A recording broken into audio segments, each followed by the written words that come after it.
Chapter 1. That Which Should Not Open. "Can only change things if you take risks, Aiden," he whispered. His father used to say that all the time. If he were still alive, he would probably die from fright at the risk his son was about to face. Aiden looked up to gain a better view of the torch. It hung from the cave's ceiling, immeasurably distant, like an unreachable glass sphere. Its ever-burning flame shifted colors with the passing hours, the only measure of time for the residents of the mines. A few scratches and designs deliberately marred the perfection of the clear jewel. Runes. They remained unclear no matter how hard Aiden squinted his eyes, distant even from the tallest of the residences, or, maker forbid, the Overseer Tower. The gate was not, though most wished it was further away, thrown to the abyss for all they cared. Aiden was not one of them. He hurried along the ruins, ducking from shadow to shadow, in the cover of the crumbling houses all around him. The early light was reassuring, for it guaranteed the adults were still at the mines, but only the Maker knew where the sovereigns, the so-called district overseers, prowled in wait for an excuse to commit violence. Better safe than sorry. Aiden spat on the ground. Bastards. No one came to the cursed ruins, not by accident, not by intention. Few were brave, or fool enough, to even contemplate the idea. The mere thought of approaching anywhere stained by the forbidden light of runes sent shivers down the spines of the common folk. Well, not mine, Aiden tried to convince himself. But the consequences of being caught sure put caution in his steps. The threat of the execution of an entire bloodline, excision, as the sovereigns called it, was enough to instill reason into even the most reckless of fools, yet life tended to drive people into corners sometimes. When it did, reason and caution were all but thrown to the wind, and survival was all that mattered. Aiden's belly protested. He gritted his teeth, cementing the resolve to do what most miners would never dare to attempt. Soon the gate stood in front of him, a massive door wrought in metal darker than the purest piece of coal, a chunk of craftsmanship so tremendous no human hand could have crafted it alone. It towered over even the highest of the crumbling ruins, what once had been houses, almost reaching the ceiling itself. Something deep inside the young boy yearned to uncover the mysteries of the runes. If this goes well, if I manage to draw the runes, we'll be rich. Aiden could already count the coins he was about to make, but it was the pleasure of discovery that pushed him to take the risk in the first place. With a determined nod, he grabbed the shoddy notebook concealed inside his pants and the precious piece of coal he had been saving for this very occasion. With his eyes glued to the gate, the runes seemed to draw themselves into his paper as he copied them to the best of his limited ability. Only I can see them. No one else so much as glanced at the runes without suffering a tremendous headache as far as he knew. All everyone else could see were blue blurs of light. If there's something wrong with me, only the Maker knows. Aiden flipped the few remaining pages as he drew, trying to save space. Paper was not cheap or easy to come by in the district after all. If he ran out before accomplishing his mission, it would be hard to get a return on his investment. For ages, the gate had remained shut. Come to think of it, Aiden did not remember anyone saying the thing had ever opened at all. A loud metallic whine made him look up. A curtain of dust fell from the ceiling as the gate did something it was not supposed to, something which defied both reason and common knowledge at once. It started to open. What the abyss?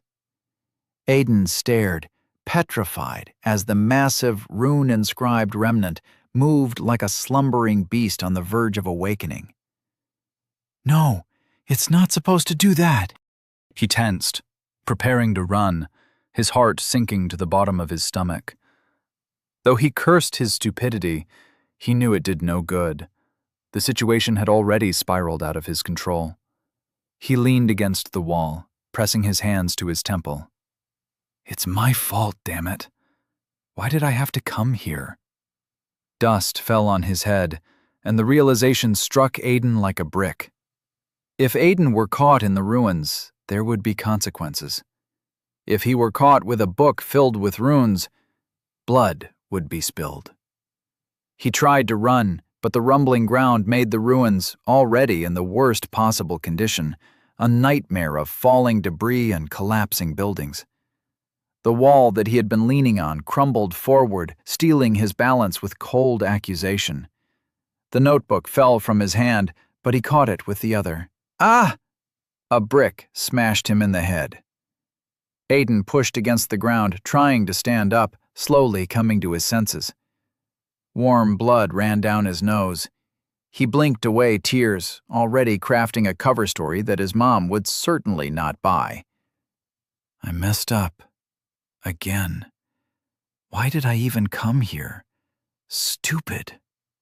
Aiden stood up, legs shaking like rotten wood, and looked up only to see the gate destroying the ruins of the ruins in its path as its door opened. It was good nobody lived in those, or they would wake up to their deaths. The notebook fell from his limp hands. This was worthy of an excision, not just the usual mess. The sovereigns would stop at nothing until the culprit behind the disturbance was found. Dan? Mom? If the sovereigns know I was here, they'll kill them all.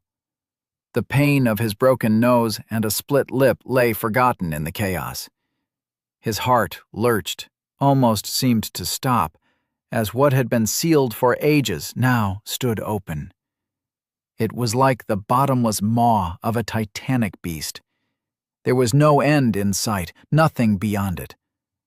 But the opposite might as well be true, if there was a way to pierce the darkness beyond the haven. Outside the cave Aiden called home.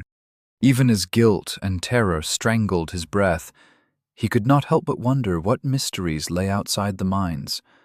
It had to be a door to the birthplace of all sovereigns, Elysium. But maybe, just maybe, it led somewhere else entirely. The small part of his mind not seized by the sheer terror of the excision pondered those questions. It had to be a place better than the mines. It doesn't take much to beat that, he thought, as a pounding headache formed in his temples. Heavy footsteps reverberated from the depths of the gate's impenetrable darkness, drawing closer with every passing second. Something was coming. Someone. Aiden yearned to move, but curiosity and an unhealthy measure of fear held him still. Just one look, he told himself. Just a peek. What walked through was not a creature of nightmares, unlike the beings woven out of sovereign magic. To Aiden's disappointment, it was just an elderly man, shriveled, bloody, and on the verge of death. He looked older than a piece of rotten leather, his face aged enough to defy the natural course of life. It was hard to believe someone could live that long.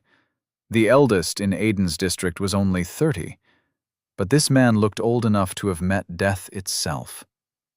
The white-haired elder favored one leg, grimacing at each step as blood flowed from a gaping wound on his throat. There was a hole in his knee and a burn mark on his shoulder.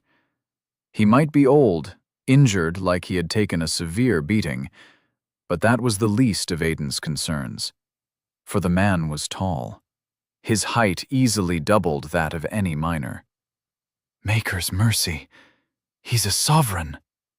The gate sealed shut behind him with a stone-crushing force. The man dropped to his knees, vomiting blood on the floor with a vigor that contradicted how close he must be to passing. Something stirred within the crimson pool, thick and scaly. Alive.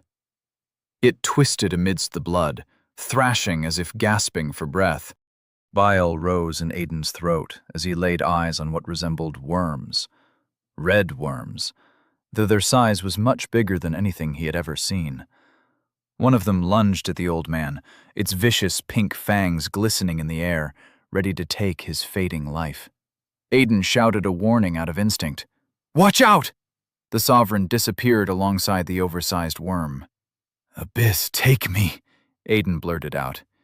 Even after blinking a couple of times, he struggled to comprehend what had just happened. "Where in the damned thing?" the sovereign snarled behind him. "Repugnant creature." "Maker, protect me." Aiden turned around slowly, clenching every muscle in his body to stop them from trembling. The old sovereign stood behind him as if nothing had happened, as if his teleportation was a common feat. He held the worm in his hand with a firm grip unsuitable for a decrepit elder. "He can use magic," Aiden screamed inside his head. "That's the only way." Sovereigns who were blessed by the touch of the arcane could perform things beyond comprehension.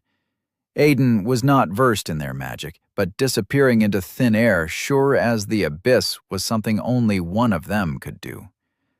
The sovereign's black eyes stared at Aiden, but his gaze soon turned to the book abandoned on the floor.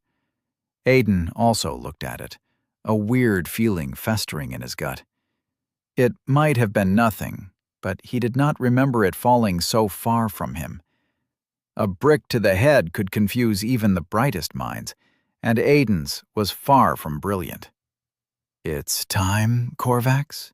The elderly man looked up, seemingly talking to himself. "So it begins. Not just a sovereign, he's also crazy." Aiden made every effort not to breathe. The last thing he needed was to anger a crazy being capable of ending his life in an instant. "I'm dead. Maker, please, please keep him away from my family." Before Aiden reacted, before he uttered excuses to save his family from excision, the sovereign vanished again. But Aiden was ready this time. He turned around, expecting to find the elder facing his back. Nothing. No one was there. Not convinced, Aiden inspected his surroundings, desperately seeking any trace, wishing to find none, hoping the matter was done. Nothing. Not a soul. Thank the Maker. When Aiden reached his neighborhood, the torch burned with an eye-watering brilliance, signaling the coming of a new day. His eyes stung, but that had nothing to do with the runic remnant hanging above all its citizens.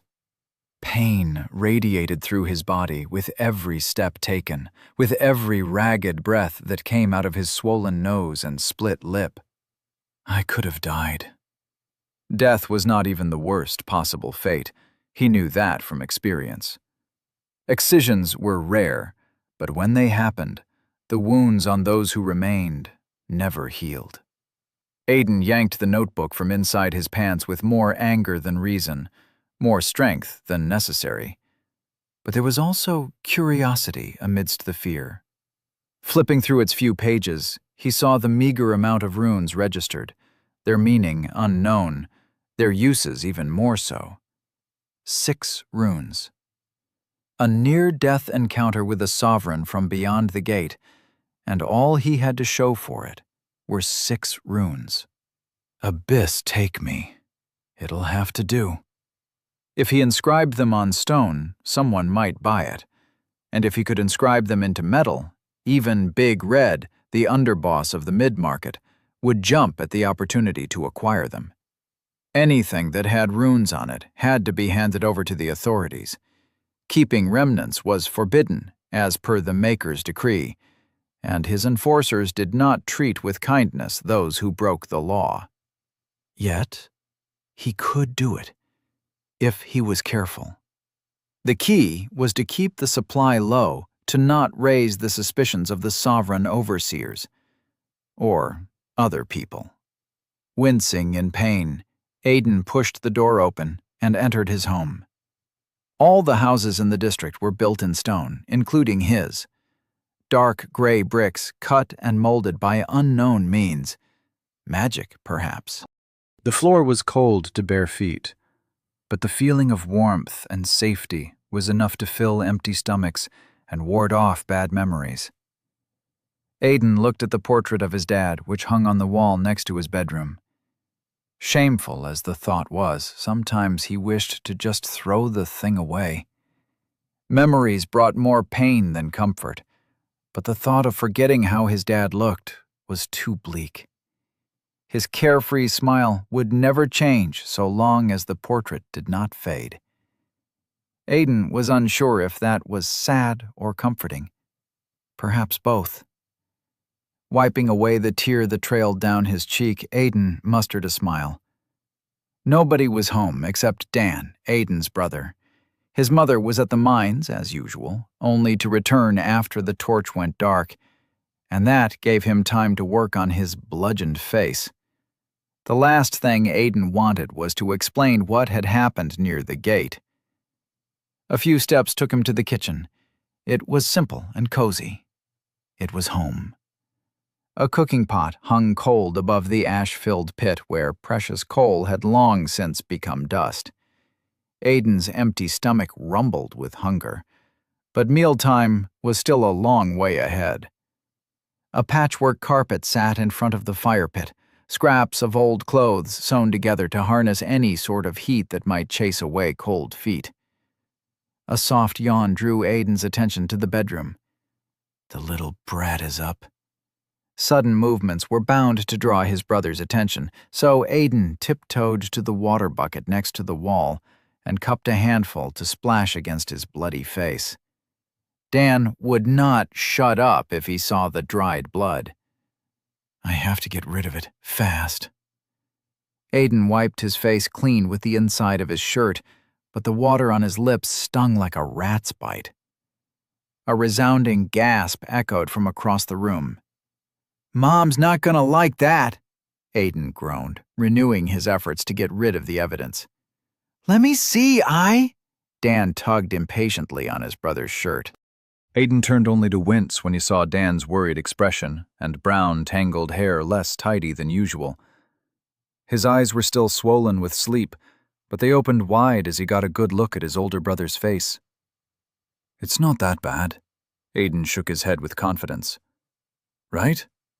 The silence and widening of small brown eyes were answers enough. Their mother would not believe any stories Aiden crafted, least of all the truth. I crashed face first into the ground, Mom. But it only happened because I saw the gate opening and a half-dead sovereign walking through. It was the truth, but abyss take him if it didn't sound like the rambling of a madman. Are you all right, Dan's voice softened with concern. Yeah, Aiden forced a grin. It's all right, I'm good. Just tripped, Dan. Tripped? Dan scoffed. No way Mom's gonna buy that. Well, it's the truth, Aiden sighed. Most of it, at least. But Dan did not need to know that.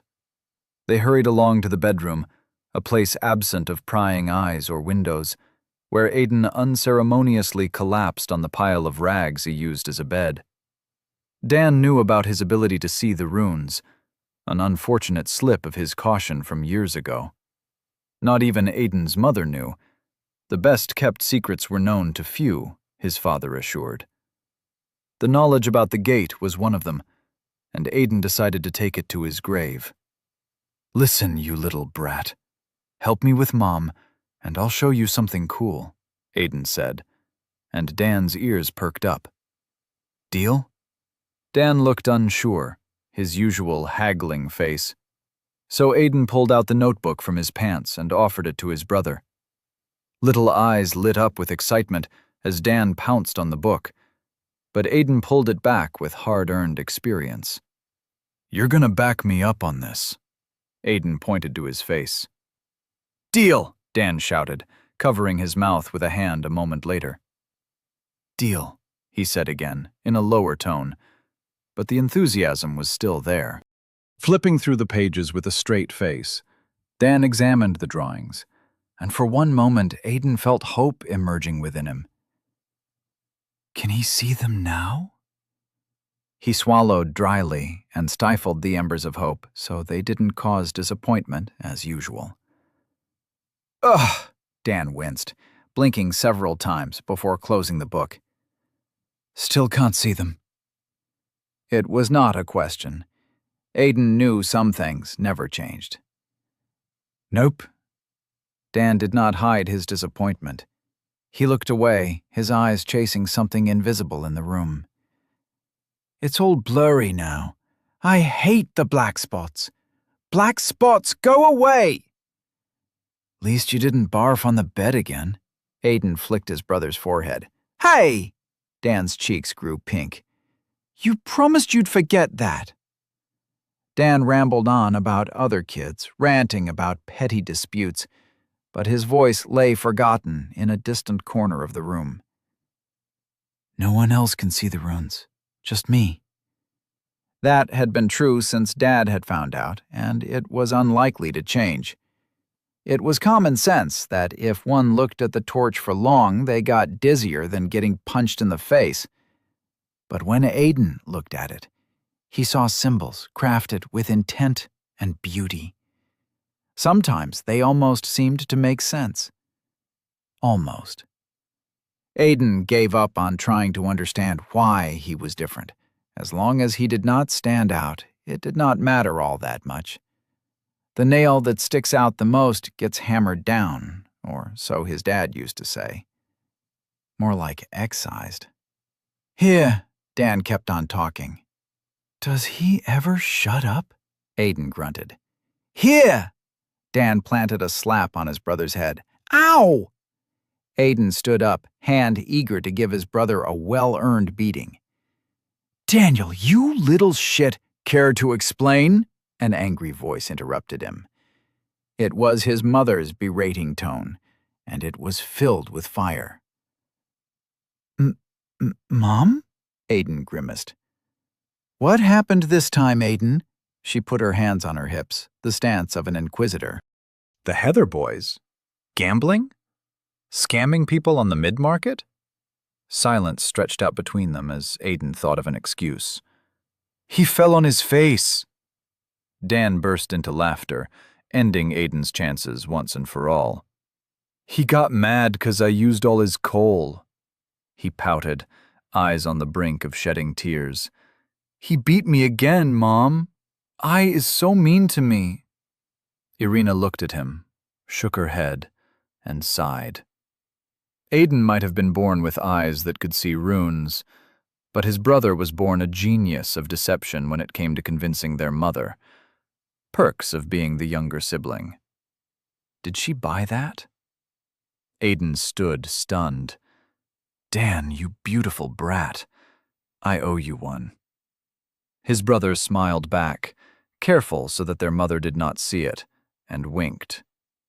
You know coal is expensive, Dan, she whispered and brushed Dan's messy hair, nudging him toward Aiden. Tell your brother you're sorry. You two shouldn't be fighting over silly things like this. Aiden ended up having to apologize for a non-existent beating, but that was a cheap price to pay. Before Irina had the chance to find out the truth, he changed the subject. Mom, is everything good? It's not even late light yet. Did the sovereigns suddenly become kind, or what? The abyss will melt before that happens, Irina scoffed, looking at him as if he had just said something weird. Did you really forget? Nothing short of the Maker's decree could stop the mines. Wait, there's something else, Aiden corrected himself. There was a day when something like that happened, though it only came every 10 years, so it was easy to forget. The Ascension. It was the sole chance at a life in Elysium, the home of the sovereigns, the only opportunity to get out of the mining district and have full bellies and warm, real beds. It was also the day Aiden's father had passed, the day that got him killed. Chapter 2. The Day of Ascension. The murmur of an excited crowd overpowered all other noises near the place where the fate of common people changed, the steps to Elysium. People enveloped the empty area, but only a steady stream got through the 4 gates in the fence that kept hope at bay. A pair of sovereigns dressed in pristine white vestments guarded each entrance, their towering height making adults seem like children from afar. A dais forged of smooth stone stood directly below the torch, carved without adornments or useless garnish. Its beauty lay not in its form, but in the hope it instilled in the residents of the mines. Ascension.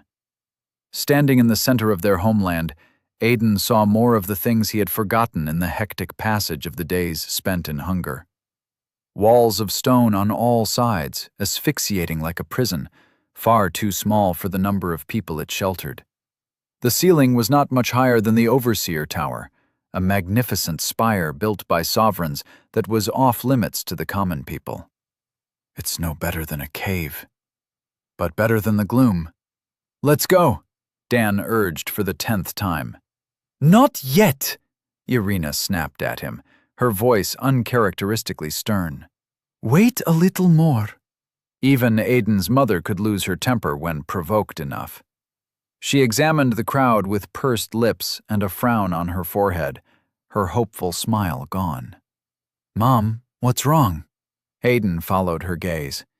Irina's concern had become palpable when her eyes reached the dais. Aiden did not take long to notice the number of sovereigns that guarded the place. It was almost as if they sought something, for only those who were sufficiently inspected at one of the 4 gates were allowed entrance to the square. The line of thought froze in Aiden's mind. The sovereigns knew about the gate. There was no need to guard all the gates with such vigor, to inspect every miner that passed through, unless they were looking for something. Someone. The old sovereign. Sweat formed on Aiden's back as he contemplated the consequences of the white-robed men finding out about his involvement with the gate's opening. They know about me? No. No way. But he could not be certain of that. Nothing was guaranteed when the sovereigns touched the arcane and unleashed their magic. "Abyss, take me! Why so many?" Irina whispered a curse under her breath. "Best we go back home," Aiden suggested with a trembling voice. "As if he can," his mother scoffed. "You know damn well that's not happening. Can't give them a single reason to get heavy-handed. Not one. Got it?" Irina looked at her sons, the warning clear. Aiden did not need the reminder. Only a fool would provoke the ire of a sovereign. Every miner knew that. For the most part, Aiden was no fool. "Don't stand out. Keep your head down," he said to himself on the way to the entrance, holding hands with his brother and mother so none of them drifted apart. "State your names and assignment." A stern, impatient voice made him jump to his feet. "Irina Greystone, my lord. Coal refinement," his mother said without delay, her firm grip making Aiden wince. "These 2 are my sons, Aiden and Daniel Greystone, unassigned." The sovereign hummed to himself as he flipped through the pages of his clipboard, but Aiden only saw the longsword sheathed at the man's belt. It was thin for its length, but the unadorned handle spoke of a weapon forged for a simple purpose. Keep us in check. He shivered just thinking about it. "Greystone, reason for coming today?" the sovereign asked. "What?" Aiden's mouth dropped wide open. "How about not getting murdered, you stupid bastard?" None of the people gathered had any choice in attending today's ceremony, not unless they wanted to test the sharpness of those swords. "Interesting. Do you have anything to add, little rattling?" Black eyes turned to Aiden. Aiden's knees buckled as something immaterial slammed into his shoulders. It was heavy, as if he was carrying 2 bags of refined coal on each arm. But try as he might, he failed to see what pressed him down. "What the abyss? Look at me when I talk to you, rattling!" The sovereign's voice boomed, but it failed to travel far in the crowd. The people in line hesitated. Meddling in the business of the emissaries of Elysium was a death sentence, so they endured the naked abuse in silence and fear. But Aiden saw how knuckles turned white from tight, indignant grips all around him. Aiden had to look at the Sovereign, but he did not know if the man would take that as an offense, so he glanced up at his mother. Irina was pale, shock and hesitation making every muscle in her body tremble. The insurmountable pressure forced Aiden to take a knee. My lord, my son didn't say nothin'. Please, we mean no disrespect." The Sovereign raised his hand and slapped her in the face, sending a trail of blood splashing against the ground alongside a few teeth. It was dismissive, a normal backhanded slap with little emotion behind it. But Irina went limp. "Mom!" Dan struggled, but Aiden clasped his hand. Aiden stared at his mother, transfixed. Blood dripped from her mouth, and 2 yellow teeth stood out in the pool of red and saliva. The embers of rage within him grew hotter by the second. His trembling limbs steadied. "Mercy, my lord!" Aiden swallowed down his rage, for he knew it would do no good against one of them. It disgusted him to lower himself to the man who had struck his mother, but he had no choice. "I didn't mean to insult." The Sovereign smiled, as if admiring a peculiar animal, something lesser than human. He was enjoying himself. There was no rhyme or reason behind his actions. He was merely bored. Aiden understood that. So he dropped to his knees, hating himself for forcing his younger brother to do the same. "Mercy, please." He locked eyes with the man, burning his features into memory. "Is there a reason for your delay, Calandor?" A woman approached the Sovereign. Calandor. I'll remember that. "Nothing substantial, Saika." Calandor hesitated, but his voice did not lose its annoyance. "Well, nothing yet. I was in the middle of interrogating the Ratling about the unusual spikes in his heartbeat. All this spectacle for an abnormality in your blood sense." The air crackled under the weight of her voice. A veil of pressure, heavier than the previous one, fell on Aiden's shoulders. Calandor's face paled as his knees bent slightly. Sweat dripped down the side of his head. Aiden realized he was not the only one suffering the effects of the woman's magic. "I'm surrounded by idiots. What did I ever do to incur this fate, Maker?" She massaged her temples, making the golden strands of her hair shine under the torch's light. "The creature is but an infant. Did it ever occur to you it might be terrified just from the wanton use of your presence? Did that thought ever cross your mind, Calandor?" "Creature? You're the creature?" Aiden stopped himself, fear making his stomach drop. He looked around for any evidence that they had heard his thoughts, but the Sovereigns had already forgotten about his family's presence. "They can't hear me." "You are correct, of course, Saika. The pattern seemed akin to panic, and I thought perhaps the Ratling had something to disclose about the gate. Clearly, I was wrong." Calandor bowed to the blonde woman. She departed, ignoring the offered apology. "I swear, what did I ever do to deserve this?" Her words gave Calandor a blush of embarrassment. Aiden did not expect another Sovereign to intervene on their behalf, but the indifference, the unnecessary cruelty, ate at his guts. It was an ingrained contempt that made common people doubt their worth. It reminded him of why every citizen of the district hated the Sovereigns with a passion. It reminded him of what they had done to his father. "Move along now, Ratlings. I do not have all day, and I do not look kindly on the delay you have caused me." Calandor waved them away. Aiden and Dan helped Irina to her feet, escorting her closer to the steps of Elysium. Her feet dragged across the stone in lethargic confusion. Aiden walked with a newfound coldness in his heart and a suffocating shame that made his impotence clear. I didn't do anything. Couldn't do anything. Just imagining what his father would have thought about his inaction was enough to steal the innocent smile off his face. Weak. A ratling. Could have been worse, Irina sighed. Ain't that the truth? A familiar voice approached. Grit your teeth and move along. You'll be just fine. All the miners had a tight bond forged under sovereign oppression, but Mel and Irina were different.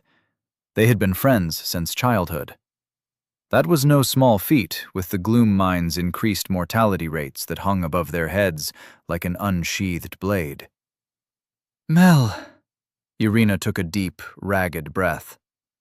Seems like you're in one piece.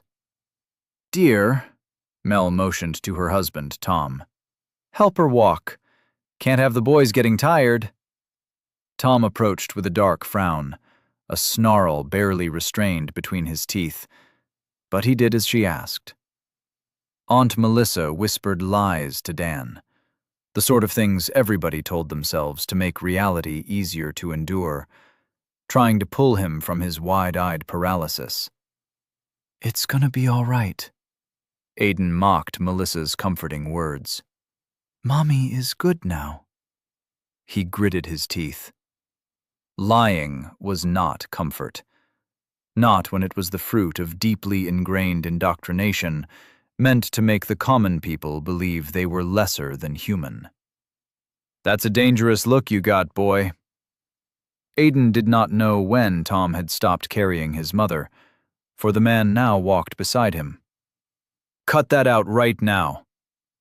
Calloused hands gripped Aiden's shoulder, and his tone brooked no disagreement.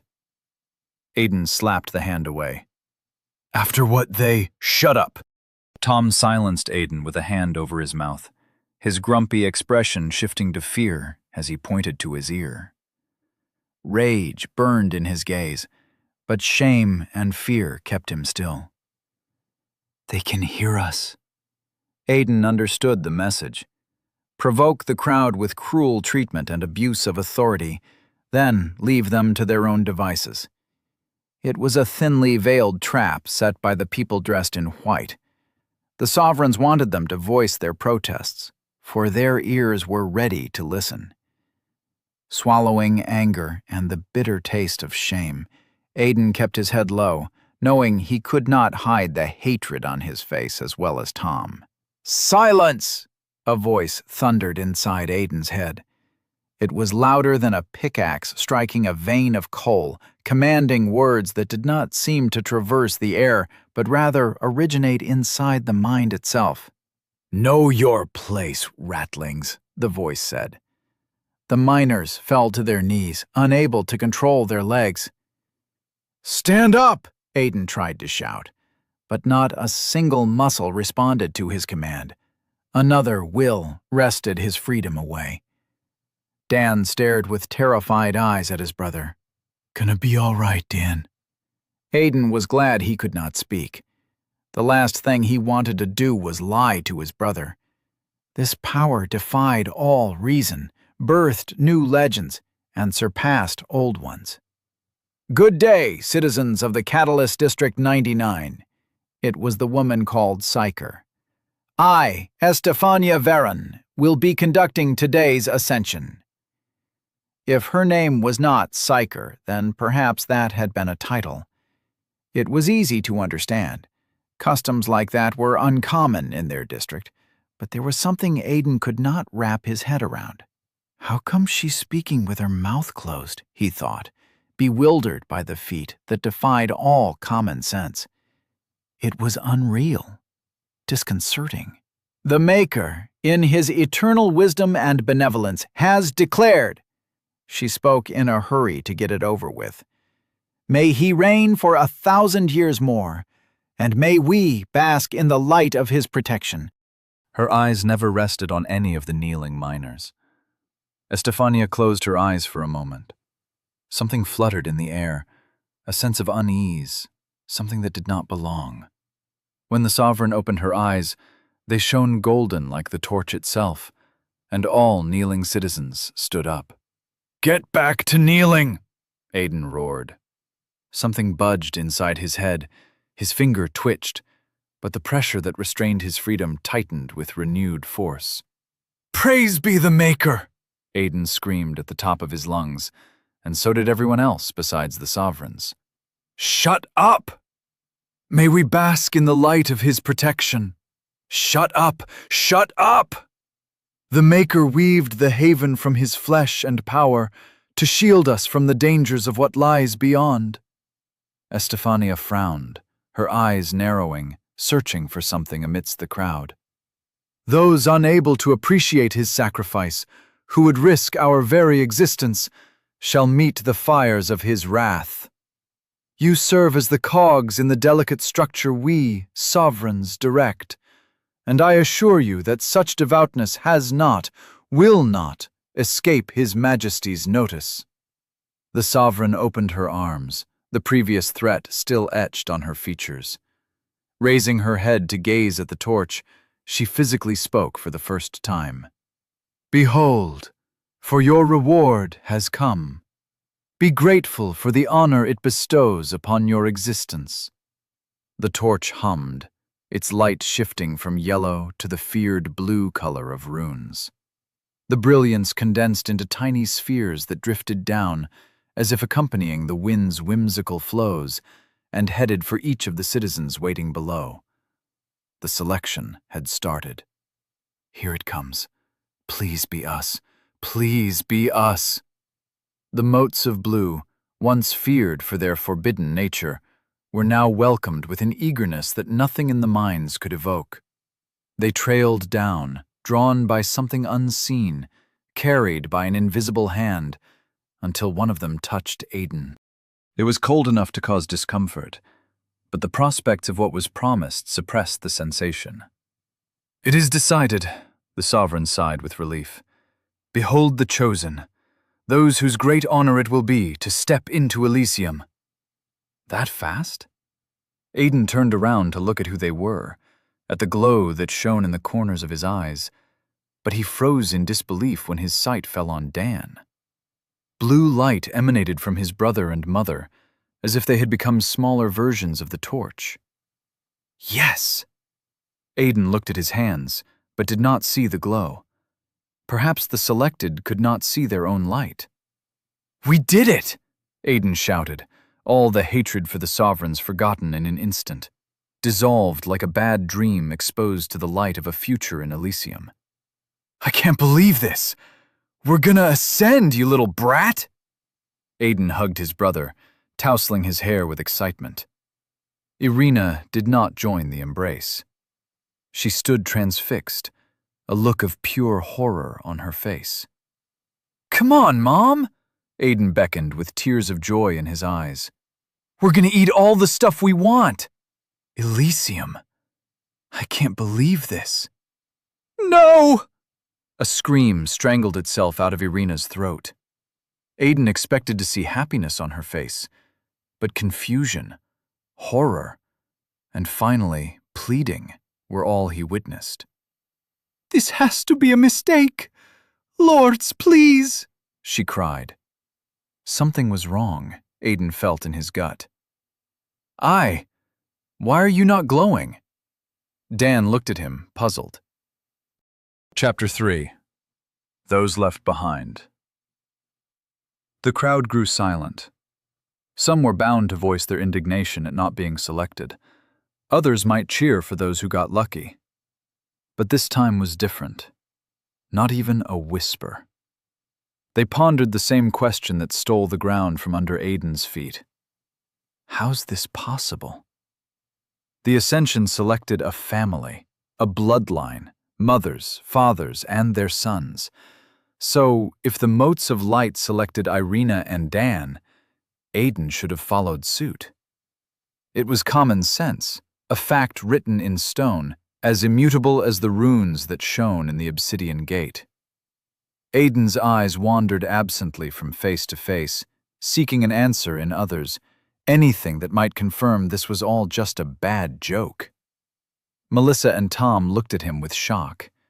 Farther away, two boys his age stared dumbfoundedly at him. One was burly, the other skinny. The Heather boys, as his mother used to say. his enemies of sorts.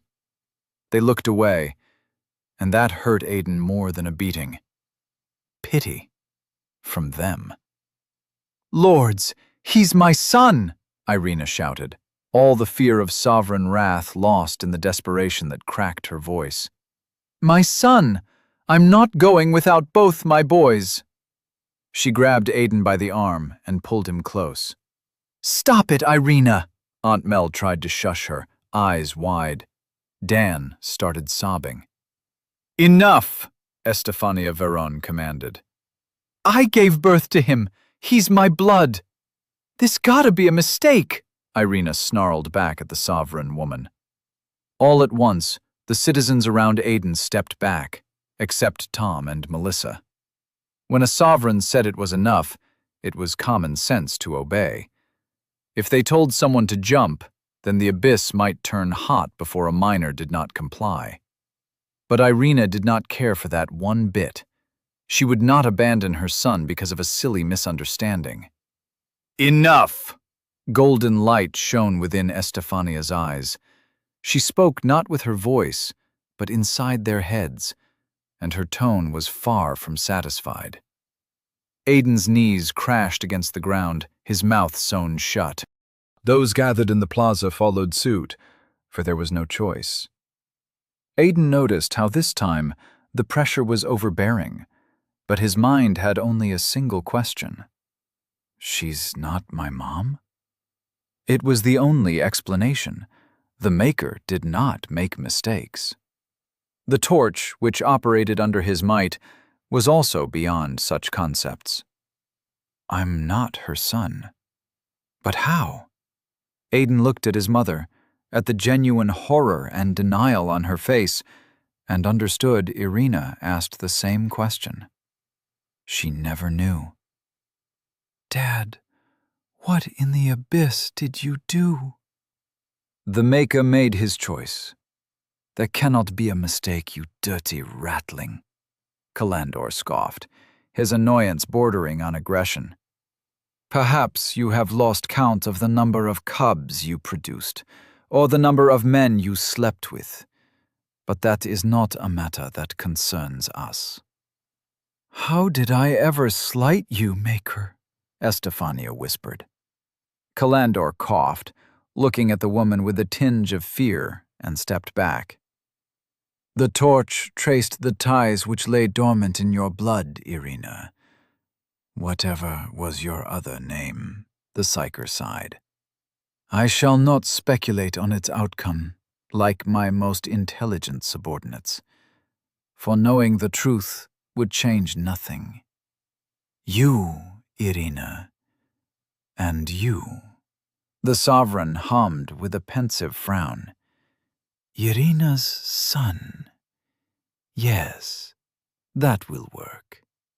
The two of you, and you alone, were chosen.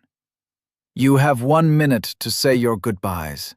Kindness within cruelty. It seemed even sovereigns felt pity.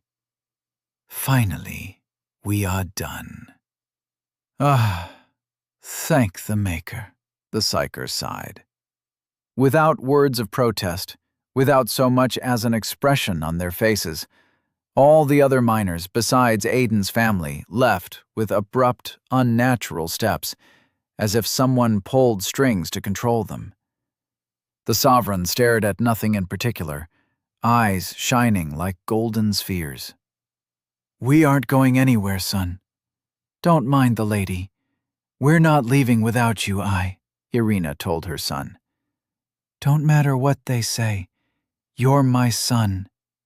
My son." Aiden bit his lip to hold back the tears. Dan hugged his brother's waist, his little head bobbing up and down in agreement. "Mom, they said—" Aiden tried to argue, to urge them to leave, to obey the sovereigns. Irina and Dan would live a life beyond the limits of a miner's imagination. A better life. Eat meat every day, sleep on a proper bed, wear decent clothes. They have to go. I can't ask them to stay. But make her forgive him, Aiden felt relief when his mother reassured him of her decision. It also shamed him to his core. I'm so selfish. Tears fell like water from a broken tank. But I don't want to be alone. It is time, the Sovereign declared. We aren't going, Irina started, but froze midway. Dan stiffened and let Aiden go. He walked past his mother with clouded eyes and a mechanical gait, making his way to the dais. The rage that had filled Irina with resolve abandoned her body in a defeated sigh. Moments later, she followed the path of her younger son. Mom! Aiden grabbed her sleeve, but his mother did not flinch. Miners, sovereigns, Aiden looked for anyone that could make this nightmare end. He did not want to be alone, but worst of all, he could not bear the thought of never seeing his family again. Screw them. To the abyss with the Maker. They are my family. He stepped forward to go after them. The psyker glanced back, the amusement in her eyes gone. Do not, child. My companions will not overlook your impudence as I have. Aiden froze, unsure of what to do. Her warning was clear. If he disobeyed, the sovereigns would kill him. Estefania Varen raised her head to the torch. The blue flame inside the crystalline sphere quivered, its elusive movements building momentum until it raged like a pyre in the wind. A solid pillar of light shot down from it, enveloping Irina, Dan, and all the sovereigns on the dais. When it was gone, not a sign of Aiden's family remained. He fell to his knees and sobbed. Reasoning rang hollow. I just need to get selected next time. Even though Aiden tried to convince himself otherwise, he knew he faced long odds. Tears dropped to the gray stone below, giving it an even darker tone. I hate them, Aiden whispered to himself as he cried. He did not dare say it out loud, for fear of one of the two sovereign overseers of the district catching wind of his words. Do you? I suppose that's only natural. Ah! Aiden swung a fist behind his head with more surprise than anger. No one stood behind, but he had heard someone right next to him. Bawling like a lost child. You're disappointing, son of Corvax von Astreus. The voice again. It sent chills running all over his back, for Aiden remembered whom it belonged to. Rolling away, he swung his head up to look at the speaker. His entire body froze, as if Estefania had once again used her powers to steal his freedom. The elderly man from before, once drenched in blood from injuries incurred in the beyond, stood over Aiden with a frown of displeasure. He was taller than a miner, but shorter than a sovereign. His clothes were plain brown, worn but without holes, the sort commonly sold at the fair. There was only one reason for one of them to wear such clothes. He wants to blend in. It's you. Aiden directed all his bottled-up anger at the elder. This is all your fault. All because you opened that damned gate. I wouldn't go around spouting such careless words. You never know who might be listening. Aiden swallowed hard. The elder was right. Who in the abyss is Corvax? He asked, redirecting the topic to less dangerous grounds. Who else but your father? But I suppose he used a different name. Will, if I'm not mistaken. The elderly sovereign scoffed. The irony in that. You knew him? Yes. The elderly man sighed, crossing his arms and closing his eyes as if to recall a memory. Not a good one, judging by his souring expression. In another life, he was a friend. It's a shame he passed away before I could give him one more beating. The elder stuck a hand in his pocket and brought out a simple black ring. "It was your father's. Now it belongs to you." He offered it to Aiden. The ring glistened with a dark light, as if someone had transmuted coal into metal. No scratches, not a single imperfection marred its fluid surface, which shifted with a black substance that neither felt wet nor stuck to the finger. Metal was a rare thing in their district, jewelry even more so. Will had been a miner, so it was impossible for him to afford something of this nature. Not to mention Aiden had never seen his father wearing it. It's a scam. Dad was not friends with a sovereign. You can go to the abyss, you decrepit geezer. Of course, Aiden did not voice his concerns in quite that manner.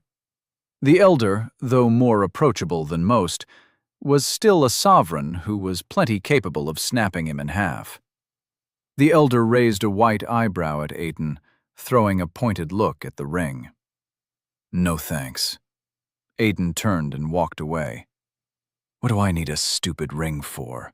To get stabbed and robbed at the mid-market? Shove it up your ass, geezer." "The life of those you hold dear will depend on this ring," the sovereign said. Aiden stumbled. Rage filled him in an instant as he turned around, ready to fight the old man to the death. "How dare you talk about my family?" A shiver raised the hairs on the back of his neck, for emptiness was all he found behind him. He's gone. The black ring alone remained. The torch had dimmed to a dour orange by the time Aiden made his way back home. That's what it used to be, anyway. His feet pushed through the streets as if weighted by heavy bags of dirt, but that did not bother him all that much. The longer it took to get there, the better. Nobody waited for him there. It doesn't matter if I get there at all. The shadows bent at every corner, the only company on his way back. All the miners were back at work, but he dreaded the moment Melissa and Tom sought him out. Aiden wanted nothing more than to be left alone.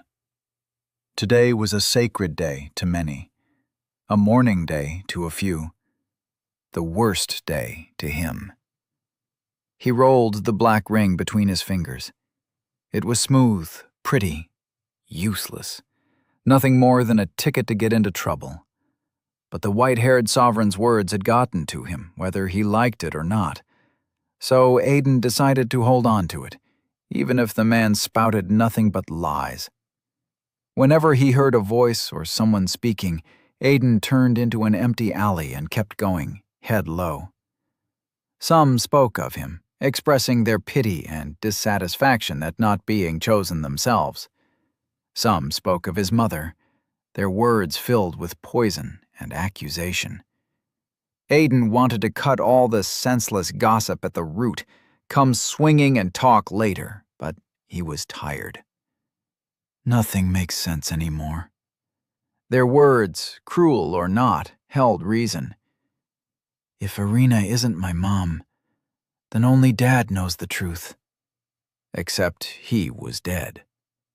Their expressions, the terror and denial, had been real. Aiden knew when his mother lied, and that was not one of those times. How could Dad do this to us? To me? The way she screamed and begged the sovereigns, the rage that burned in her eyes, told him Irina might have been asking the same question herself. Ashes, Dad. What kind of mess did you leave behind? The skin on his face was stiff with dried tears. No time for self-pity. If the geezer is speaking the truth. But his words might as well be part of a cruel sovereign plot to deliver further torture. Aiden hated the doubt that made him second-guess every step he took. Not daring to put the ring on his finger, Aiden stowed it in his pocket. The sound of conversation caught his attention near his home. The door was wide open, and the clatter of things being thrown to the floor echoed amidst laughter. Bastards, picking the leftovers like rats. It was no wonder the sovereigns called them ratlings. Perhaps there was a measure of truth in it, though Aiden was reluctant to admit it. With gritted teeth and white-knuckled fists, Aiden entered his home, ready to spill blood. Not even hours had passed, and they already thought his belongings were up for grabs. At this moment, he wanted nothing more than to knock some teeth out, if only to relieve his rage. "Hey!" Aiden choked on the word as he saw them, as he saw him. Pristine white vestments, a giant stature that made them tower over adults.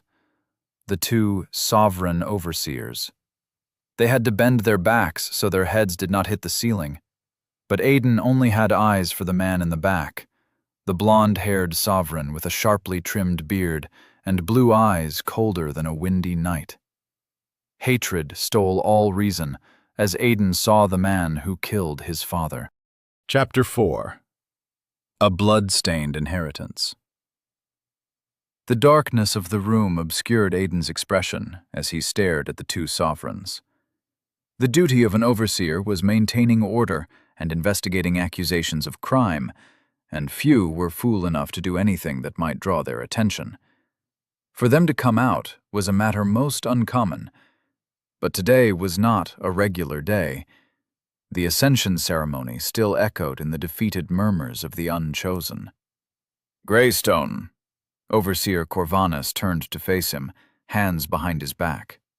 "What brings you here?" Aiden almost snapped back an insult at the sovereign's ridiculous question. It had to be a provocation. "Why do you think, you stupid fucker?" Instead, he took a deep breath and controlled his rage. "It's my home." "Wrong."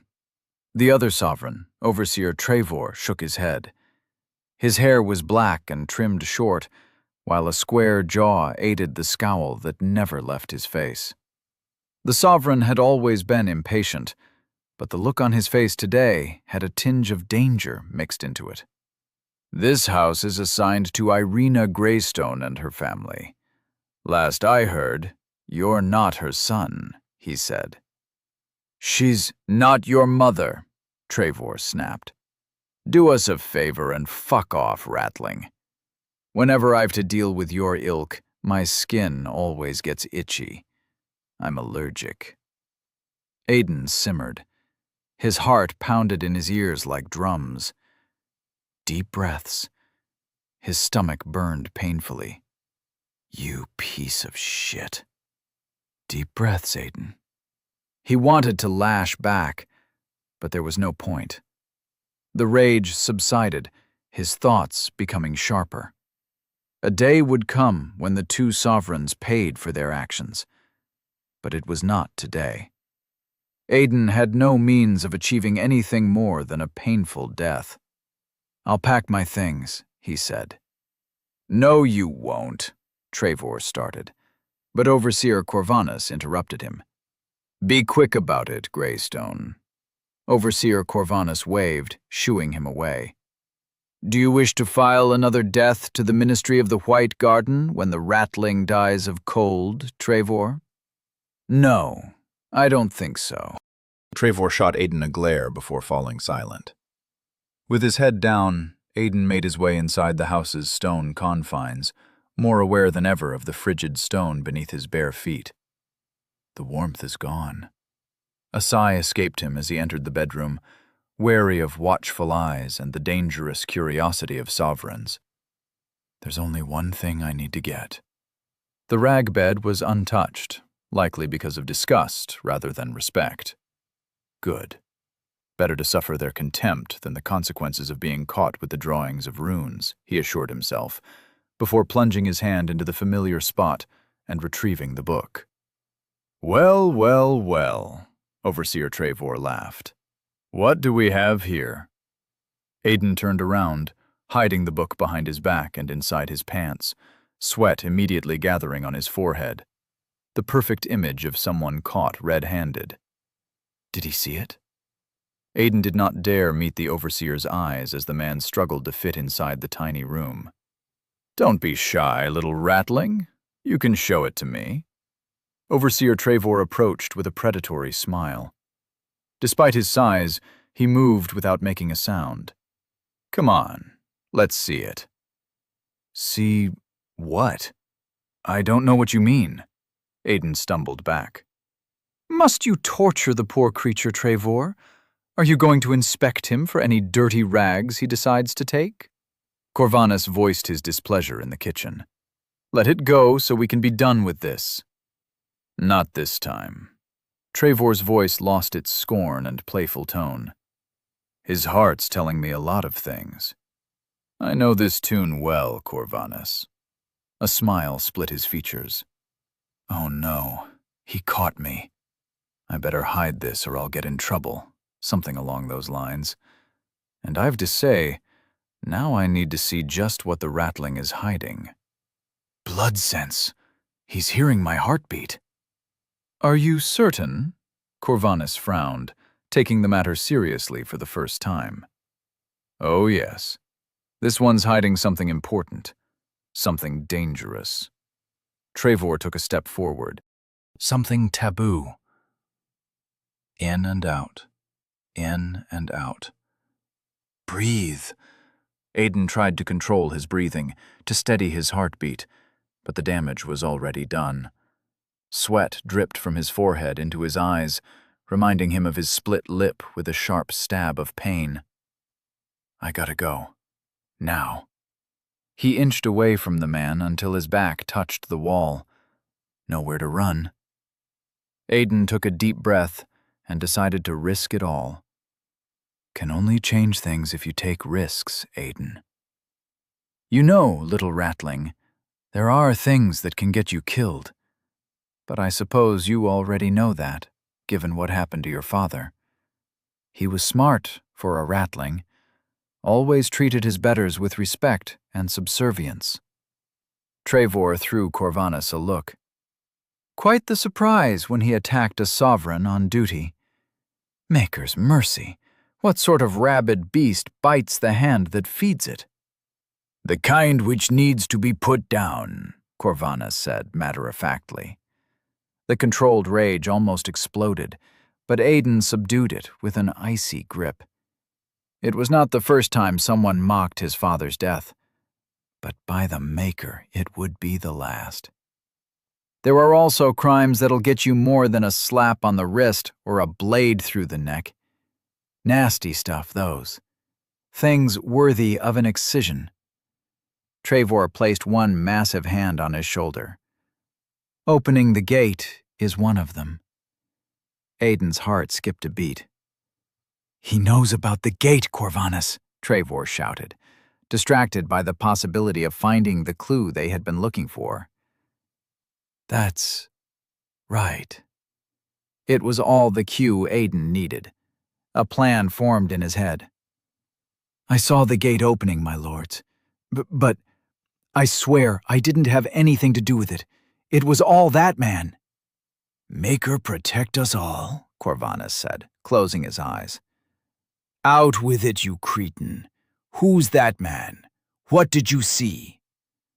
Trevor's eyes quivered with fear. Aiden knew his fate was already sealed the moment the sovereign sensed the fear in his heartbeat. Proof meant nothing to them. After a night spent under their torture, Aiden suspected he would confess to being the Maker himself. They're gonna kill me no matter what I say. A man walked through the gate. Aiden ignored their incredulous shouts, bringing the book forward and opening it so the runes were visible only to him. He dropped this book. The sovereigns looked at him as if transfixed, their attention fully focused on the book Aiden held in his hands. Before any of them had a chance to react, Aiden pivoted it toward them, shoving the notebook in their faces. The reaction was instant and unavoidable. Sovereign or minor, it did not matter. Trevor's hand on his shoulder fell as he collapsed onto his backside. Corvanus blinked through tears and stumbled backward. Aiden grabbed the book, ducked low to avoid Corvanus's blind swing, and ran. That's not gonna hold them for long. 30 seconds, if I'm lucky. The wind hit his face as the roars inside the house haunted his maddened run. The puffs of his breathless gasps somehow overpowered the loud beating of his heart, but not the sound of stone walls caving under the sovereign's rage. "Aiden!" Tom shouted behind him. "Wait!" Aiden threw him a glance. "Sorry, Tom, but it's better if you stay away from me." It lasted no more than a second, but the man seemed to grasp the gravity of the situation, his steps slowing until he gave up with a heavy nod. "Greystone!" The shout echoed through the entire district. Aiden shoved the notebook into his pants, and the dark ring slipped out, pinging against the stone. He caught it as he ran, snatching it mid-bound, as if the Maker himself had bestowed him the grace of a thief. "Can't lose you, can I?" The ring stayed in his hand. Attracting attention would not be a problem where Aiden headed. No sane person would willingly head closer to the gate. "Just until I lose them." With a resolute exhale, Aiden shoved the ring onto his finger. As Tenri's circlet initiated. "Ah!" Aiden threw a blind punch behind his head and missed a step. He heard a man's voice just over his shoulder, but it belonged to none of the sovereigns he knew. None of that mattered, as Aiden crashed hard against the ground, his knee and shoulder burning hot. "Who's that?" Aiden picked himself up and ran faster than before, sparing only a glance back to ensure no one was following him. No one. Thank the Maker. The ruins replaced the residential buildings within moments as he fled. Am I going crazy? I could have sworn somebody spoke just now. Maybe I'm losing my mind. Welcome, Draven von Astrace. Shit, who? Aiden was ready this time. It was not a whisper over his head, but a voice that spoke inside his mind. Sovereign magic. Words formed in the corners of his vision, floating in thin air and matching his pace with effortless grace. Who in the abyss is Draven von Astrace? He read the text. Wait, I can't read. Nobody had ever taught him how to do it, yet he understood every single word as if studied in Elysium. Magic. It's gotta be magic. Awaiting catalyst. Get out of my head! The black ring on his finger grew colder, its dark surface swirling with increased momentum until it became uncomfortable. It hissed, and before Aiden could do anything, it popped like a bubble, spreading an inky dark liquid on his hand. What the fuck? Aiden shook his hand, trying to fling the substance off, but it didn't work. The movement failed to wrench a single drop of the strange liquid free. Instead, it spread further up his arm, melding with his skin, merging with the flesh, until it was gone. Maker's mercy. I hope this thing isn't poison. Aiden didn't know what in the abyss the mad geezer from the beyond had given him, but it was something that touched the arcane forces held by the sovereigns. He was certain of it, for there was a foreign presence behind his thoughts, a feeling unlike anything he had ever experienced. It was closer to the awareness of a limb. Aiden flexed it like a muscle. Draven von Astraeus. Providence. None. Path. None.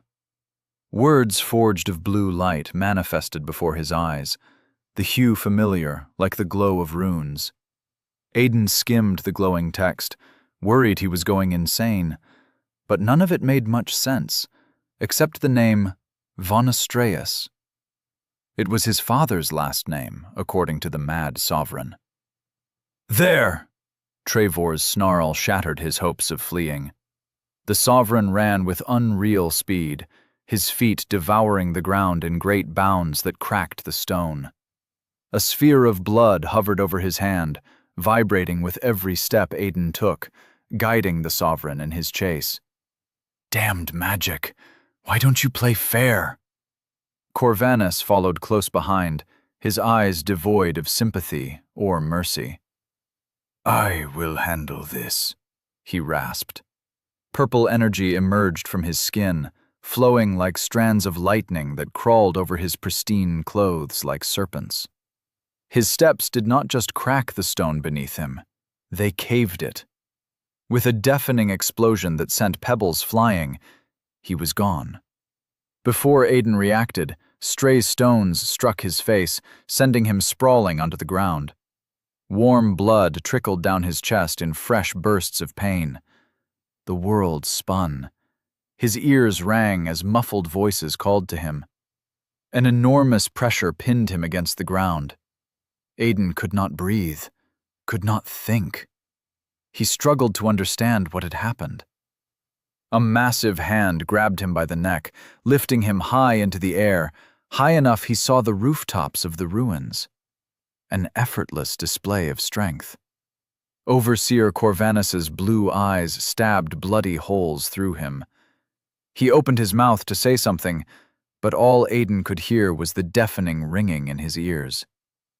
Aiden blinked, his confused gaze slowly sharpening as the dust cloud settled around them. The Sovereign stood at the center of a crater in the stone, but he could have sworn no such thing existed in this area. Not unless he made it.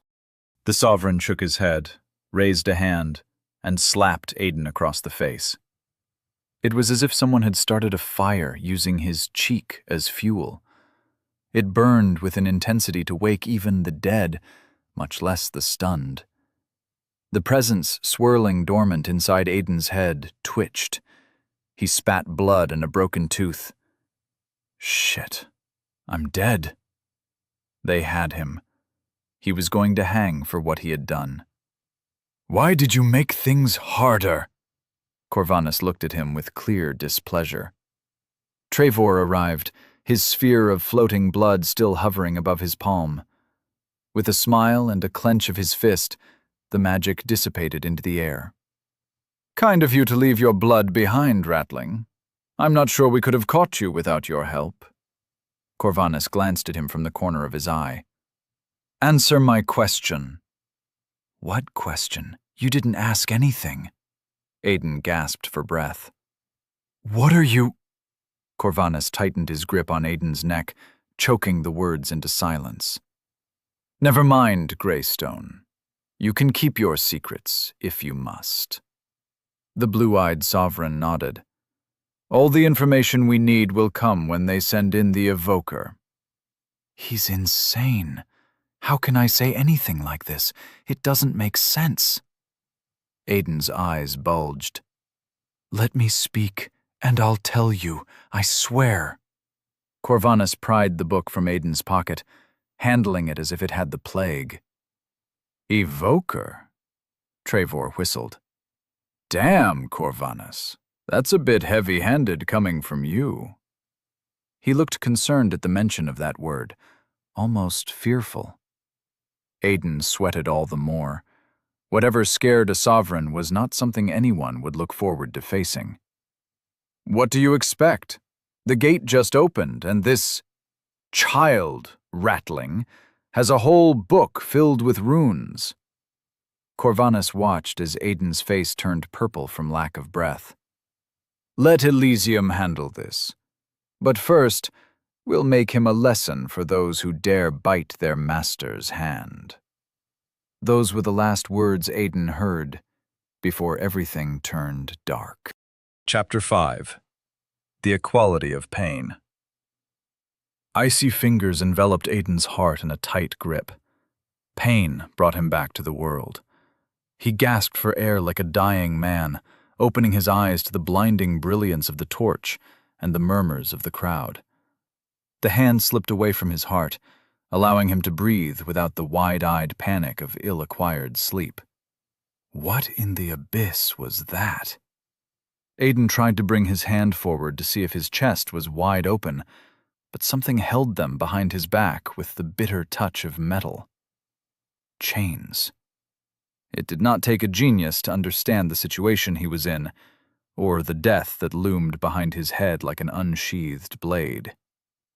The reason you're called here again, the second time in a day, is simple. Overseer Travor's familiar voice cut through the murmurs. A grave crime was committed, one which demands punishment of the same severity. Crime? What choice did you bastards leave me? The fiery rage within his guts started to boil. Blinking away the brightness, Aiden took in the view. People, all residents of the district, gathered once again on the steps of Elysium, not a shred of hope on their faces this time. The spectacle they watched was of a different kind. Aiden saw the horror plastered on their faces from where he stood chained on the dais. That's not how I wanted to come here. No one else would ascend today. If the abyss was below the haven like everyone claimed, today Aiden would descend. He snarled at the irony. Aiden Grayston was found in possession of a forbidden remnant, Overseer Corvanus spoke. The gasps of the crowd were deafening. Not only that, but he resisted arrest and assaulted a sovereign.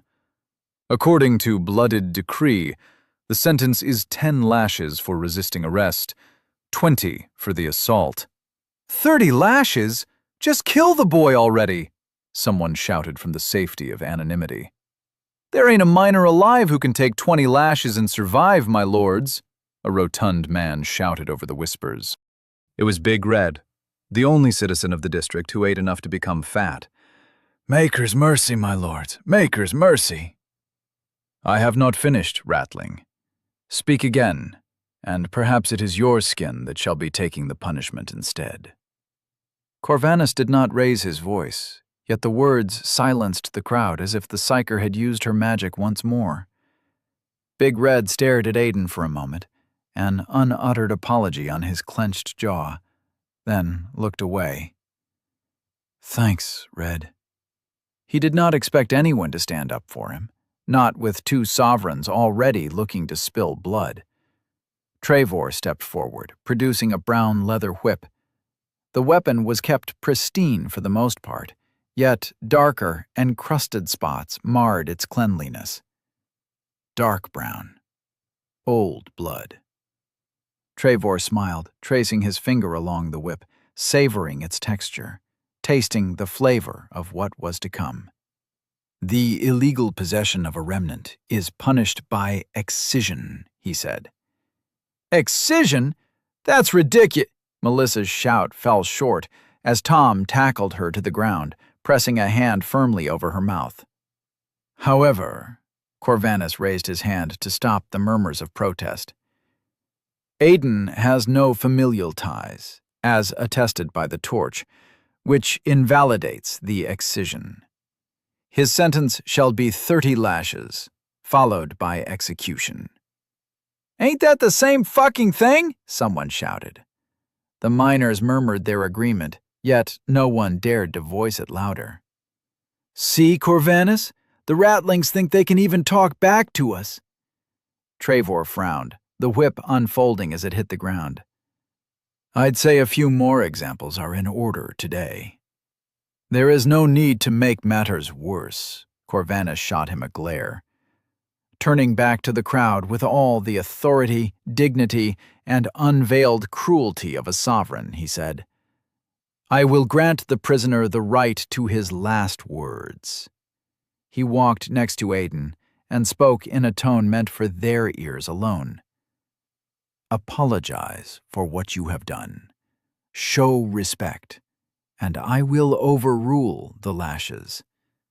I will give you a painless death. You can't be serious. Travor almost dropped the whip.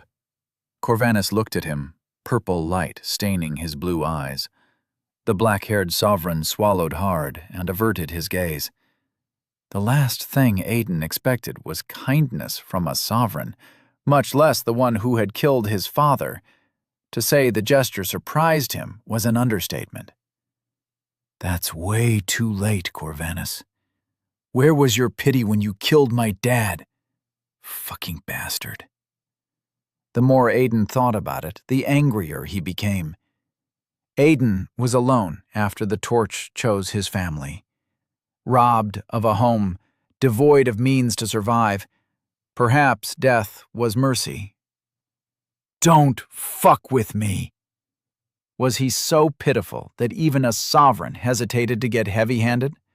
Was his life so meaningless that they wanted to get the execution over with just to avoid wasting time? Fuck him. Fuck all of them. All of you bastards can go eat coal. "I'm sorry."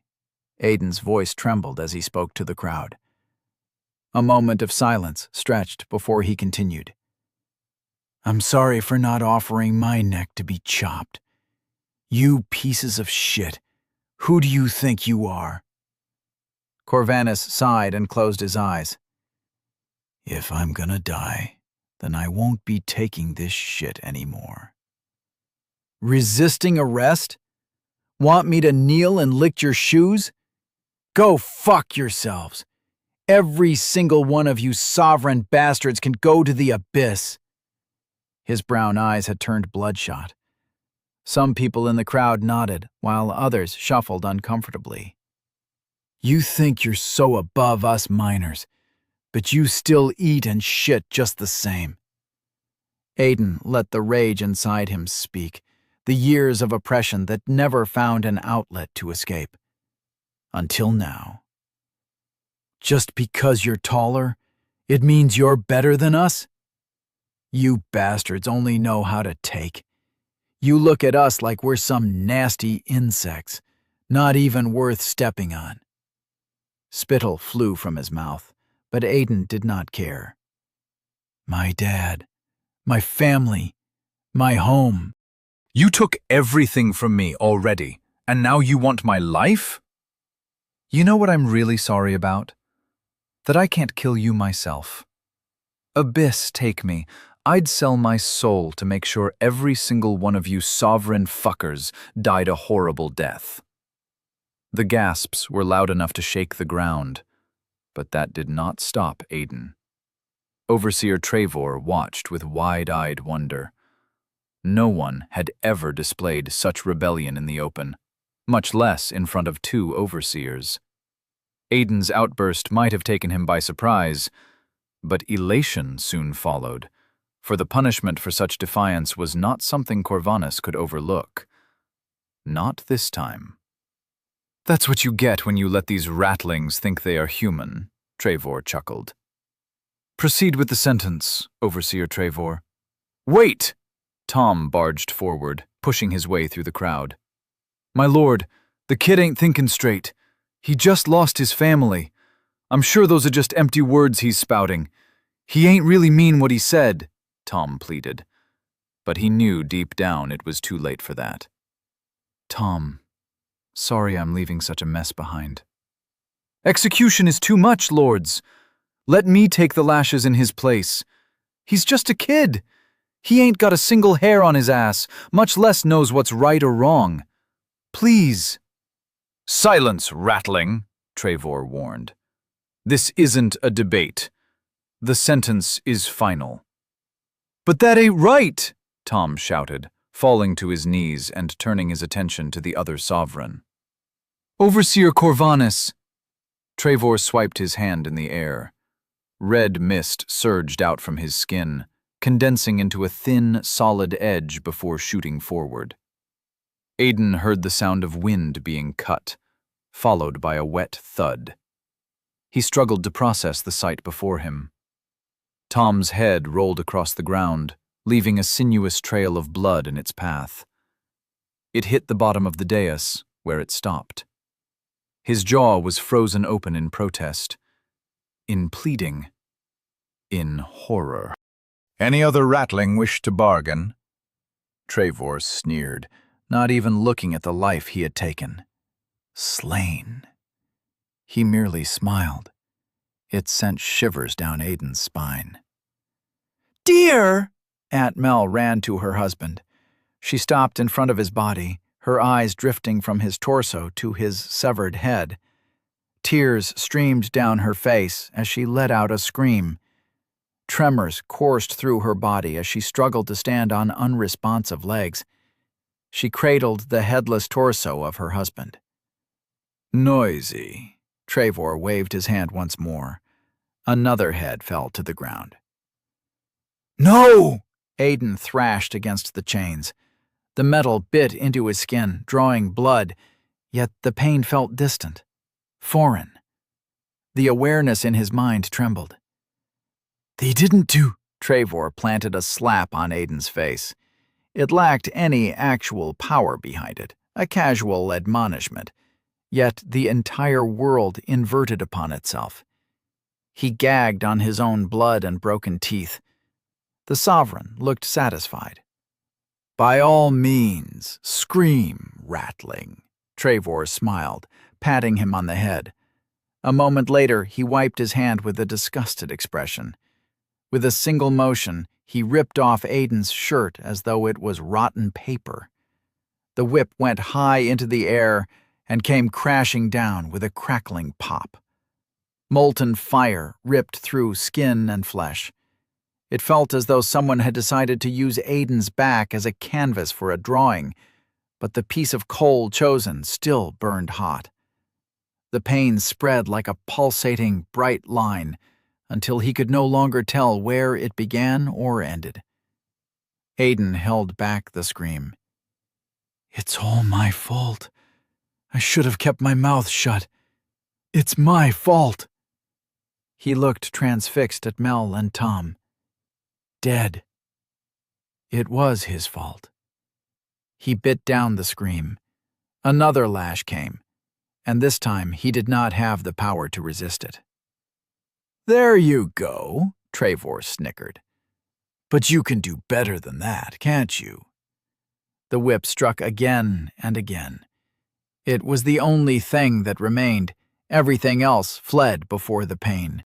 Only the whip, Trevor's provocations, and Aiden's blood-curdling screams made sound in the world. Not a single miner dared to voice protest, but he did not blame them, not after what happened to Tom and Mel. The 10th strike broke Aiden's rib. The 15th broke his spirit. The 16th should have killed him, but Aiden survived, somehow. It confused miners and sovereigns alike, as following strikes seemed to have a lesser effect even with the increased violence. Aiden had vowed to get revenge against the sovereigns. Kalendor, Corvanus, Trevor. But those delusions no longer mattered. He would abandon everything just to make the pain stop. Abyss take him. He would sell his own family if it meant putting an end to it. No! A piece of his mind anchored itself inside his soul. Never.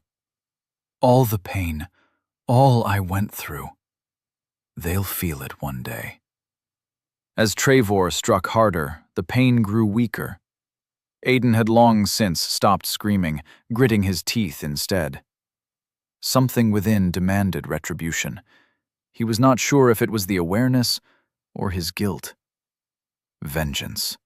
Even if it took a day, a year, a decade, a lifetime. His thirst for it would not fade. The foreign part of his mind resonated with the hatred, but what he could hear most clearly were the words whispering inside his head, the text that appeared in front of his eyes. Catalyst achieved. "Come on, don't be shy," Trevor roared in frustration. The pain vanished. Information flooded Aiden's brain as the blue light of runic symbols manifested in front of him. It swirled and condensed into a thin, square sheet of ethereal material made physical, of light crafted into an unseen glass. Another lash came. A malevolent grin split Aiden's face. Trevor looked at the whip, displeased at the meager amount of flesh stuck to it. "You're a tough little ratling. Creepy, too, I'll give you that. But don't worry. I'll make this one count." The Sovereign held the whip with one hand, the other hovering above the blood-stained instrument in a practiced motion. Red mist poured out of his palm, revolving around the whip like a whirlpool. Trevor trailed a finger along the whip's length, forcing the mist into the leather. Small red thorns sprouted from it, resembling a vine. "I won't kill him," Trevor said, before Corvanus could object. Don't be jealous. I know he's your kill, not mine. The magic-imbued whip blurred as Trevor's arm moved at an impossible speed. It struck Aiden in the chest, breaking his bones.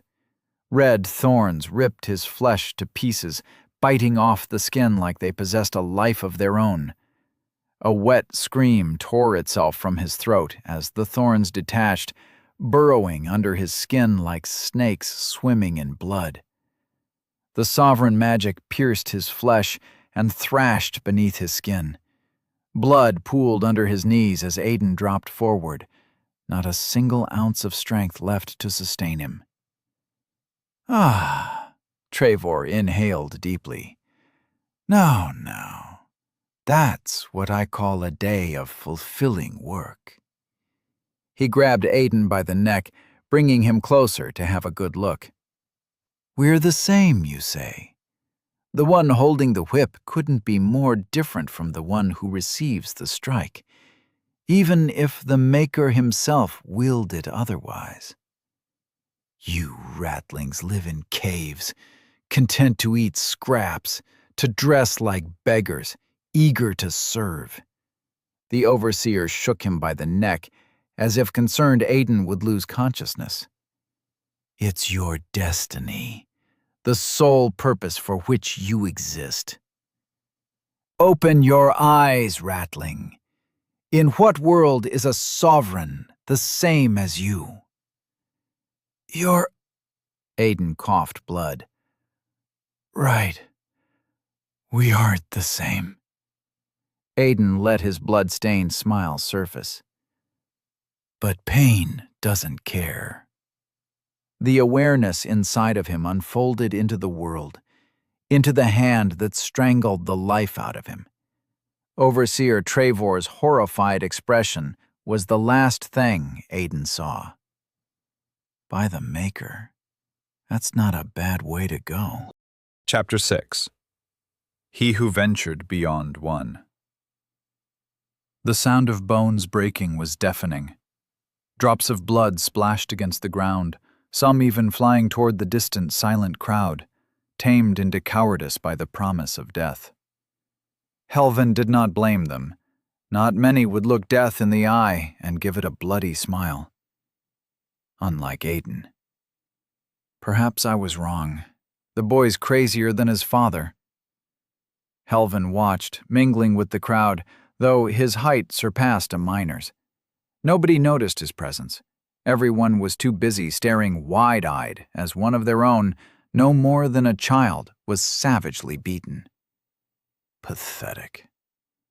Ever since the rebellion in the first district, their fire and will to live seemed to have been bred out completely. Helvin thought it was a shame, but also unavoidable, for a regular miner had no way of facing the might of a sovereign, much less an Empyrean who wielded blood magic. Once a resident of Elysium, with sovereign blood running through their veins, had their soul heightened to the six paths, they were no longer human. The arcane changed someone like an irreversible tide. Those who resisted that force soon met death. Helvin glanced at the pair of headless bodies lying, forever silent, on the pale stone floor. The Sovereign, an Empyrean of the Blood Path, knelt in front of Corvax's son, his hand gripping the boy's neck as if to choke the last strands of life from his puny body. The boy might have some guts, but it was nothing but anger. Helvin doubted if Aiden would ever raise his hand against a sovereign, even if given the means to fight. He reeked of fear. He might be one of Corvax's sons, but he is not the one I'm looking for. What a waste of time. I'll have to get the ring back. Helvin readied himself to leave for another catalyst district, when something changed in the boy. A shiver rang through his core, loud as the evening bell, strong as the current of wind that whistled silently. It can't be. Helvin infused his body with Hexion. The sensation was subtle, enough to escape the notice of most Empyreans, even those trained by the Magisterium Arcana, such as Trevor and Corvanus. But Helvin had passed that threshold centuries ago. Aiden cackled as the sovereign in front of him fell to his knees, a guttural howl ripping from the depths of his lungs. He thrashed on the ground, his hands clawing at his chest and tearing the white uniform from his muscular frame. His nails dug deeply into his skin, carving bloody trenches from one side of his ribs to his neck. By the fallen god, there's no mistake. That has to be a providence. But to awaken it without being heightened, it's unpredictable. It won't synchronize well to his path. But maybe that's what Korvax was looking for. Helvin let the Hexion inside his Astra form into an art. Did you see this all along, Korvax? The screaming stopped. Trevor took a knee, inspecting his chest. There were no wounds except those he had inflicted on himself. What? He breathed raggedly. Huh? The sovereign gathered himself, closing his eyes. Helvin sensed the Hexion being used. The amateur doesn't even have his Astra properly shielded. Nevertheless, the wounds on his chest closed in less than a minute. A greater reverence wasted in these caves. What did you do? The fool's voice carried more panic than command, heedless of those who overheard.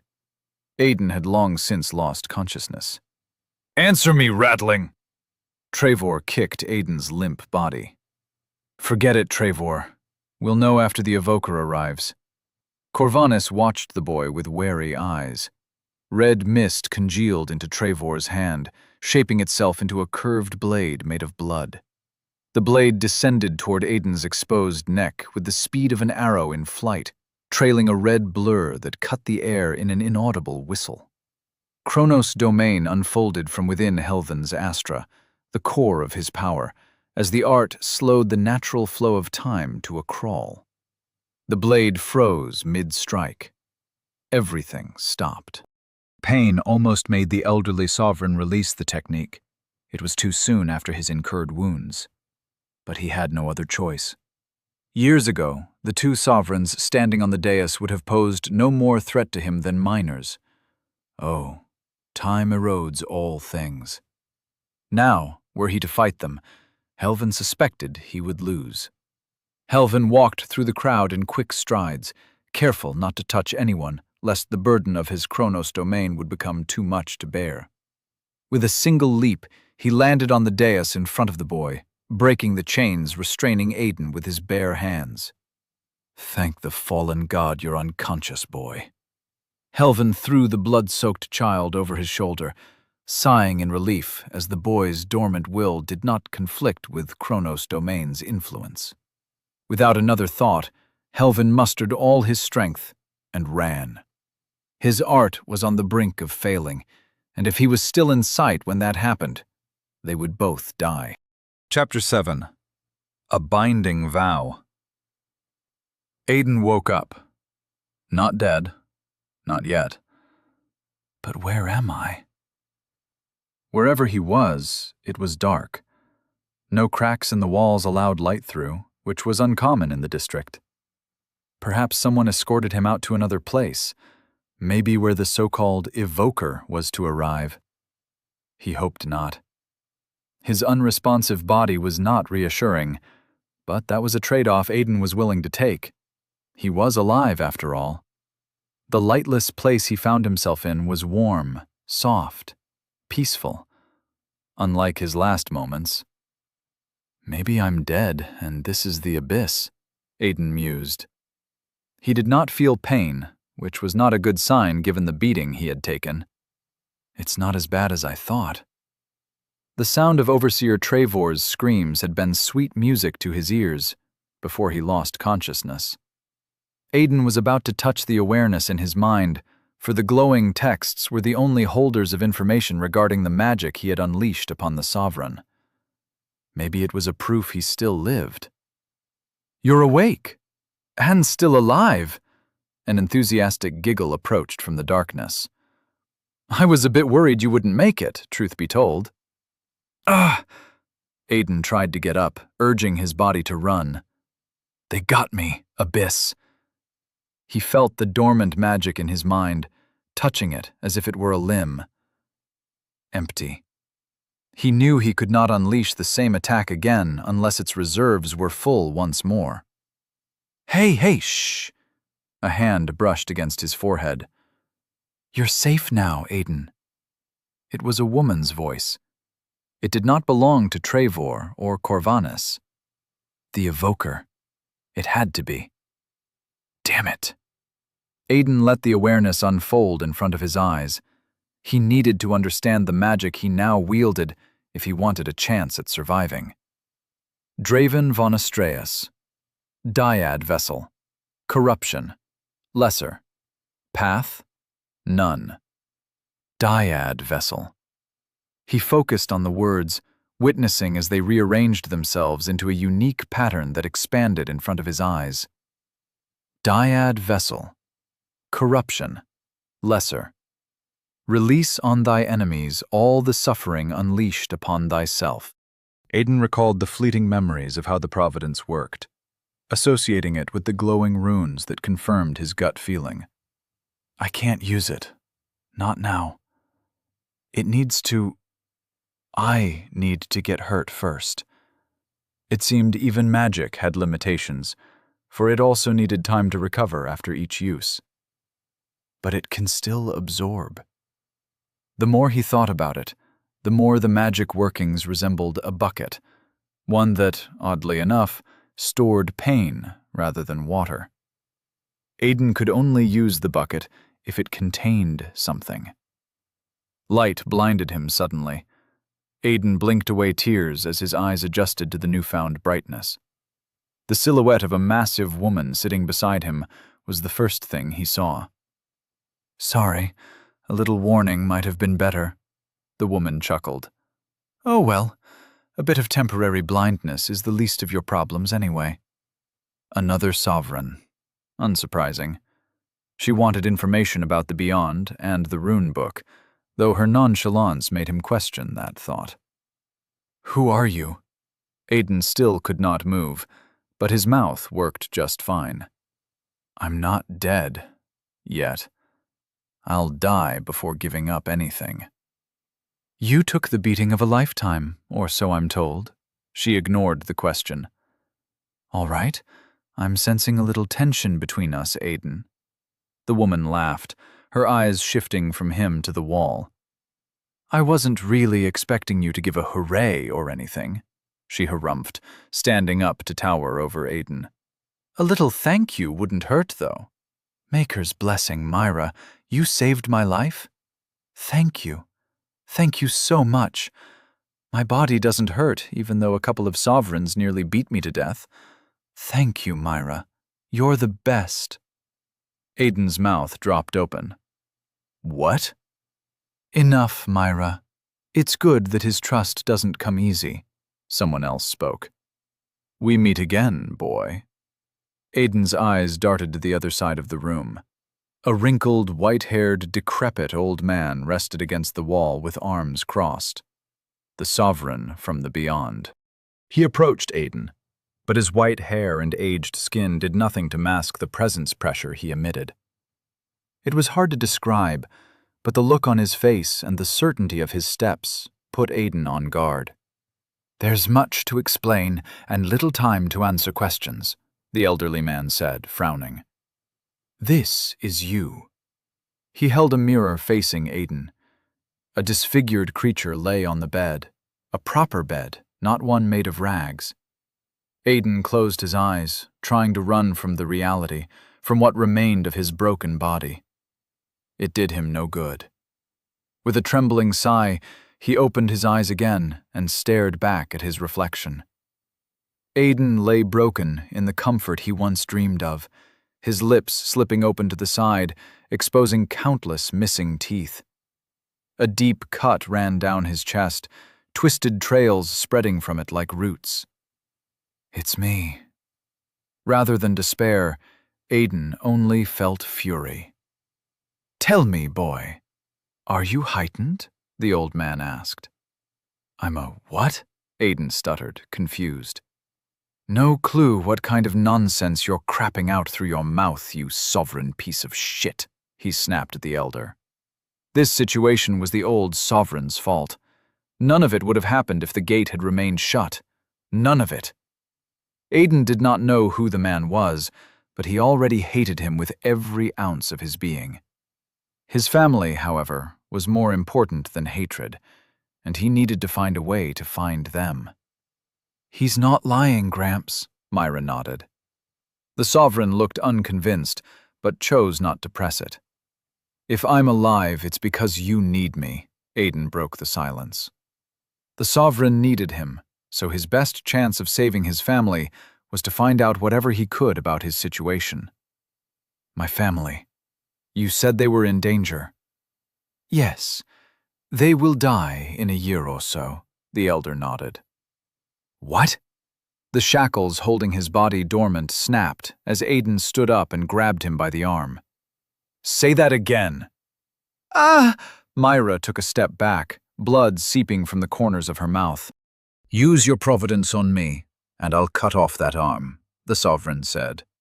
He glanced down, unconcerned, but the threat in his chilling tone was clear. Shivers crawled under Aiden's skin as he released the elder's hand. You can't restrain an unheightened minor boy, Myra? The white-haired man shook his head. I've been blocking that damned trace for hours, you heartless geezer. Myra wiped the blood from her mouth, a maddened look possessing her eyes. You know my reserve isn't that great. I'm just a median reverence. Do this, Myra. Do that, Myra. After you heal him, block the trace, Myra. After you block the trace, make sure he's not dead. Abyss below, woman, the man from the beyond took a step back. I just asked. So she's the reason I couldn't move. Aiden did not understand how sovereign magic worked, but whatever hold Myra had on him injured her once broken. And how the abyss does he have this much will, Helven? She asked. Helven ignored her. My family. Other questions could wait. Why did you say that? They got into Elysium. Why would they be in danger? Nothing in this world comes free, Aiden. Helven looked lost in memory, but it only lasted a moment. I'll only help you if you help me first. What do you want? Aiden suppressed the hostility in his tone. Pledge yourself under my service. Swear to obey and follow my instructions. No. Aiden did not hesitate. Myra laughed, while Helven looked taken aback. Is this geezer stupid? Who in the abyss would agree to that over some shady rumors? Aiden restrained his temper, but he failed to understand how anyone would dare offer such terms. Perhaps the old man was a swindler, or thought Aiden was stupid. I'm not keen on becoming a slave just because you said some obscure nonsense about my family, Aiden scoffed. You want me to take your word for it? No thanks. They're probably safe and sound in Elysium. What if that's a lie, boy? Helven waved his hand before Aiden could reply. And make no mistake, you would not become a slave. You already are one. Aiden narrowed his eyes. What do they call your kind, boy? Helvan took a deliberate pause. Ah, yes. Ratlings. Send you to the mines, pay you with scraps, beat you bloody for the slightest mistake. Yup, sounds pretty much like a slave to me, Myra said with more enthusiasm than necessary. Aiden gritted his remaining teeth until he tasted blood. They're not wrong. The Maker knew the kind of hardship the miner families had to endure. It was something etched in their blood so deeply it had become normal. Somewhere along the way, they had settled for the injustice, choosing to forget a life once lived with dignity. You need this ratling, don't you? There was no bargain between two parties that did not respect each other, or so Aiden's father used to say. So either show me some respect, or kill me, like the sovereign you are. Anger provided no answers. It only clouded judgment. Aiden's mind was crystal clear, devoid of emotion, but he was tired of games. Enough was enough. Interesting. A smile adorned the corners of the sovereign's mouth. It was the first semblance of pleasant emotion he had displayed. A deal, then. Not a vow of servitude, but of partnership. You can call it a transaction if you want. You help me, and I will help you. How can I know you're not lying about my family? Aiden hesitated. Helvan was the only person ever to question the safety of Elysium, but he was also the first who might have seen it firsthand. No other sovereign would lower themselves and speak to a minor when not necessary. Helvan's words, truthful or not, held weight. You can't. Helvan paused. Unless you're a wielder of the blood path, an Empyrean that reads lies from people's hearts. But I don't think that's the case. Well, it hardly matters. The words, once written on a binding vow, will require me to comply. He produced a piece of leather from his black robes. Aiden swore the scroll was too big to fit in the elderly man's pocket, but he chose not to focus on the thought. You still haven't said what you need from me, he pressed. There was no way out of this. Aiden did not dare gamble his family's life. Lie or truth, Aiden bit the hook with enough strength to shatter his teeth. Oh, Maker, let this ugly geezer not be a swindler. You will infiltrate the Oran House, a minor sovereign family, the same one who holds your family. Helvan examined Aiden for a reaction, but found nothing. There have been some rumors about a secret meeting known only to Viren nobility, but no information about what is being discussed. They have my family? Aiden solidified his resolve, certain he would follow the sovereign's direction. Still, the plan itself did not sound feasible. Me? A minor? It sounded ridiculous as Aiden voiced it aloud. I might be small, but sovereigns aren't blind. You just said Elysium is not safe for us. They'll kill me. Aha! That's where I come in, Myra said, her eyes flashing red. I'm gonna make you look like a sovereign. Maybe you'll even be as strong as one. Probably not, though. You see, I've been practicing, but no one has survived so far. Helvan cleared his throat. I shouldn't have said that. Well, forget I said that. I feel quite confident this time. Her smile faltered. Probably. Truth be told, it's more like 50-50. I'm dead. Fear the unknown as he might, those people had saved Aiden's life. That was something he could not discredit. Rescuing a criminal from the hands of two powerful sovereigns was no easy feat. If they did that, saving his family might not be impossible. And I only need to sell my soul for that. Not bad. I'll take it. Helvan opened the leather scroll. Gold sheeting encased the edges, with maroon-red words written on it. Words. Aiden did not know how to read.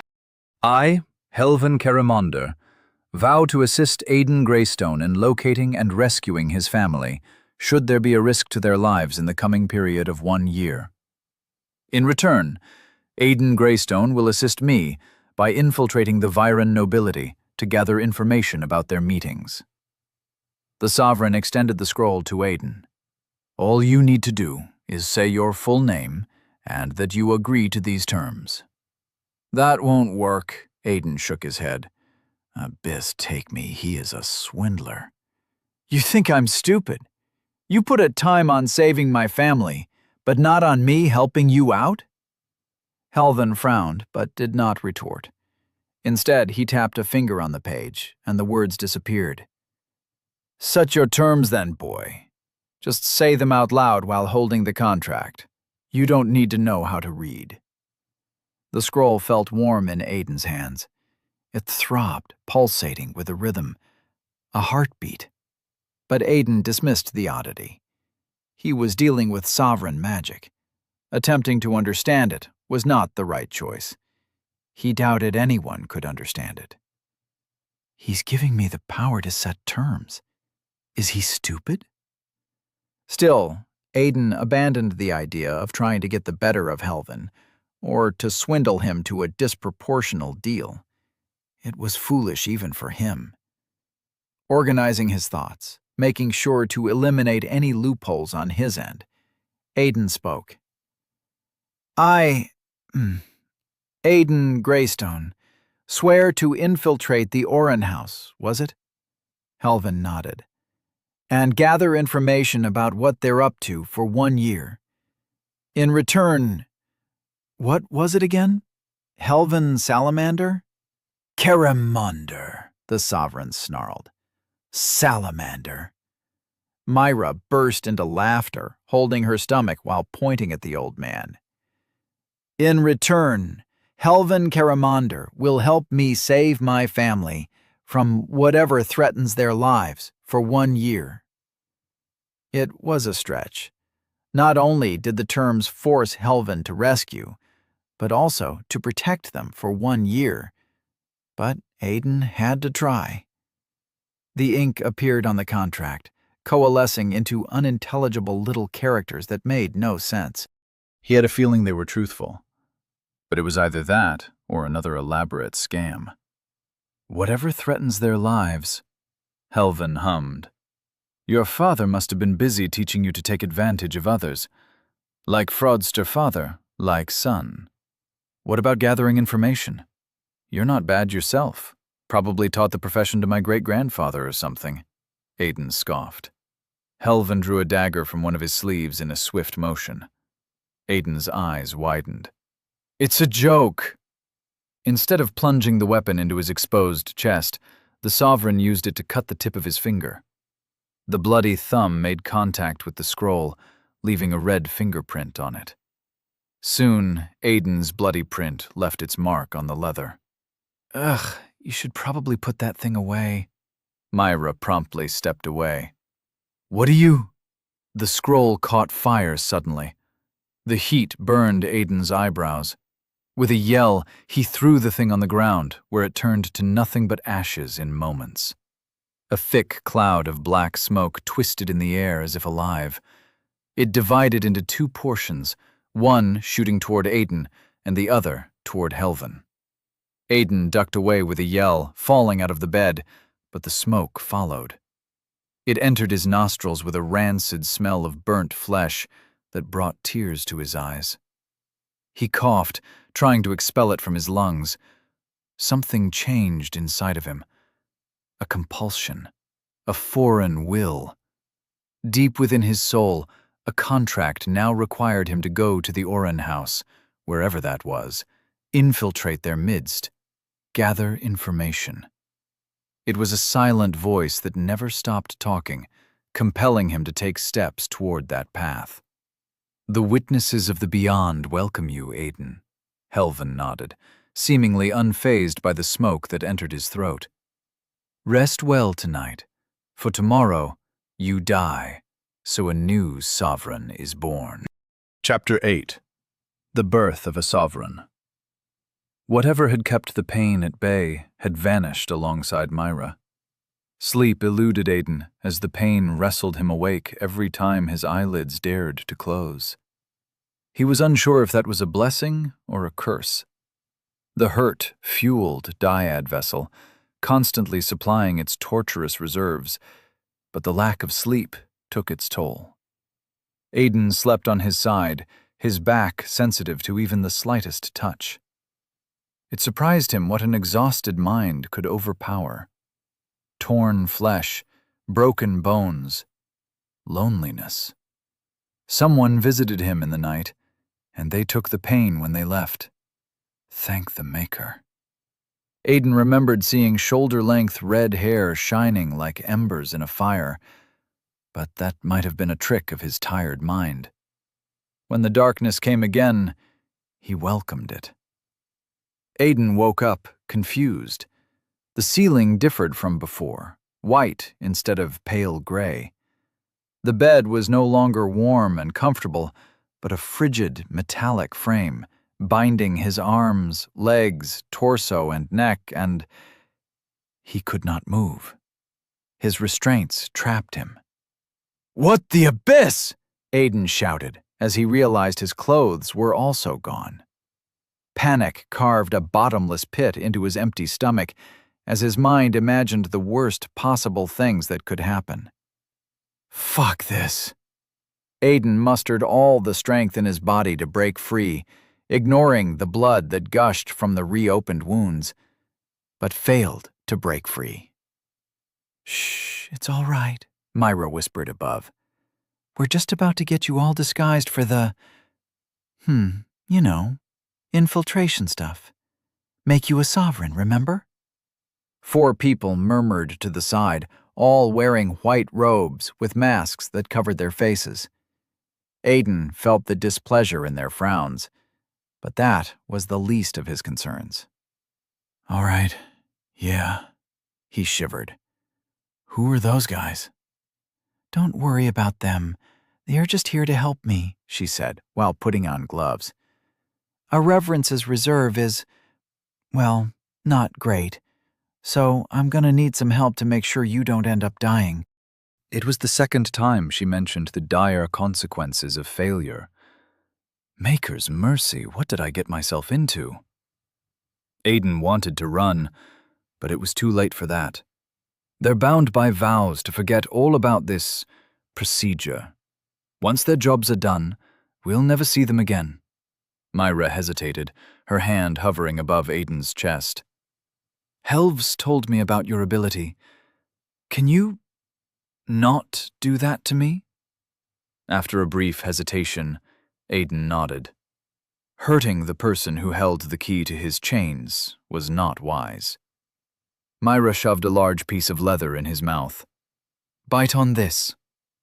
Aiden's questions were silenced into muffled whimpers that escaped his torn lips. Never in his life had he prayed so hard for salvation, or admonished himself for the consequences of his reckless decisions, but it was past time for regrets. "All right, guys," Myra clapped to gather the attention of the masked sovereigns. "Open up your reserves and submit your will to mine." "All of us?" One of them scoffed as if hearing a joke. "I thought we were taking turns. Surely you don't think you can handle the will of 4 reverences?" "Look, guys, if you don't want to comply, break the contract," Myra said, and the chuckles turned to silence. "That's what I thought. Now shut up and do what I say." Red light illuminated the white walls of the room. It ignited from the mist pouring out of the 4 masked people in the corner. Myra muttered something under her breath, a deep frown taking hold of her features, and took a deep breath. All the mist entered her body. Her eyes gained a deep crimson color resembling a ruby, unlike the usual soft caramel. Even her hair brightened to a brilliant shade of red. Strands of lightning bearing the same color crackled on her skin, traveling erratic paths from her body to the ground in a sizzling stream of pure sovereign magic. "Ah," she sighed with a trembling smile. "Time to start." She pressed her hand above Aiden's heart. "This will hurt. A lot." "I wish I could put you to sleep. Save both of us some trouble, but I gotta monitor you during the procedure." Myra winced at the horrified expression taking over Aiden's features. Molten metal poured from her hand. It entered Aiden's flesh, burning, ripping it apart, remaking it. Brown eyes bulged out of their sockets as the pain overwhelmed him in a second, even though Dyad Vessel worked ceaselessly to lessen it. The room grew dark, the pull of unconsciousness dragging his eyelids closed. It was a relief from the pain, something too tempting to deny. The torture diminished to a whisper. Aiden embraced the darkness, the escape. A cold hand squeezed his heart once, twice, thrice. "Ugh!" he gasped through the leather in his mouth. Cold sweat sizzled on top of his burning hot skin. Just 1 minute. He begged for rest, but realized Myra would not grant it. This pain was something he needed to endure. There was no running away from it. Fire burned his muscles, boiling out the impurities within his flesh, cleansing his body from the inside out. Invisible hammers broke his bones, while the heat mended them together. Aiden screamed until he lost his voice. "I think you broke the rattling," one of the masked men said. The leather in Aiden's mouth came loose, as did the restraints. But instead of returning the stolen freedom, they granted nothing more than a chance for rest. "Good morning, sleepyhead," Myra chirped. The voice made Aiden wince. The cold metal pressing against his back told him where he was. Something on his face made Myra's smile falter, probably the undisguised terror. The four people stood silent at the corner, as if to keep distance from the red-haired madwoman. Aiden did not blame them. He wished to do the same. "Ah," she hummed to herself. "Not feeling up to it?" "Who likes to get tortured?" Aiden let out the bitterness and fear he felt. Without a word, Myra started to untie his body from the table. She stood to the side, arms crossed, and motioned him to stand up. Aiden did as he was told, while a part of him wondered if he could just run away. "My family needs me." His shoulders were suddenly heavy. "Just a little longer." Aiden followed the red-haired sovereign to the long mirror next to the door. His body felt wrong, though he failed to understand why. Aiden looked down at Myra. "Wait, how come Abyss take me? I can see the top of her head." He faced the mirror, gazed at the skinny, naked sovereign who looked back at him. His body was thin and gangly, all skin and bones. His hair was brown, and his eyes followed suit. That was secondary to the scar that traced a cruel red line from his right shoulder to the left side of his belly. "Is that me? What did you—" Aiden did not know what to ask. Perhaps he should thank her, but showing gratitude to a sovereign was beyond him. "Nothing special, really." Myra flashed a proud smile as she examined his body. "Removed the gunk from inside you, extended your bones, nourished your muscles with Hexion. Nothing all that difficult. Though you almost died a couple of times." Aiden chose to ignore the last part. "Hexion? I'm a sovereign now?" "Nope," Myra burst into laughter. "You're just the tallest miner ever." She pushed Aiden with a soft touch, nothing but a playful tap. It felt as if somebody had pushed him with their full strength. "No strength to back that height, see? You can't run any faster than a miner. Well, you'll probably be slower now." She frowned. "If you want to stop now, that's all well and good with me. But you'll get a broken bone every time a sovereign looks at you." Aiden swallowed his fears, refusing to let them control him. He needed to get stronger to rescue his family, and the new looks alone were not enough to bridge the gap between a miner and a sovereign. "Do it." Aiden walked back to the table, devoid of hesitation. Fear might still flood him, but he refused to let that control his future. Aiden lost track of the times he lost consciousness. Muffled voices were the anchors that guided him back when darkness beckoned. "Abyss," Myra snarled. "I shouldn't have done this. Someone get Corvanus here, now!" "Corvanus?" Aiden muttered, confused. He remembered seeing a vial of silver liquid and a large syringe with a bright needle. The pain was so intense that his mind played tricks on him. He saw Overseer Corvanus assisting Myra in dealing his punishment. "Maker's mercy, Myra." Even the voice was familiar. "Why is the child bleeding from everywhere?" "Mistakes happen, all right?" she retorted, with a tinge of panic. "Now shut up and help me." Something pierced Aiden's stomach, burrowing its way to his heart. In one moment, his sense of self was intact. He was Aiden Greystone. In the next, he was something else. He smelled the blood in the air, felt it, craved to devour it. Memories pulled him to a place of hunger. The moon shone red in the night sky. A hole in its center pierced the moon's celestial body, revealing bright stars in the distance. It was a proud, defiled reminder of its old glory. The hemomorph wandered the world, dreaming about its next meal alone. Ah, what it would feel like to drench myself in the warm life of those who crossed me. Humans.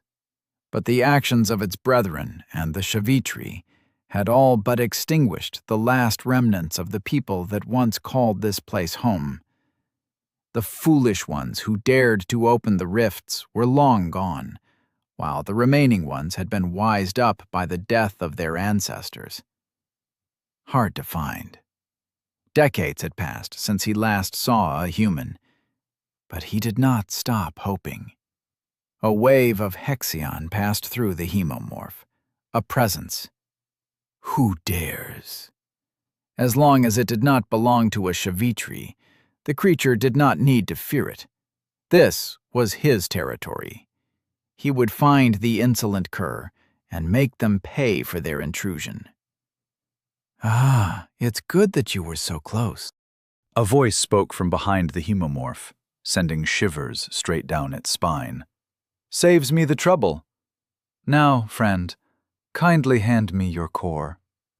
The hemomorph spun, weaving Hexion into crimson armor around its body, condensing it into a thin blade at the tip of its tail.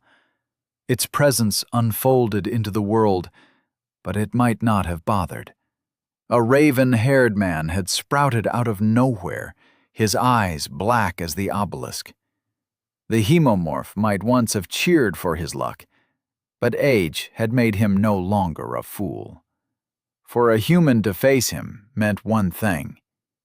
He's no prey. The man vanished. Archon! In its last moments, the hemomorph wondered what one of them was doing outside the haven. Before death, it cursed its core with the full force of its will.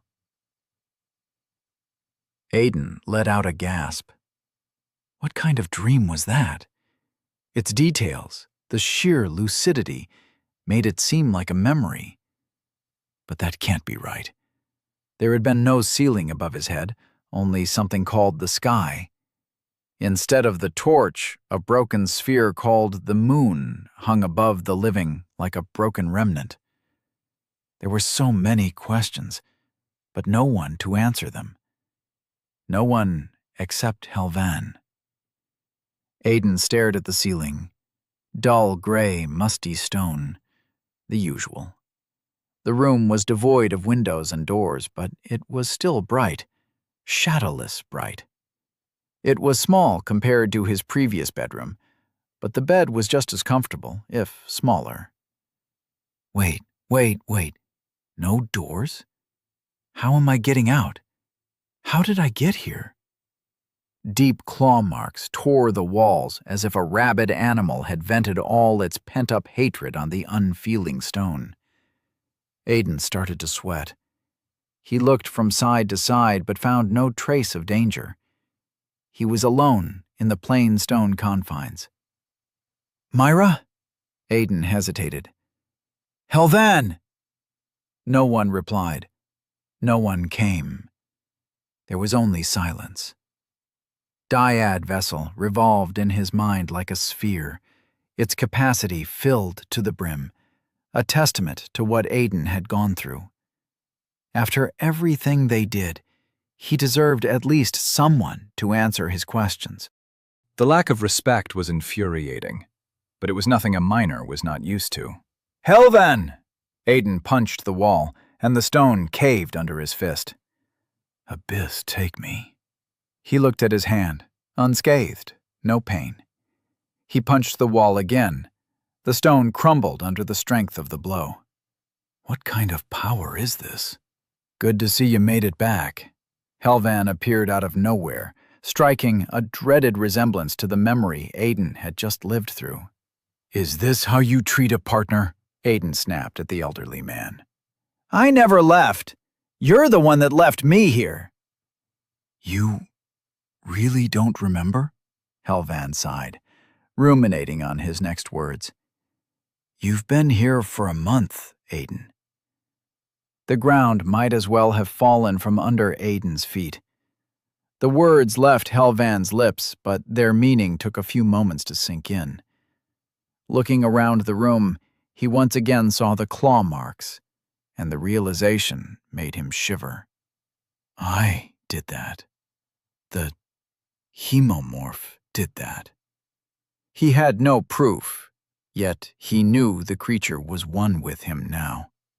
"Come, there's a lot of things you need to know. Even more that you must learn."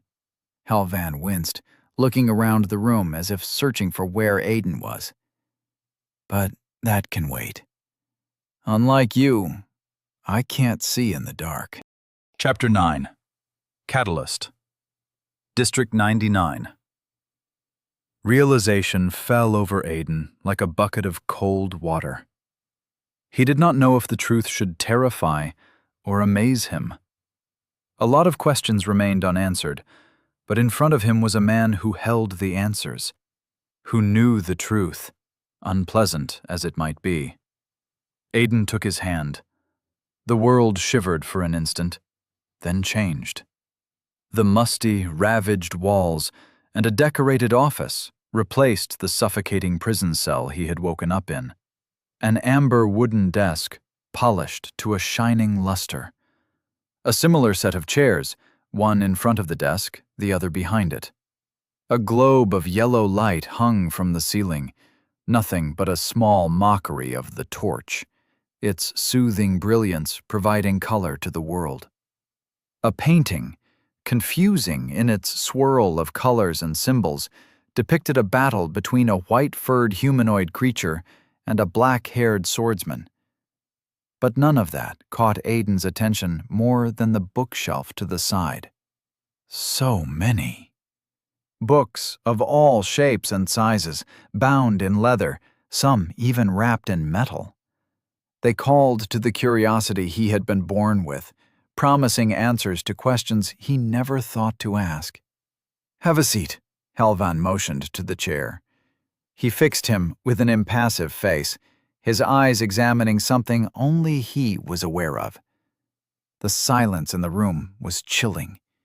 His scrutiny made Aiden uncomfortable, but he did his best not to let it show. "Say, Aiden, what do you think about the painting?" Helvan asked. "Messy." Aiden examined the painting, but the random symbols took away from the scene. "The white thing, whatever it is, doesn't seem to like the guy with the sword." Helvan looked stunned. It was as if Aiden had provided a deep insight into the mind of the painter, for the elderly man nodded and produced a smile. "You can see it. I was right.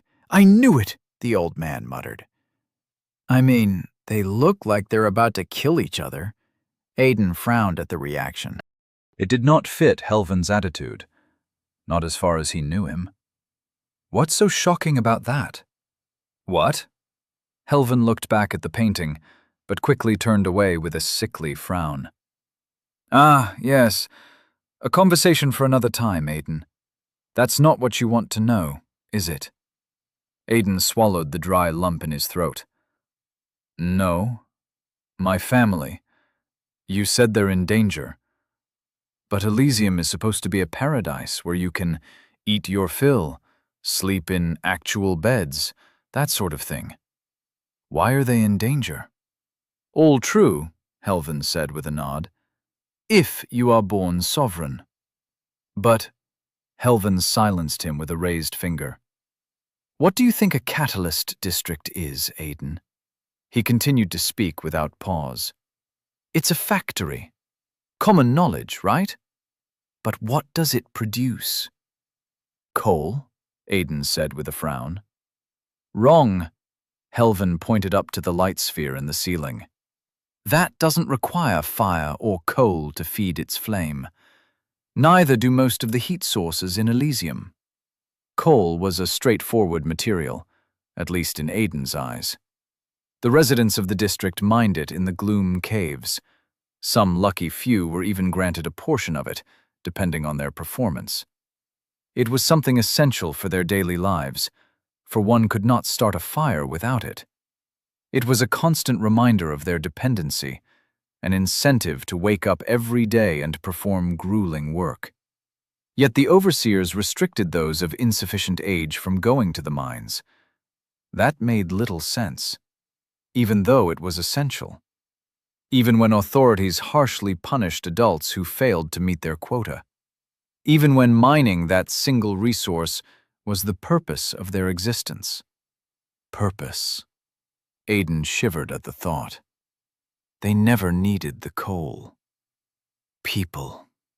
He closed his eyes as a dark realization fell over him. The Catalyst District produces miners. People.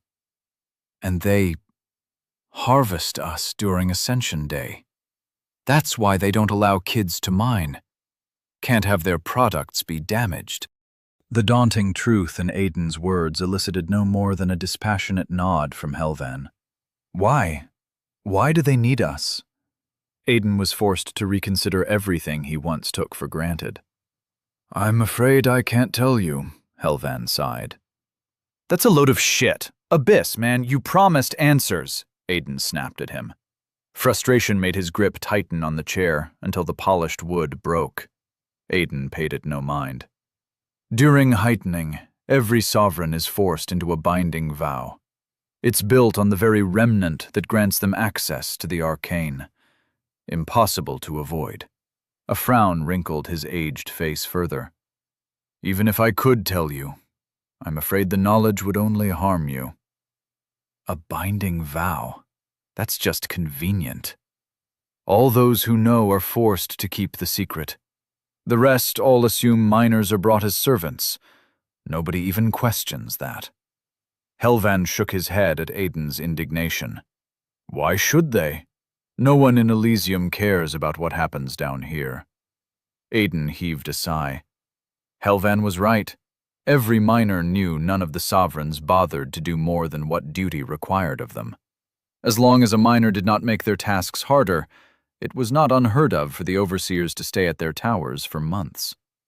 I could set fire to this place, kill every miner, make this place a wasteland, and it wouldn't mean a thing to Elysium. It happened before, after all. A dark shadow cast over the old man's face. More than once. No, that can't be right. I've never heard of something like that. Not in your district. Helvan must have seen the distrust on Aiden's face. He motioned to a book on the shelf, forgetting Aiden did not know how to read. The Rebellion of Catalyst District 1. Wait, what do you mean by 1? Aiden shot to his feet. There are more than one? That's right. Your home isn't that unique, boy. Besides the gate, there's nothing irreplaceable about it. The old man glanced at the broken chair, but did not mind. There are 99 other Catalyst districts. Yours happens to be the 99th. Aiden fell silent. We'll continue this tomorrow. Helvan stood up and walked to the door, motioning for Aiden to follow. Think about what I have disclosed to you. For thought is the light that guides the victorious, and impatience is the killer of fools. The sound of a muffled impact shook the ground. Grunts of pain echoed in the long hallways as Aiden followed Helvan along what had once been dark tunnels. Now, the darkness gave way under his unnatural sight. The walls rumbled. Light spheres hung from the ceiling, illuminating the path ahead and casting shadows where their brilliance did not fully reach. Nothing escaped Aiden's eyes, be it shadow or complete darkness. Everything was but a shade of gray. A muffled grunt of pain echoed in the corridor. Aiden yearned to learn the full extent of what he was capable of, but there was too much going on inside his mind. Now's not the time. He glanced at Helvan, the old man's height shorter than he remembered, and shook his head. Prying answers from the sovereign was no simple task. Somebody uttered a nasty curse. Helvan stopped in front of a plain, wrought metal door. All the noise originated from behind it. He opened it, motioning for Aiden to follow inside. The ceiling was higher inside the room, several paces above even the tallest sovereigns. The area was circular and wide, with weapons organized into wooden racks at the edges. Smooth stone, similar to the material in the steps of Elysium, formed the floor. Splashes of blood were the ornaments that adorned the floors and walls. Two people noticed their intrusion. One was a sovereign man of similar height and age to Aiden. His hair was black, cut short close to his scalp. He was a shirtless, bloody mess, with muscles adorning his lean physique, stringy and refined into tight cords that rippled under his skin. The other made Aiden flinch on instinct. She had shoulder-length red hair tied behind her head, caramel eyes that were observant, inspecting him as a crafter would their masterpiece. A cheerful yet chilling smile played on her lips. Myra. Aiden! She approached, excitement written clearly on her face and arms open for a hug. So good to see you. Aiden tried to step behind Helvan, but Myra was faster. She enveloped him in a tight hug that sent uncontrollable shivers running through his body. Myra, Aiden forced a smile. It's good to see you. That grumpy man didn't let me visit you. Can you believe that? Her eyes stabbed at Helvan. Truth be told, I wasn't sure you'd pull through. Aiden silently thanked Helvan for keeping her away from him. 1 month of his training is already wasted. I take it you understand what to do, Myra, Helvan spoke. Yes, sir. Of course, my lord. Myra saluted before whispering, Don't mind him. He hates when people have fun. The other sovereign walked toward Aiden. Who's the skeleton? These guys been starving you or something? Skeleton. Aiden glanced down at his arms. He did look thinner than he used to. Aiden. He extended a hand.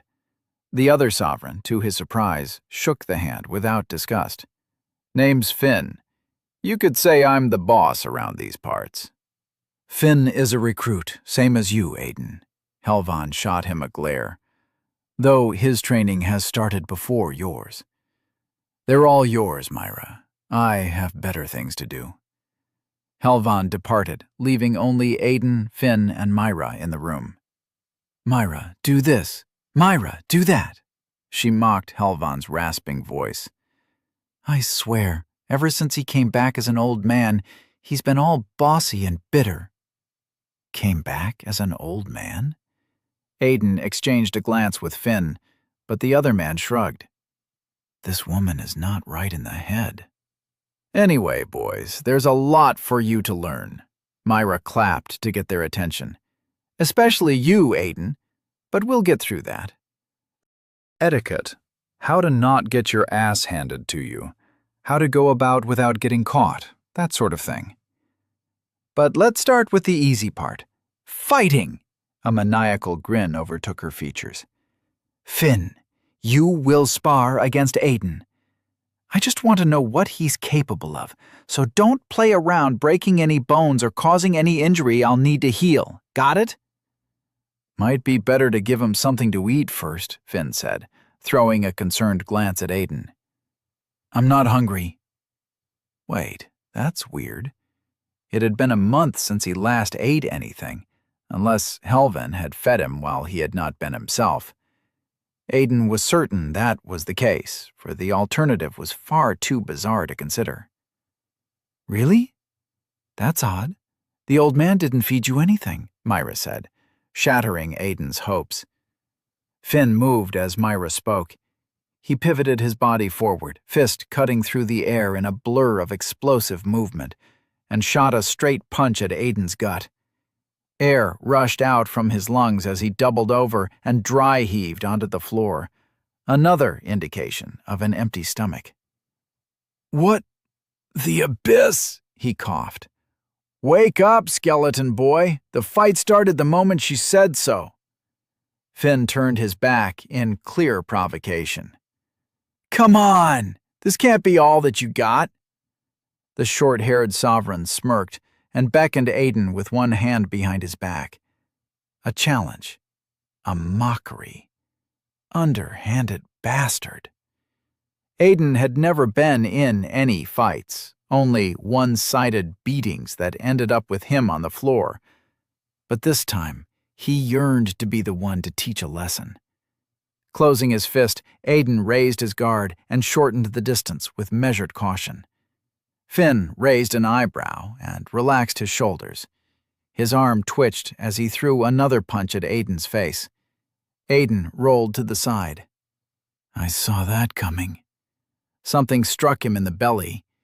It was the same spot Finn had hit before, a message that ridiculed his efforts and denounced his lack of skill. All right, that's quite enough. Myra pulled Aiden to his feet with one hand. Not much of a fighter, are you? That's putting it lightly. This guy can't fight to save his life. Finn snorted a laugh. No idea you guys recruited amateurs like that. Aiden felt his face coloring to an uncomfortable crimson. Finn's words might be rough and provocative, but it was the undisguised truth. His performance had already been embarrassing enough, so he chose not to give a meaningless comeback. The assessment, if it could even be called that, ended without ceremony. Myra left after showing him to a plain, small room that could barely fit him. A comfortable bed, if tiny, was stuck to the sculpted monotone stone. A table and chair, crafted from a type of black wood that resembled coal, adorned the opposite side. The bed was as soft as he imagined, but Aiden did not let himself appreciate it. Everything felt out of control. Events spiraled around him, their consequences unknown. The gate, the beyond, the ascension, the ring, and now I'm some kind of spy. Aiden massaged his temples. He felt way out of his depth. What are these people thinking? The secret organization, the witnesses of the beyond, had goals he understood even less than the previous monumental events of the past few days. I need a moment to take a breath. But he knew that was a luxury he could not afford. Myra had told him of the rigorous training ahead, advising caution to avoid injuries she could not heal. But Aiden let the warning enter one ear and leave the other. He needed to catch up to Finn if he wanted to have the strength to fulfill his binding vow. He needed to get stronger. If all that blocked his path was just a little pain, Aiden refused to flinch. I don't break that easily. Aiden snapped his fingers, turning off the light sphere. Do your worst, Myra. Chapter 10. The As-Tenri Circlet. The flow of time streamed by, ethereal and traceless. Without the torch's light shining above Aiden's head, a measure of the day was determined by how long he endured Myra's grueling training, rather than the shifting hue of the remnant's flickering flame. Weeks of etiquette and basic hand-to-hand combat lessons, nothing more than the red-haired sovereign beating Aiden and Finn half dead, and he started noticing his progress. He could now hold his own against the fellow recruit during a short sparring session. Sometimes. Aiden knocked at the metal door once. No reply. The man inside must have been busy. The few times he had seen Helvin during the training lessons had all ended in the postponement of his promise for answers, but Aiden thanked him for it. His avoidance provided plenty of time to dwell on the questions he needed answers to. There were so many. Come in, Aiden. Helvin's raspy voice came from inside. Someone replaced the broken chair, a victim of Aiden's impatient grip, erasing all memory of their previous encounter. Helvin sat behind the desk, his focus on the many papers strewn across the polished wood. I hope you forgive me for not seeing you earlier, but there were other matters that needed my attention. He motioned to the chair. Try not to break it this time. No promises, Aiden said with mild embarrassment. Still getting used to my body.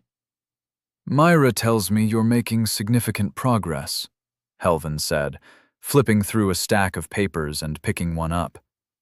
His eyes darted from line to line as he read. Demonstrates high levels of pain tolerance, stamina, and a will to improve. Next steps of his training will begin tomorrow. Myra isn't the kind to praise without cause, just so you know. Never mind that. Aiden waved away the discussion. He was here for answers, not idle talk. How did you know my father? Helvin flinched at the question, raising his head from the documents before saying, Now that is a long, long story, one which I don't have time to share. But suffice to say, your father was one of us. You can't mean... A member of the Witnesses of the Beyond, yes, Helvin sighed. A smuggler who knew far too much for his own good. Korvax could get into places no one else could, not even me, and steal things no one dared to attempt. The revelation stunned Aiden into silence. His father had never struck him as that sort of man. He was a hard-working miner, confined to the gloom caves for the better part of his days to provide food for their pot. A smuggler? If there had ever been a hint of that part of him, Aiden had been too young to notice. I've never seen Dad do anything like that. Aiden suppressed the doubt in his tone. And what would he even smuggle from the mines to Elysium? Helvin chuckled as he watched the moment Aiden pieced the puzzle together. That's right, boy. Your father didn't take things from the mines to Elysium. Quite the contrary. But he was a miner, Aiden protested. You can't go there unless you ascend. Are you sure? Helvin raised his eyebrow, looking Aiden up and down. You claim to be a miner yourself, but you're taller than me. Those hands of yours could break a chair with no effort, almost like a sovereign. If we can make a miner look like a sovereign, perhaps making a sovereign into a miner is not impossible. Helvin's words echoed in the small room, like a pickaxe striking stone. A sovereign into a miner? Aiden's vision blurred.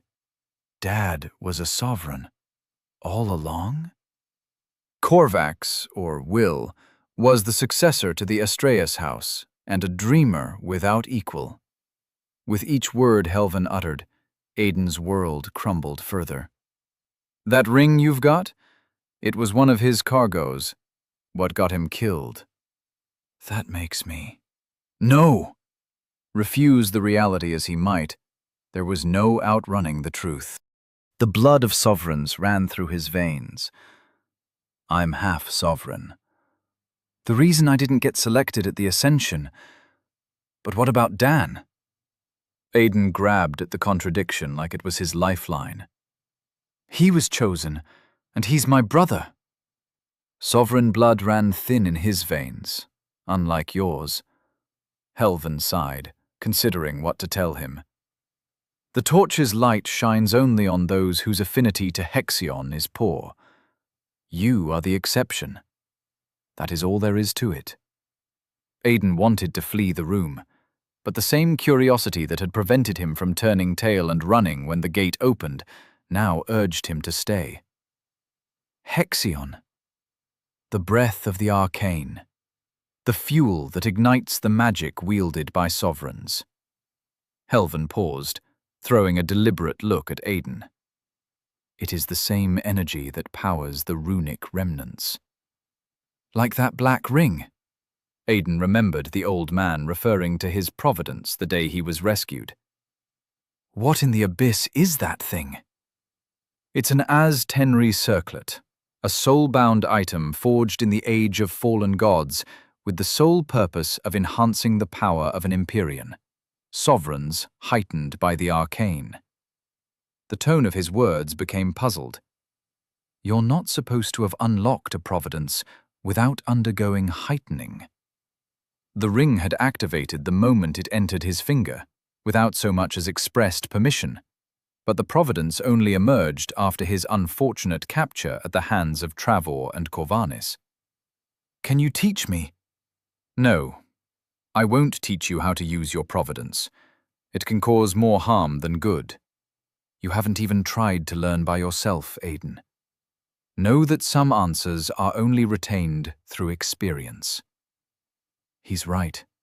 Aiden had been reluctant to use the providence during his training with Finn and Myra, since they were not truly his foes.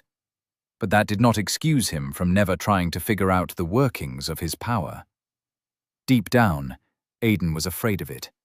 He wanted answers, but feared their repercussions would change him. Leave now, Helvan said. Myra is expecting you. The training room was not silent. 3 new people, all dressed in plain gray robes, stood in the corner, their conversation tightly kept within their private circle. They were tall, sovereigns at a glance, possibly half-breed impersonators, Aiden thought. Heavy was the burden of knowledge, doubt, hesitation, anger. Aiden just wanted to punch something, someone. He yearned for the simplicity of training the flesh, where one either won or ended up bloody on the floor. Simple sounded good after all he had learned. Aiden, good to see you're not late. Finn approached with a grin. He still had a bruised eye, and a split lip showed Myra had just lectured him. Any idea what's going on with them? I was hoping you did, Aiden shrugged. Your guess is as good as mine, man. Probably some crazy idea of training from that mad woman. Finn glanced at the door with apprehension. Aiden examined his frame, eyes, demeanor, anything that might give him a clue to Finn's real nature. Nothing about him resembled a miner, yet Aiden knew he had been one. He did not act like a sovereign. His behavior was crass and unbothered. Did they also put you in a cell after making you look like one of them? Aiden nodded to the 4 sovereigns at the back. A sovereign, I mean. Finn stood silent for a moment, his face showing no indication he understood the question. Say, do you fancy apples, Aiden? Never had one. Aiden understood the other boy's meaning at once. Not much of that going around where I came from. Just potatoes and coal. Abyss, take me! You're a miner? Finn's eyes bulged out of their sockets. Myra said I was the only one that survived. Same as you, but from a different district. This is fucked up. Finn pulled Aiden to the farthest corner. Myra isn't right in the head, I'll tell you that. She might also be one of us. I can recognize the scars when I see them, he spoke in a hushed tone. But what do you mean by cell? The door opened behind them. Myra entered the training room, hands behind her back, and an unusually serious expression on her face. The 4 strangers went silent at her presence. I taught you the basics, how not to embarrass yourselves too much during a fight, but there's only so much you can learn with hugs and lectures. The excited grin returned to her face, sending a shiver coursing through Aiden's skin. Knowledge can't hold a breath to the real thing. Isn't that what we're doing when you beat us up all day? Finn scoffed and slapped Aiden's shoulder. Right, Aiden? You idiot. Aiden tried to move away from the short-haired man, drops of sweat trickling down the back of his neck. You don't provoke that woman. Myra grinned from ear to ear. Oh, come on. You know I won't hurt you too much, right? I need to fix that. She beckoned to the distant sovereigns. You 4, the old man promised you what? 1,000 low-grade Hexion cubes for assisting in their training? That's right. The largest one of them stepped forward. How about this, then? I'll pay you 10 cubes for each of their bones you guys managed to break. Myra nodded to herself, proud of her idea. Silence fell in the room like a deadly sword. 10 cubes! The big man shouted. The one with a rotund belly counted on his fingers, excitement growing as he grasped the true value of Myra's offer. The smaller, thin man chuckled. What's the catch, Weaver? Simple. If any of them remain standing after 1 hour, you won't get paid at all. Myra crossed her arms and beamed. Are you trying to scam? The fat sovereign shut up as the tallest of them waved a hand. Against kids? He inspected Aiden and Finn. I'm not saying no if you want to pay us more, but what happens if we snap their necks by accident? You understand, stuff like this happens. I'll be watching. Myra narrowed her eyes. The man swallowed and looked away. You've got yourself a deal. See? Finn elbowed Aiden in the side. Forget about not being right in the head. She's downright insane. You provoked her. Aiden wanted to strangle Finn. No, I didn't. Good luck, boys. Myra walked to the side of the room. What are you guys waiting for? Fellas, stay away from the neck and head. The tall sovereign, their leader, spoke to the others. The money is tempting, but we need to keep it safe so the cubes keep flowing every day. Got it? His back faced Aiden. The sovereign spoke as if he were discussing what manner of fancy clothes to buy, not at all the tone one should have before committing acts of violence. Rather than horrify Aiden, his casual cruelty made him happy. That is a sovereign. Aiden brought the awareness to the forefront of his mind. I don't need to feel bad about this.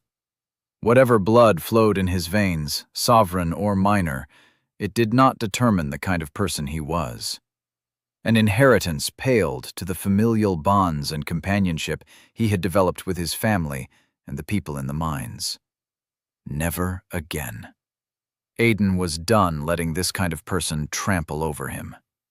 Nudging Finn with a hand, he ran at the men in a soundless sprint.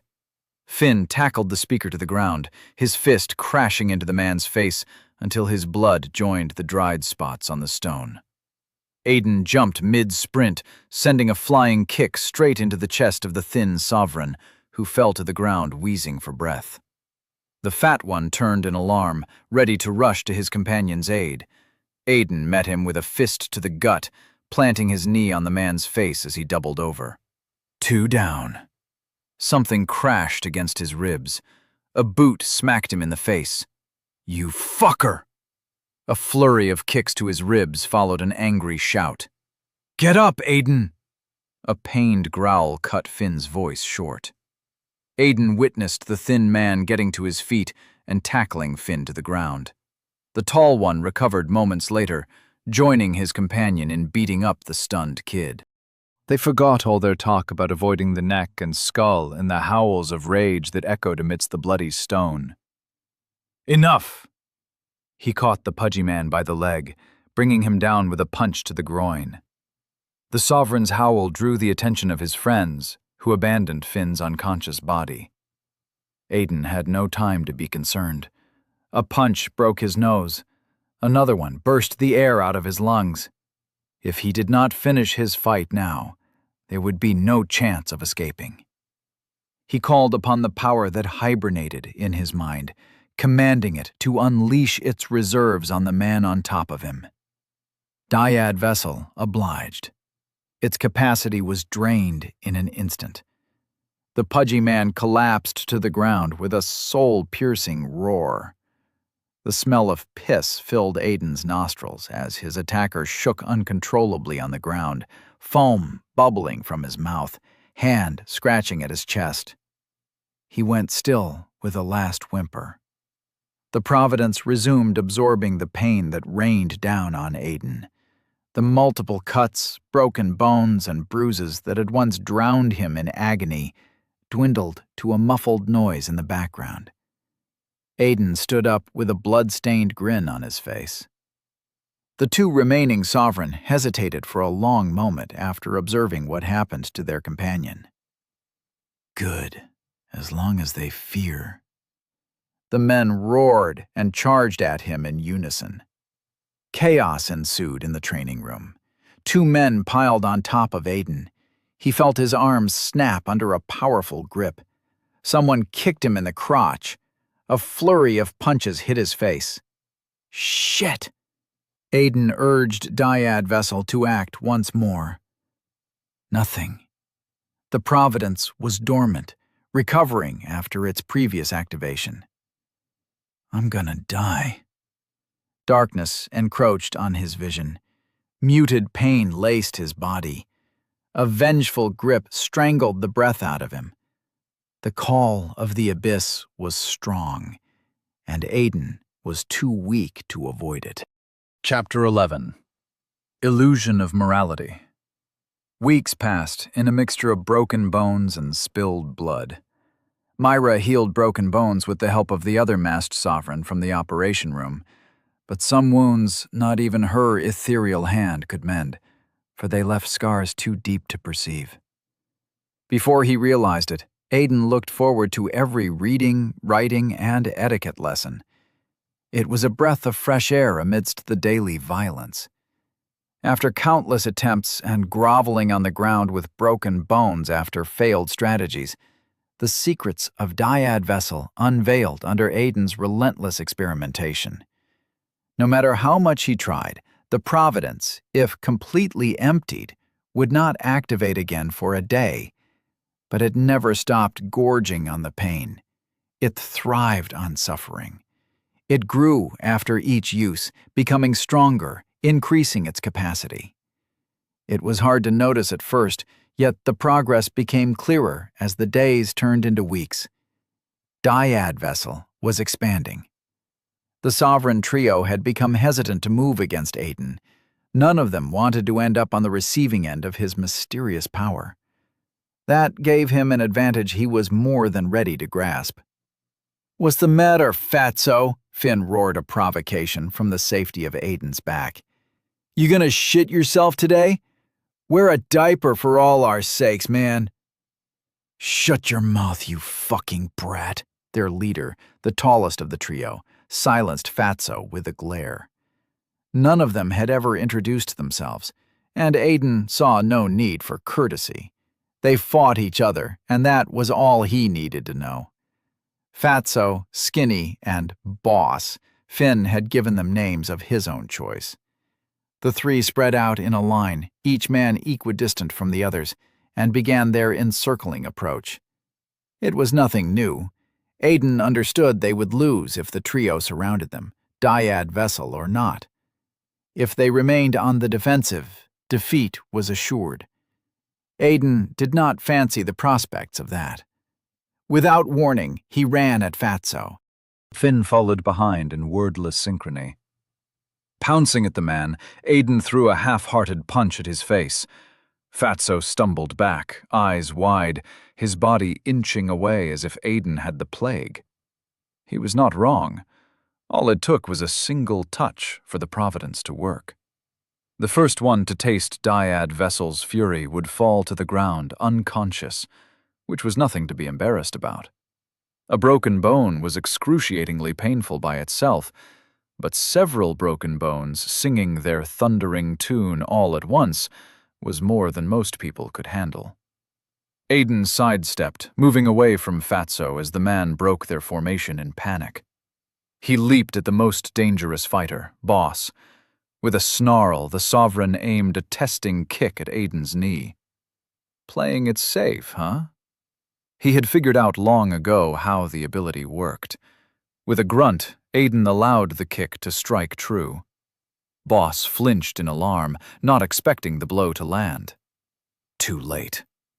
Aiden doubled over, grabbing the Sovereign's leg in a tight hold, and tore away the fabric of his pants with his bare hands. "No! Motherfucker, not me!" Raw screams replaced his words, sheer agony honing his pitch to resemble the grinding metal grinding onto the reservoir of Dyad Vessel, willing the Providence to not release its full capabilities, a trick he had learned the hard way. 1/3 of its capacity was enough to disable most people on the receiving end. 2/3 left. Boss punched Aiden in the face with little strength behind the blow. This guy's tough. But the damage was already done. That punch cost him his balance. "Now, Finn!" Aiden shouted. Finn leaped at Boss, kneeing the Sovereign in the face and breaking his nose with a stream of well-placed punches. Aiden turned to intercept Fatso and Skinny. "Fuck this!" Fatso rushed forward.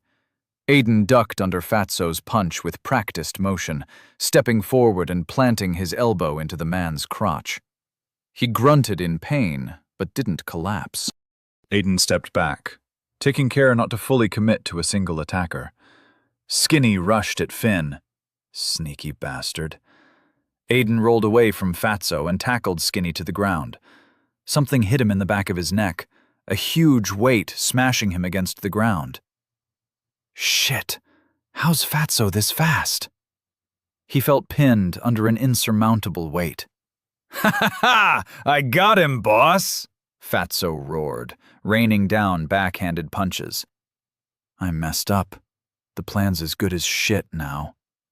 Immobilized, at the mercy of Fatso's revenge, Aiden had no choice but to use Dyad Vessel. It was a waste to use it against the slowest of their bunch, but it was that or be out of commission. Finn was strong, more skilled than him on all accounts, so he could hold off a weakened boss by himself, maybe even beat him. But he would be helpless if Skinny reached him. A giant fist clobbered Aiden in the eye, clouding his vision. He grabbed at the Sovereign's leg blindly, letting his fingers tear through the layer of protective clothes Fatso wore. Another, more desperate punch landed. Aiden willed Dyad Vessel to action. 1/3 left. He pushed Fatso off him as the man convulsed. Jumping to his feet, the dizziness faded with the aid of regained focus. He rotated his body, sending a kick at the Sovereign's temple. Fatso went still. A pungent smell wafted in the air as his pants darkened a shade. "Abyss take me," Skinny grumbled on the side. "I knew we shouldn't have accepted this job." Boss lay unconscious on the ground, as did Fatso. Only Skinny remained. A deep sense of fulfillment overtook Aiden. Weeks. It's finally over. After grueling training, several days of pain beyond comprehension, they had finally won. It was over. "Nice job with the gloom touch." Finn punched Aiden in the shoulder. "I gotta say, it feels good to win for a change." "Win?" The voice did not belong to Myra, their silent overseer. It was Helvan who spoke, his tone filled with disappointment. "One of your foes still stands, while all three draw breath." "How did he get here?" Aiden swallowed dryly. "Sovereign magic." "You can't be serious, Helvan." The implication of his words took Aiden aback. "Why would we kill Finn?" Helvan cut him off. "I've gathered some information regarding your father. Do you know what to do?" Myra stood silently. Hey, this is not part of the deal!" Skinny shouted in protest. Finn walked toward their leader's unconscious body, unfazed by the shouts in the room, and raised a foot in the air. "Finn, stop!" The foot crashed down on the man's throat, with a wet crack of broken bones. The Sovereign twitched, his body jolted awake, then went still. His chest no longer rose to draw breath. Dead. Just like that, with casual proficiency. "What are you doing?" Aiden paled when he met Finn's cold eyes. "You killed him." "I sure as the Abyss did." "Didn't take you to be soft-hearted toward these people, Aiden." Finn frowned, his jovial tone frozen in ice. "Did they treat you well in your district?"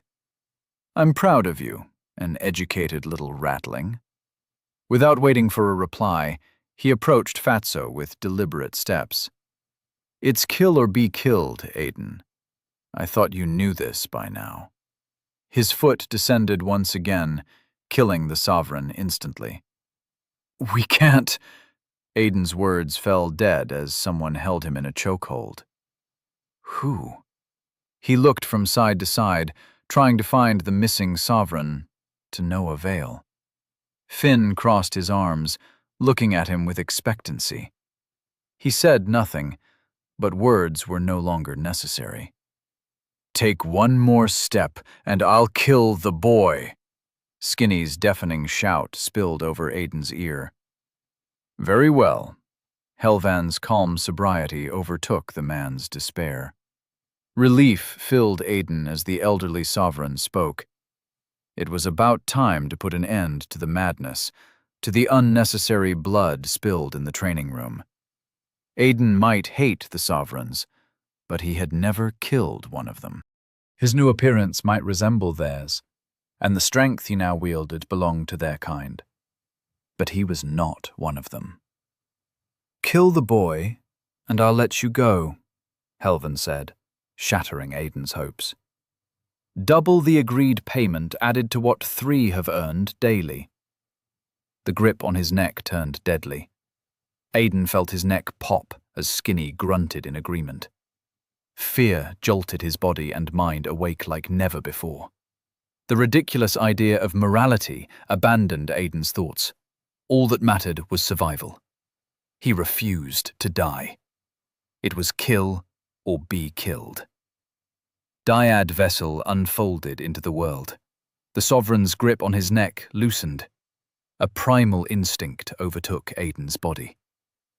When he came back to his senses, Skinny no longer moved. His body was cold. What? Aiden looked at his blood-soaked hands. What did I do? Aiden sat in silence. Myra had escorted both trainees to a larger room with 2 beds and a set of desks, but the ample space only made him all the more conscious of his actions. Finn had been right. Kill or be killed.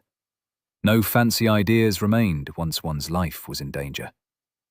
Still, the reality of what he had become, or perhaps what he had always been, was daunting. The door opened as Helvan strolled inside with 2 thin books tucked under his arm. His face was expressionless as usual, but the long look he gave Aiden glinted with approval. It made him sick to his stomach. The approval of a sovereign felt like a slap in the face. "Congratulations, young men," he said with a thin smile that never reached his eyes. "I think you're ready for the next step." "No!" Myra, who had been quietly reading a book, stood up in alarm. "Helves, they aren't ready!"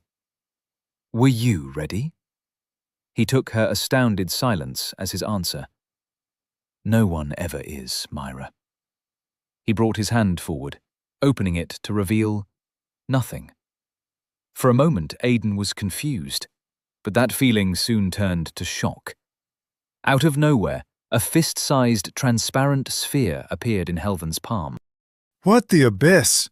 Finn blurted out. The sphere was polished, flawless. It shone with an unhealthy green light that smelled faintly of death, but the color only lasted a fleeting instant. The emerald hue dissipated, replaced by a pure, swirling obsidian hue that reminded Aiden of the Oz-Tenri circlet. It was an all-consuming black. "This is a warp crystal. A bridge between this world—" "What's a bridge?" Finn interrupted. Helvan took a deep breath, but the message in his eyes was clear. Even if Finn were 10 times the fool, he would not dare interrupt the man again. "A warp crystal is a connection between our world and the sixfold corridor, the place where all heightened sovereigns, known as Empyreans, draw their magic from. An endless corridor that loops within itself, without end, without beginning," Myra muttered, her eyes distant. "If you think about it too hard, you'll probably end up crazy. Stuff like that isn't meant for people like us to understand, truth be told." Helvan nodded. "Finn, Aiden, this is your final test." Helvan looked at the warp crystal for a long moment. "If you are worthy, then you'll walk the sixfold corridor, and find your path. What if we don't? Aiden saw the hesitation in the elder's eyes. Then you'll never return. Helvin did not hide the truth. Unable to die, forever wandering the empty halls of the corridor. It's not a fate I would wish upon others. Nevertheless, within this warp crystal lies the secret to Empyrean power, the key to holding your fate in your own hands. Wealth, happiness, revenge. Finn burst to his feet and touched the warp crystal. The moment his skin came into contact with the mysterious, color-shifting material, he vanished without a trace. Helvin continued as if nothing had happened. All is within reach, if you succeed. That's normal? Aiden swallowed the lump in his throat. Neither Myra nor Helvin displayed any emotion at Finn's disappearance, so the phenomenon must have been something they already expected. But Aiden could not get over the fact that his friend, if they were even close enough to be called that, had vanished into thin air. Indeed, Helvin remained unshaken. Time in the sixfold corridor does not flow like it does in the Haven. Years there might be no more than seconds here, sometimes minutes.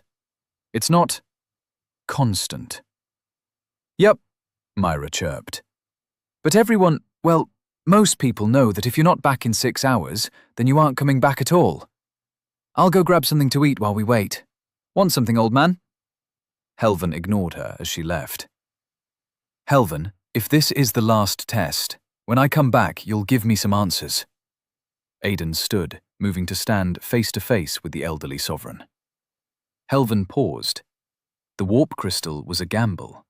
It had the potential to provide a path to power, but it could just as easily lead to a fate worse than death. None of those paths were guaranteed. However, Helvin nodded to Aiden's request, as if he had not a shred of doubt in the young man's return. I'll be waiting, Aiden, he said, placing a hand on his shoulder. Your path will be harder than most, but I trust you'll find your way, as I have. Aiden touched the warp crystal, and the world twisted around him. Darkness swirled into a vortex, the irrevocable pull of the unknown, dragging his body into the sixfold corridor. The pull came to a stop. Aiden's bare feet touched the coldest stone he had ever stepped on. But that was not what chilled him to the core. When he opened his eyes, he faced a man, a creature, with molten metal for eyes. Chapter 12. The Sixfold Corridor. Its skin was silver, like a polished sword. Golden hair forged in fire, brushed back into a loose bun, giving the 2 obsidian horns that sprouted from its temples ample room.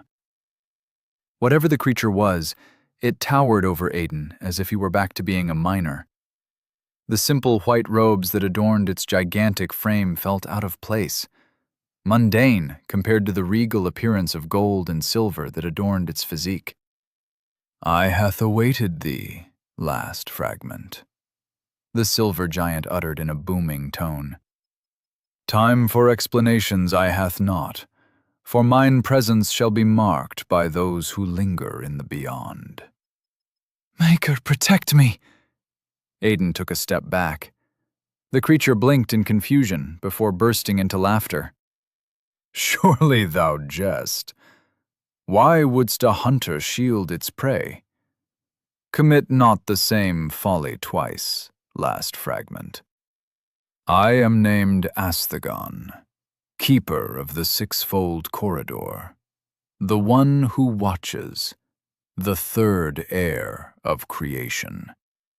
The giant gave an almost imperceptible nod. It is well to meet thee once more, old friend. Astegon guarded a doorless, dark corridor.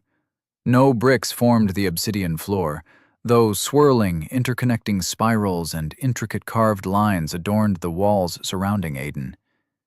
There was no light other than the creature's burning eyes, but that proved no impediment for one capable of seeing in the dark. I don't think we've met before? Aiden could not make sense of Astagon's ancient tongue. This is the first time we meet, last fragment. But it is also the 6th. Astagon opened his arms wide, his voice thundering as though it were the heavens themselves. I have known thee since the beginning of creation, when the stars first did shine in the vastness of the void. We have discoursed upon this matter countless times, as a written bond that may not escape the prison of karma. What in the abyss are you babbling about? The words slipped from his mouth unbidden, as if a force compelled him to speak his mind. Stop with the damn riddles. What sayest thou? Astagon blurted out in surprise. His mouth hung open with unsaid words. Confusion, surprise, excitement, sadness. Aiden saw a variety of emotions flitting through Astagon's sculpted face, but they changed faster than reason. Astagon gazed at Aiden, through him. A warm veil wafted past. Apologies, last fragment. It seems I misread the flow of time. Do you understand me now? Aiden nodded. You're finally making sense. I didn't mean to say that. The 6-fold corridor compels its visitor to speak truthfully, old friend. This is not a place for falsehoods. Astagon brushed his hand against the wall with intimate care. A beautiful creation from a master long gone. A shiver ran through his silver skin. Astagon fell to his knee with a grunt, pain etched plainly on his face. The call of the abyss is strong, old friend. Even in this place, I cannot fight its pull.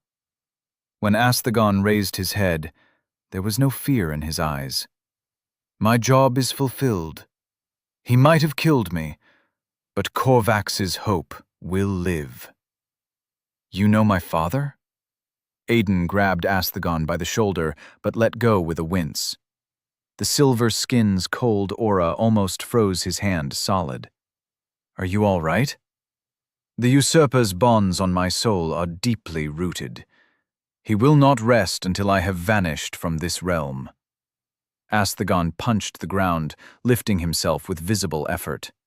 The cracks in the black stone mended as if nothing had happened. With my last shred of power, Astagon touched his index finger to Aiden's forehead, I bind you to the 6-fold corridor. A foreign presence entered Aiden's body, disappearing without a trace into the deepest confines of his soul. He could have dodged the hand, avoided the painful touch, but Aiden decided to trust the silver-skinned giant. Walk your path, Aiden. The giant's body became translucent. Rely not on your physical senses, for the flesh can never reach the truth. Rely not on knowledge, as the mind cannot understand eternity. Who are you, really? Aiden spoke in a hurry. I don't understand anything that's going on. Astagon regarded him with a soft smile. I am many things, was many things once, but only one of them truly matters now. He placed a hand on Aiden's shoulder. I am a friend. He vanished as the last words left his lips. Only the 6-fold corridor remained. The walk down the unguarded tunnel proved insufficient to take Aiden's mind away from the absurdity of the previous events. Helven did not disclose much about the warp crystal, only that it would lead to a place called the 6-fold corridor, the root of sovereign power. More like the origin of even more questions. The silver-skinned creature, Astagon, implied his presence here was abnormal, yet Aiden wondered if the elderly man knew about him. Probably. There's a lot he's hiding. His words carried the riddled tone of someone treading dangerously close to breaking a binding vow. every sentence crafted to produce answers while avoiding the consequences of backlash. Aiden understood what he needed to do, more than ever. Get stronger. The weak had no right to live in a world where the strong ruled with an iron fist. Empyreans wielded miracles with their bare hands, spoke to their minds, robbed their bodies of free will with but a whisper. It was impossible to oppose that when your greatest weapon was an empty stomach. It was no wonder his district never thought to revolt. What could they accomplish but a certain massacre? Aiden was surprised others had tried at all. During the weeks of excruciating training, he had learned to rein in his fear, to accept the pain, and let it sharpen into a weapon. Pain had molded him into what he had become, but it was not nearly enough to put him on equal footing with trained warriors. Dyad Vessel made that gap smaller, but the Providence had limits. I need more. Power to create blades out of thin air, a way to disappear between steps like Helvan did, a body capable of soaring into the air like Corvanis had. The meager power he had accumulated paled to the arcane might of a heightened sovereign, of an Empyrean. Aiden walked with the determination to find the source of their power, ignoring the statues of heroes immortalized in their glorious moments that adorned each side of the corridor. If it took eternity to find it, then he would walk forever. Hours passed as he dived deeper into the endless corridor.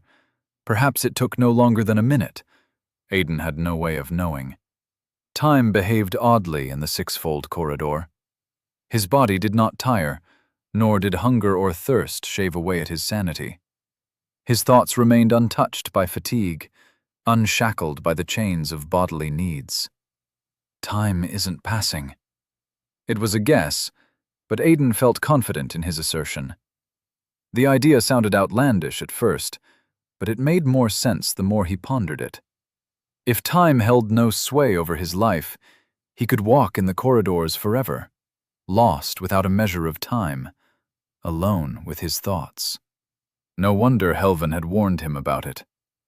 Don't rely on your senses, Aiden said to himself. Asthagon had used his last moments to give him advice. Aiden did not know the man for long, but trusted his words. It had to mean something. He closed his eyes, threading the empty halls without the aid of his sight. Aiden did not stumble or falter. It was as if something deeper than his five senses guided him, something which he could not place a finger on. He walked without stopping, until he felt a tug inside his heart. Opening his eyes, he saw a door carved into the wall at his side. It was black as obsidian, dark like the color the warp crystal had assumed when rested against Helvan's palm. With a touch, he knew the eternity of wandering would end. A path to power. A mere acknowledgement was enough to undo the boundary between the strength hidden behind the door and him. He walked away without another glance. Don't trust the mind, He believed Asthagon's words, took them to heart. Aiden refused to open the door unless that little piece of himself, the one deeper than flesh and mind, accepted it. Years passed, or perhaps not a moment had gone by. Aiden stopped caring. He had long ago ceased thinking.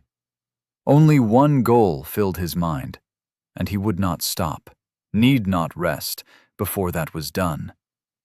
A door that resonated with his truth, with his soul.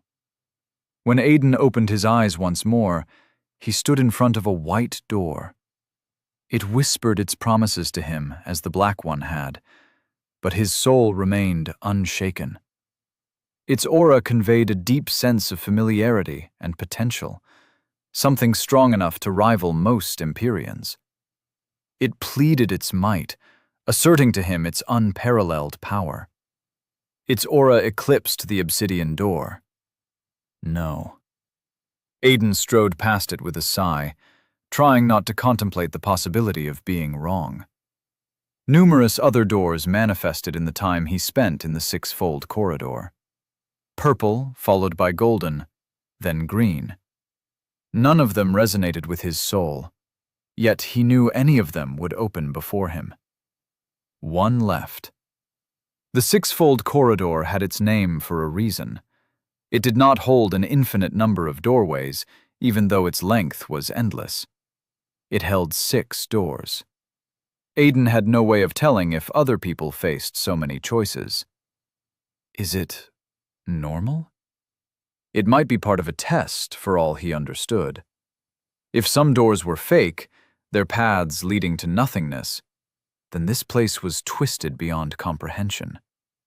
A last door manifested itself in front of him. It was red, with rectangular inlays that pulsed like the blood of a living being. The door itself seemed to be made of blood, reminding Aiden of Overseer Trevor's hovering sphere, but the material on it was far too concentrated. It almost looked like a precious gem, a ruby.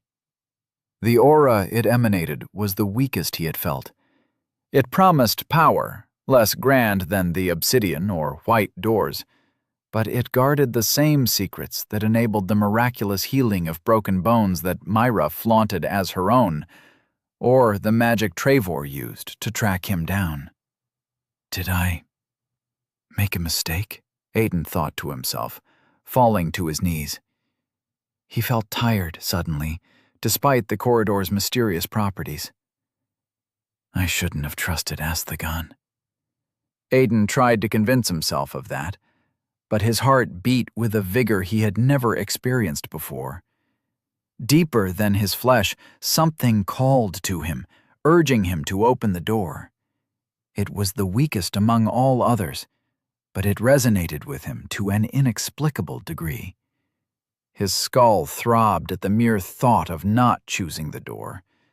Inside his chest, a hunger burst into existence. It spoke to him, its intention clear even though it could not form words.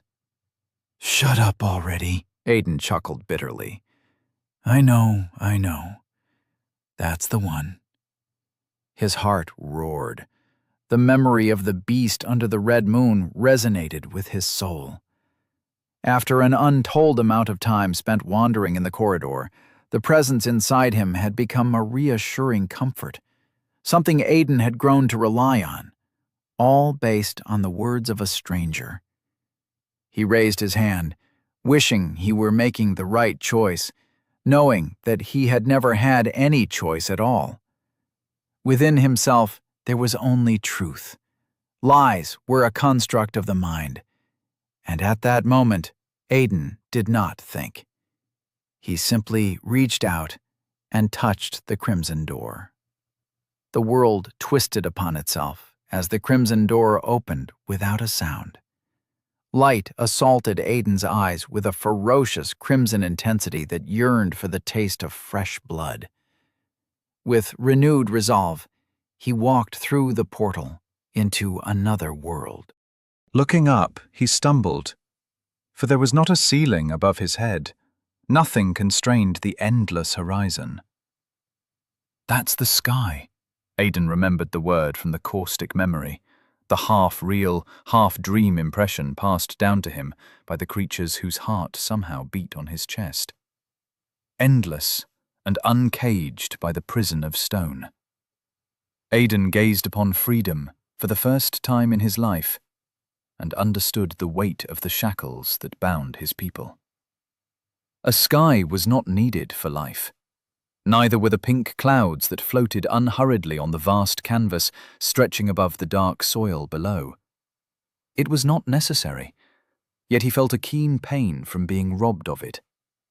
The sources of light were hard to look at, 3 burning orbs of crimson fire suspended on the horizon.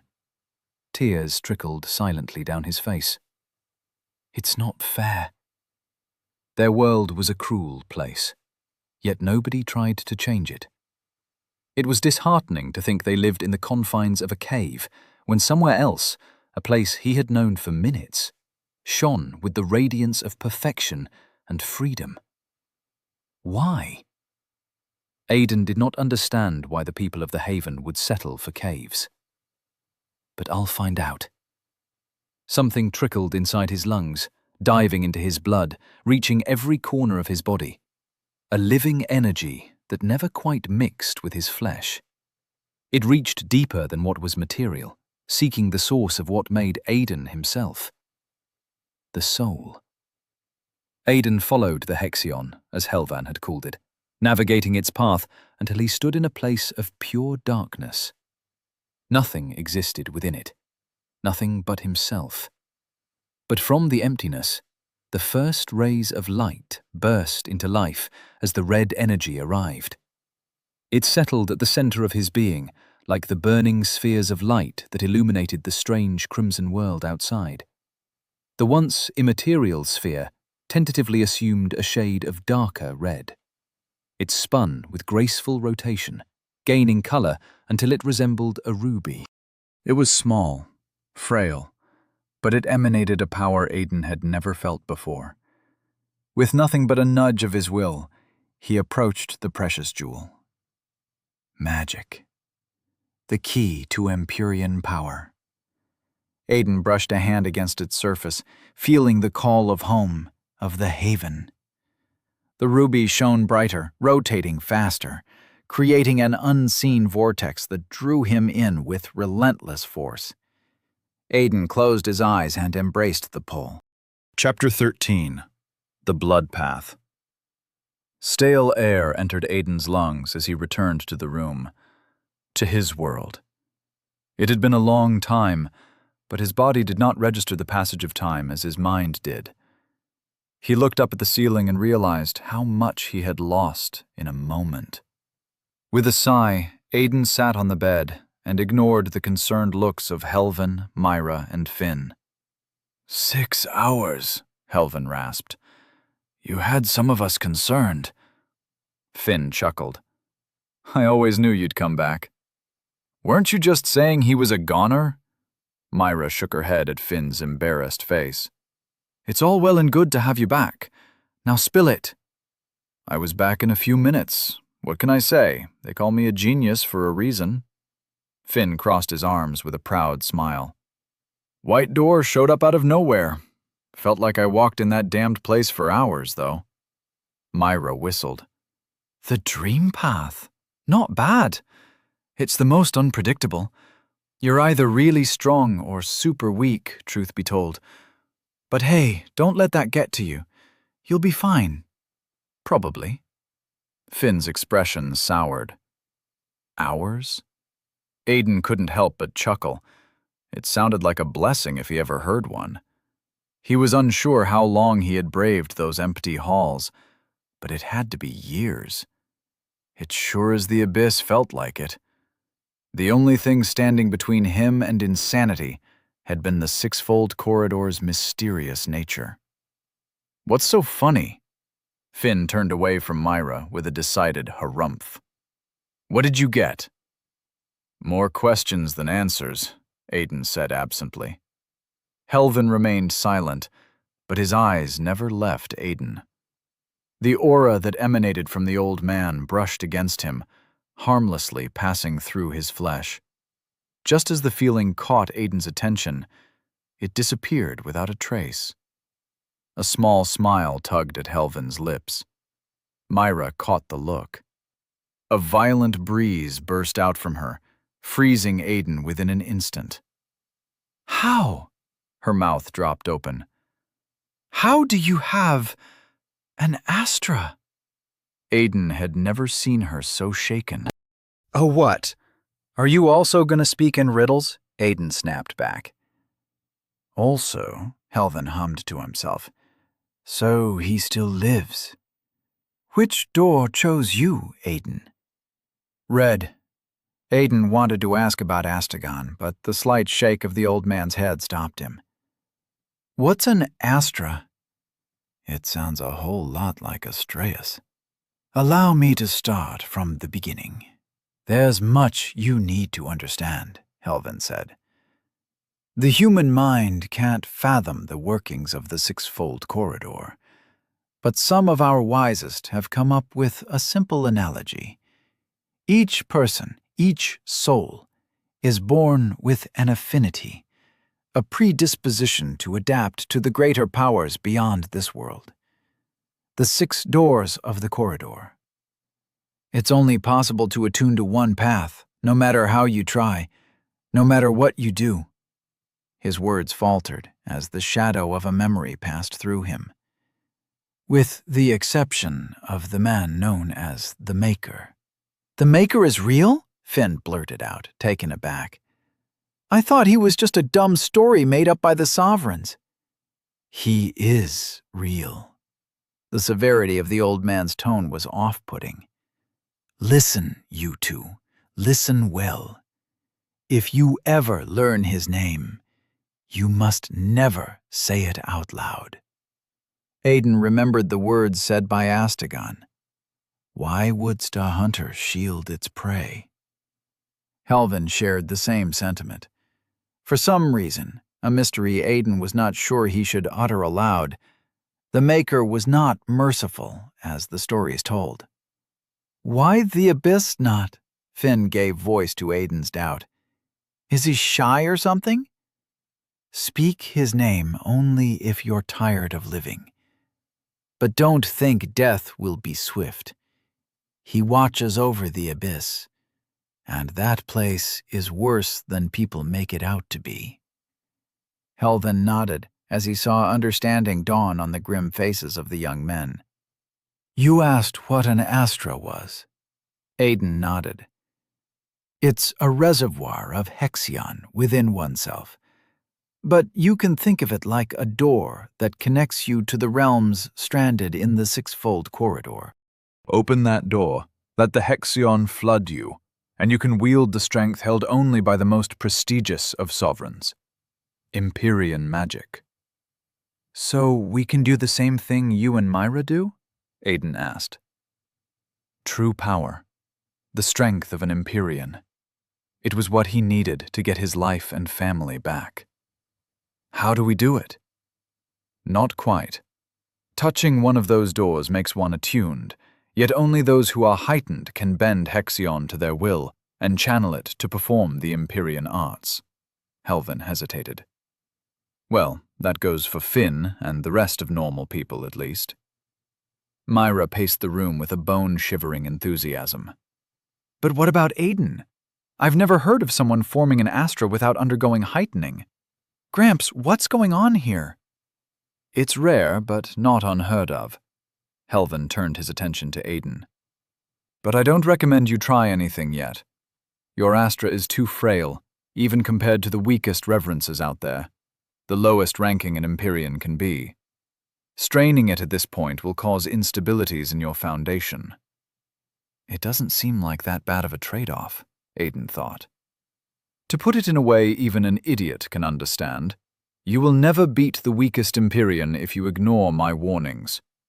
The old man held a severe frown, the weight of his words falling onto Aiden like bags of coal. And those who hold your family are far from weak. All right, I won't force myself or anything. Aiden needed no more incentive than that. First he got that gloom touch, and now this. Don't you ever get tired of pulling shit out of your ass, man? Finn threw his hands in the air in frustration. Why in the haven are you even complaining? Myra smacked him on the head. You just attuned yourself to one of the most powerful of the higher paths. Well, maybe. So please shut your mouth now. Hey, Finn protested, but the bitterness on his face melted away. Higher paths? I like the sound of that. It was Helvin who answered. Time, dream, and chaos. Those are regarded as the higher paths. Blood, mind, and soul are called the lower paths. The names might give the impression that some are stronger than others, and for the most part that is true. But never underestimate any Empyrean. I have lost count of the times a Kroner, an Empyrean of the time path, died at the hands of a psyker, the old man sighed. Legend has it, the Maker himself was first attuned to a lower path. Helvin produced a glass cup from thin air. Providence. It's either that or he's using some sort of magic. Another transparent flash appeared in his hand. Opening its lid, he poured a thick liquid that resembled water into the cup. Myra accepted the cup. This stuff is highly sensitive to Hexion. It will detect what sort of paths you are attuned to, but not only that, it's also going to tell me how strong your affinity is. If you're not shielding your soul, that is, Helvin added. Myra dipped her finger into the thick, watery substance. Tendrils of color spread from her finger, painting the liquid a dark shade of pink that almost reached red. She stared at it for a long moment, disappointment clear on her face. Well, my attunement to blood is not that great. She bit her lip. Coloring the primer red means my soul is attuned to the blood path. Black for time, white for dream, purple for chaos, green for soul, and golden for mind. Stronger affinities will cause much more pronounced reactions. Check this out. She offered the cup to Helvin. The old man shook his head. I don't think so. Grumpy old man. Myra promptly turned away from him. Finn? The short-haired man stood up, reached for the cup, and dipped his finger into the primer. The pink color faded as the liquid returned to its transparent appearance, but it lasted only a split second. The color turned a hazy white, and before Finn could say anything, a rat jumped out from the cup, running up his arm with nimble grace. Shit! Finn stumbled and fell onto the bed. What the abyss? Where did the little shit come from? The little creature was nowhere to be seen. How's this even possible? Aiden took a step back. Did he create that rat? Just what can Empyrean magic do? It came out from the cup. Not bad, kid. Not bad at all. Helvin looked genuinely surprised. Greater affinity. It's not often we see it with the dream path. To manifest a living being out of dreams is not something any dreamer can do. Aiden knew Helvin rarely distributed praise. For him to say that, the talent displayed by Finn must be something worth a lot to the sovereigns. Finn flushed, either at the compliment or his earlier embarrassing display. Excited already? Myra extended the cup to Aiden. Just a ceremony, really. I know you're going to be attuned to blood, probably with a higher affinity like Finn. Aiden dipped his finger into the cup, wanting nothing more than to get this over with. He needed to learn how to use this power as soon as possible, not waste time in useless sovereign rituals. What's the use of a test if we already know the result? The primer flashed, then tendrils of blood burst from his finger like lightning. The liquid turned red instantly, and the glass exploded in Myra's hand. By the abyss! Myra gasped. The once clear liquid became as solid as a ruby, but somehow it started to move, to wiggle. The head of a small snake peeked out from the ruby. It opened a tiny jaw, hissing at the red-haired sovereign, before pouncing at her. Red mist poured out of her skin. Her eyes flashed red as Myra extended a finger to point at the creature mid-motion. A sphere of blood shot out from her index finger, obliterating the snake before it could touch her. The sound of stone breaking echoed in the silence. Aiden turned his head to see a clean hole in the wall where Myra's magic had struck. Helvin regarded the shards of glass with a raised eyebrow.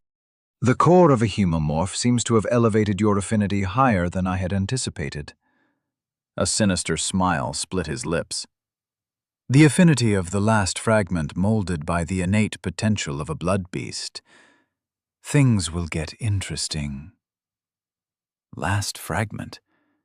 It was the same name Astagon had called him. What do you... Aiden closed his mouth, sealing the unasked question, for Helvin had vanished from the room. Truth be told, I've never seen anything something like that. It's beyond greater affinity, probably caused by the core we put inside your heart. Myra nodded to herself. You did what? Aiden put a hand over his chest. His heart beat once, twice, thrice. Was it always like that?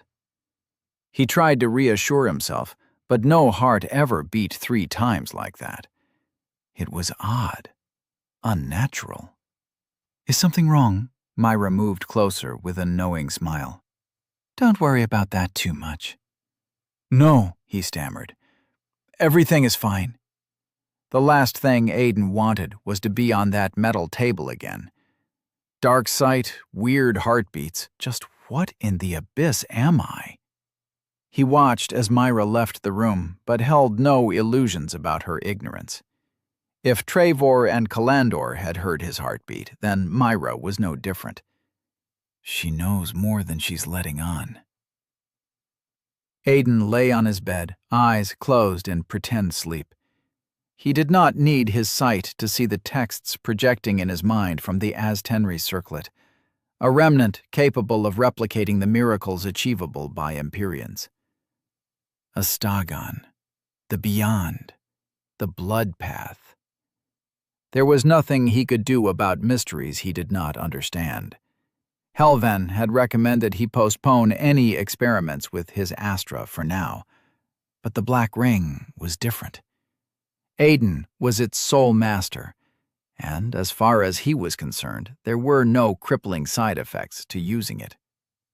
The blue screen came to life with but a nudge of his will. The words appeared on the floating sheet of dreamy light. Some of them were unfamiliar to him, but not all. His reading lessons with Myra were yielding results, and the Aztenry circlet itself conveyed the meaning of any words he failed to decipher. Draven von Astreus, Dyad Vessel. Corruption, Median. Blood Path, Reverence, Lesser. Aiden suppressed a groan at the displayed name. Draven von Astreus. It did not take a genius to know that had to be his birth name, his real name. Still, it felt foreign, wrong. He much preferred Aiden. Aiden knew how to activate Dyad Vessel as readily as commanding a limb. Even the partial release learned after rising from first ring to second ring felt natural. It was the difference between a light jab and an all-out punch. Aiden felt the providence growing in size and power with each use, every time it drank more of his pain. The fuel for its progress was pain and retribution. No matter how much he yearned for a simple life, Aiden knew he would never grow stronger without conflict. "Any luck with that Astra thing?" Finn's voice brought him back to reality. He held the book provided by Helven, flaunting his flawless ability to read. A bitter twist on his pursed lips, however, suggested he was not content with whatever answers he had found amidst the confusing symbols. "I haven't tried. What the old man said was, I don't know. Might as well wait another day. It's not like I want to cripple myself or something." Aiden leaned back against the cold stone. Talk about a mood killer, that wrinkled geezer. I keep trying to feel it. The Hexion. That's what the book calls it. But there's nothing inside of me. No Astra. Finn sighed, throwing the book aside. "But you have one. Can you feel it?" "Yeah. It's like a ball of fire in the center of my soul, I guess." Aiden dwelled on the feeling, tracing it back to its origin. It did not take much effort. It's like a limb, there all the time, but you only notice if you're looking for it. Finn picked up the book again, an excited grin on his face. The 3 tenets of Hexion: channel, imbue, and emit. The will of an Empyrean bends the Hexion around one's soul, weaving the patterns inscribed within the subconscious into arts. Aiden did not know what that meant, and judging by Finn's expression, neither did he. To channel Hexion is a matter of instinct, Finn read the passages with renewed vigor. Merge your intent with the dormant will within your astra and beckon the Hexion to claim its inner space. Oh! Aiden closed his eyes, clenching his jaw in concentration. I feel it. The Astra. The Hexion. Channel it, Aiden! Damn it, wait, let me see what's next. Finn's excitement made him drop the book on the floor. Shit, where is it? Got it. Weave the Hexion with your will. Imbue it with commands born of consciousness. Into arts? Aiden jumped off the bed, eyes bursting open. He bent his knees, extending his arm forward. It's merging. I can't control it. He pointed his open palm at Finn. Wait! Finn scrambled away in shock. Point that away, man. Wait! The art! Aiden roared. Ha! Finn jumped to the side, both arms cradling his head. The bed groaned from a stray kick, knocked aside effortlessly by the strength of a sovereign body. Uncontrollable laughter soon broke the silence that followed Aiden's shout. The short-haired young man tentatively opened an eye. What? He looked around the room, but found no sign of anything arcane. To the abyss with you, man. You're more twisted than Myra, Finn said, as his face colored. That was a good one, though, Aiden said, catching his breath. You can't blame me. You're a vicious guy, you know that? Finn stood up, brushing off his pants. Don't blame me when revenge comes knocking. Aiden's laughter sounded strange, foreign after so long without practice. How long had it been since he had genuinely laughed? Weeks, maybe longer. Finn picked up the book and silently read the pages, but the amused smile never left his face. He needed that just as much as Aiden did. Perhaps more. This place, this life, can try to break me. Aiden closed his eyes, delving deep within his soul. Do your worst. I'm not alone in this, and I'm not powerless anymore. Chapter 14. Unbreakable Veil.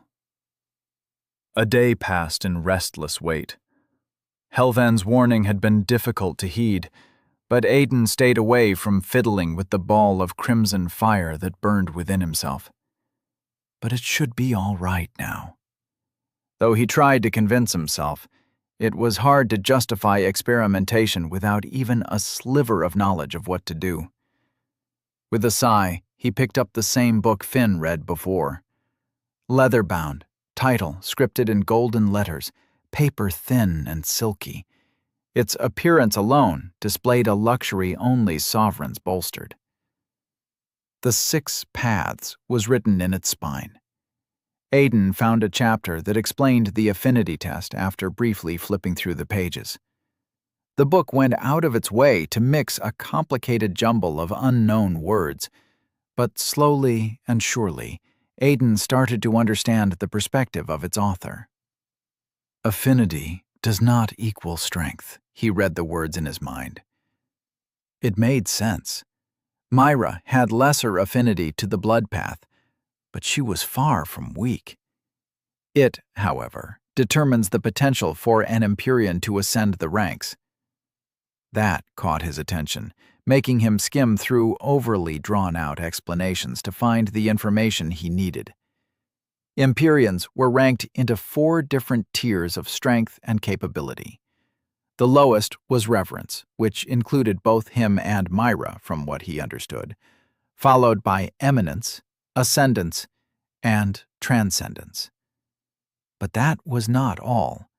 Each rank was further divided into 3 quantifiers of progress: lesser, median, and greater. It's more complicated than I thought. Aiden lost track of time in the gratification of finding at least some answers he needed. It felt as if some of the weight on his shoulders lessened the more he understood about how to get stronger, how to become a greater reverence. It was simple, the tome said. One simply needed to widen their astra from the inside out, leveraging imbued Hexion to create an outward pressure against its boundaries. Simple, it said, yet Aiden had no idea what that meant. White hair glistened in the corner of his vision, making him turn his attention away from the book to meet Helvin's wrinkled frown. He walked with steady steps, unfitting for his age. Everything about him felt wrong. He displayed prime strength, but appeared to be someone ready for their burial. Time path. Aiden understood the source of the man's power now. Helvin was an Empyrean, capable of reducing the influence of the flow of time on himself, which allowed him to appear and disappear out of nowhere. It was a neat, deadly trick, only granted to those who opened the obsidian door. What did he see on the other side? Aiden couldn't help but wonder if the words behind the doors were all the same, or if each guarded a distinct place. Did you find some of the answers you sought? Helvin motioned to the closed book on Aiden's lap. Helvin. Aiden rose to his feet. Some, yeah. Still not sure how to imbue Hexion, or how to expand my astra from within. Imbuement will be taught to you later, but you're not to try to ascend a reverence's rank before heightening. Even I don't know what kind of side effects expanding a small, unheightened astra can create. Helvin glanced over his shoulder at nothing. It's better not to risk it. Gramps! The door opened behind him. Finn entered the room, his forehead drenched in sweat. Are you avoiding me or something? As impatient as ever, Helvin shook his head. I told you before, there's nothing you can accomplish without an astra. Heightening will come in due time, in a place where we have the resources to fund it. That place is not here. So what are you here for? Finn harumphed. To throw us riddles and disappear? Silence, Helvin commanded, and the air became solid. A malicious aura emanated from the white-haired elder, condensing and compressing the air until it was hard to breathe, impossible to even think straight. Helvin turned around, his obsidian eyes absorbing all light in the room, and the pressure increased. Finn fell to his knees, while Aiden was pressed against the bed. This is what you will face, Helvin snapped. Can you save your family when you can't even stand under my presence? Where is the jovial mask you so obnoxiously wear, Finn? Will you prostrate at your father's feet as you do at mine? Finn's calm smile fell off his face at the mention of his father. A bestial snarl distorted his features with rage. Blood dripped down his chin as he bit his lips. Shut up. Frustration shaved away at Aiden's patience, while hatred flowed inside him. He remembered Kalandor, the man who struck his mother. The Sovereign had projected the same tangible oppression he now felt. But Aiden endured it in silence. He had spent his entire life leashing that hatred. It was an old friend at this point. Aiden would use it to fuel his power, not let it become a fire that consumed his reason. Aiden gritted his teeth, mustering the strength to stand.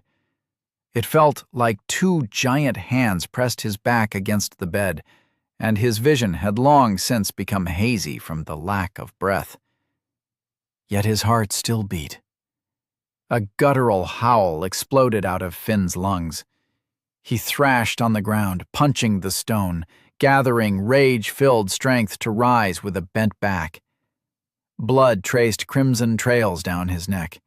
His eyes were bloodshot, the picture of someone on the edge of violence. It was not the first time the magic of a sovereign had reduced Aiden to a quivering mess. The district overseers had done it, and so had Estefania, Kalandor, and Myra.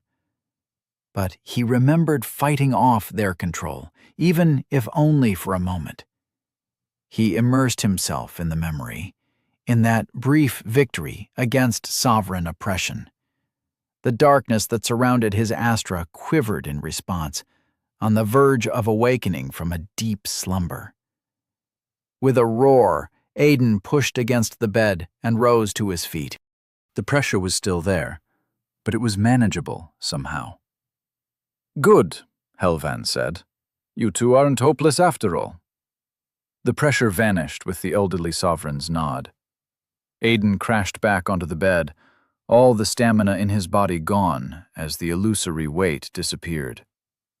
Finn walked to his bed with trembling steps, though the rage refused to leave his features. Now that he could think and breathe, Aiden said, "What was that? Every Empyrean can do that?" Helvan pulled out a chair and sat down facing the two trainees. "Every Empyrean worth their Hexion can project their presence out into the world. It's not only a tool for oppressing the weak, but for limiting the abilities of the strong.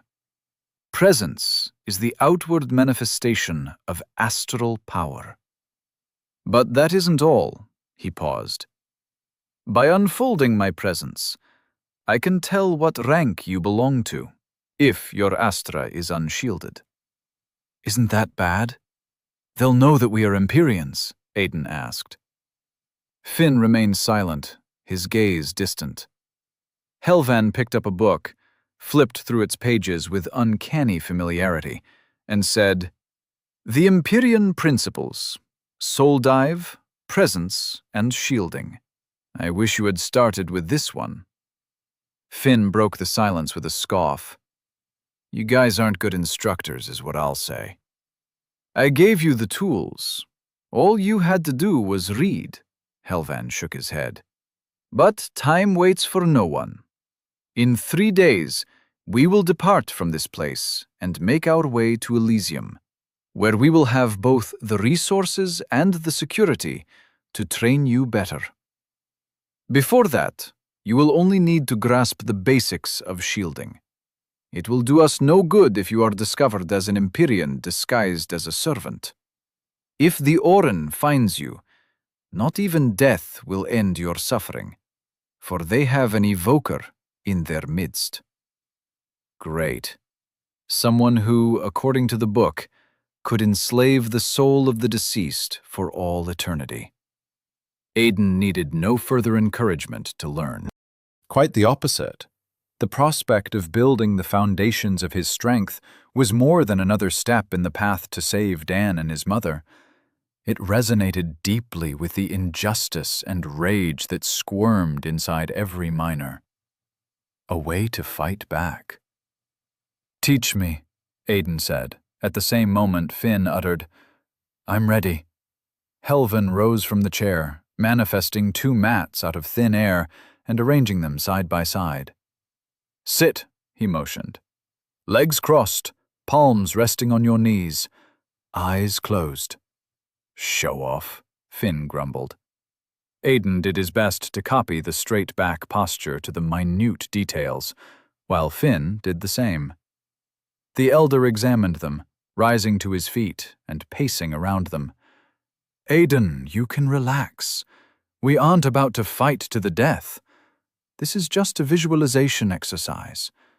Malleable body, malleable mind." "Finn," Helvan stopped in front of him. "Relinquish your hatred until you have the means to act on it. If you can't control your emotions, you will never amount to anything other than a carcass that died with an ugly frown." The words must have stung, for a healthy blush colored Finn's face. Still, he obeyed, and after a few minutes, his breathing was peaceful. "We can begin." Helvan sat in front of them. "First, I will teach you how to soul dive.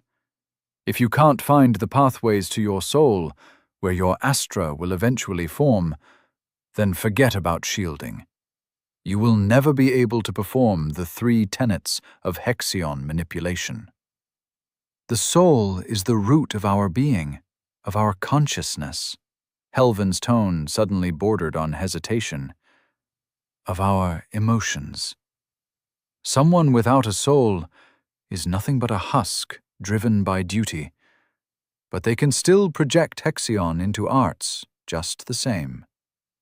I want you to think about a memory that instills strong emotions in you. The lasting ones, those which come to the forefront of our minds, are not usually pleasant. The tendrils of hate and anger are difficult to shake off. Aiden already knew how to find his soul. It came naturally to him at the moment Hexion condensed into his astra, the one that now rested in the center of his being, the rotating ball of crimson fire. He felt it as clearly as his crossed legs, or how a bead of sweat rolled down his neck. Finn could not claim the same. The same snarl of rage caused by the mention of his father returned. Even a fool could guess there was bad blood between them. The memory he was reliving must not have been a comfortable one. Aiden's mind trailed alongside those thoughts until he remembered his father, how his head had dropped lifelessly to the floor, and the grim look on Overseer Corvanus as he cleaned the blood from his blade. Find the source of your hatred, Finn. Helvin's words brought Aiden back from the pain. Trace its origin. Relive that memory. Feel its pain. Follow it. Track the events which caused so much hurt. For at the source of all, you will find yourself. Helvin closed his eyes, heeding his advice, but a sad expression overtook his face. Aiden might have been mistaken, but it almost looked like the old man could not find his soul. He dismissed the thought by how absurd it sounded. Found it, Finn rasped. There is nothing inside. It's just darkness. Of course, you don't have an astra, Helvin said matter-of-factly. That darkness is what your untrained soul looks like. Did you find yours, Aiden? Yeah, found it. I believe the grandiose sight of a torch is still fresh in your minds. A transparent sphere forged of the unbreakable material known as ecran. It resembles glass, yet it is more durable than Shavitri steel. Helvin took his time with each word. Something about his wording bothered Aiden. A torch, not the torch? The sovereign implied that the ever-present light source of his district was not unique in any regard. I want you to imagine the same material encompassing the entirety of your soul, guarding all the darkness within itself, protecting it. Impervious to attacks, unfazed by even the most powerful arts. A shield. His voice shifted from wondrous to serious. The unbreakable veil. The difference between life and death. Got it! Finn shouted with excitement.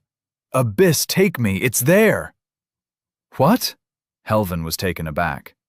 Take this matter seriously. I'm taking it very seriously, you grumpy geezer. Finn's head slammed into the mat. A frown replaced Helvin's surprise as the surrounding pressure increased. Finn's eyes bulged out of their sockets. Not even his finger twitched under the white-haired sovereign's imposing presence. By the fallen god, you're speaking the truth. Helvin folded his presence within himself. It's flawless. Finn got up with a snarl. A little trust wouldn't hurt, you know. Maybe trace it back until you can find my finger shoved up your ass. Helvin silenced him with a look. Aiden ignored their conversation, letting their voices grow muffled as he dove into the deep recesses of his soul. A sphere, not of fragile glass, but of the unbreakable material that made the torch, or the torches.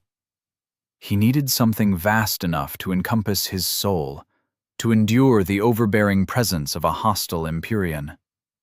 Images of the torch flashed under his eyelids, unblemished, pure, everlasting, impervious to the flow of the ages and the ravages of men. Out of nothingness, a facsimile of the Ekron sphere burst into existence around his soul, shining with the same luster as the torch. With a thought, Aiden appeared next to it, so close it took but the lift of a finger to touch its smooth surface. The sphere crumbled to pieces at his touch. "Ah!" he screamed as the shards of his shield tore at the darkness. "Cast the image away, Aiden!" Helvin arrived at his side in an instant, a firm hand pressed over his chest. "Will it to nothingness. Quick, boy, don't let it damage your soul more than it already has." "Disappear!" Aiden shouted within his soul, and the shards of glass vanished. Not Ekron, glass. That's what I imagined. He shivered at the mind-numbing pain, a torment with no beginning and no end, one that not even the dyad vessel could suppress. "Damn it!" Aiden sagged against Helvan's hand. "It's harder than I thought." "Your conscious mind doesn't agree with your unconscious idea of vulnerability," Helvan sighed, returning to his sitting position. "Self-inflicted soul wounds heal, so there shouldn't be any lasting effects on you. Just don't let them accumulate." "Easier said than done," Aiden grumbled, as the pain began to fade. "That is often the truth, but I hoped a young mind would be more malleable." Helvan winced a smile. "You all right, man?" Finn nudged him with an elbow, his excitement gone. "I don't know. Maybe." Aiden looked at him up and down. "I guess you weren't lying about being a genius." The short-haired man chuckled. "Rest for a while, Aiden. Practice the first step with caution. In the meantime, Finn, are you ready for what comes next?"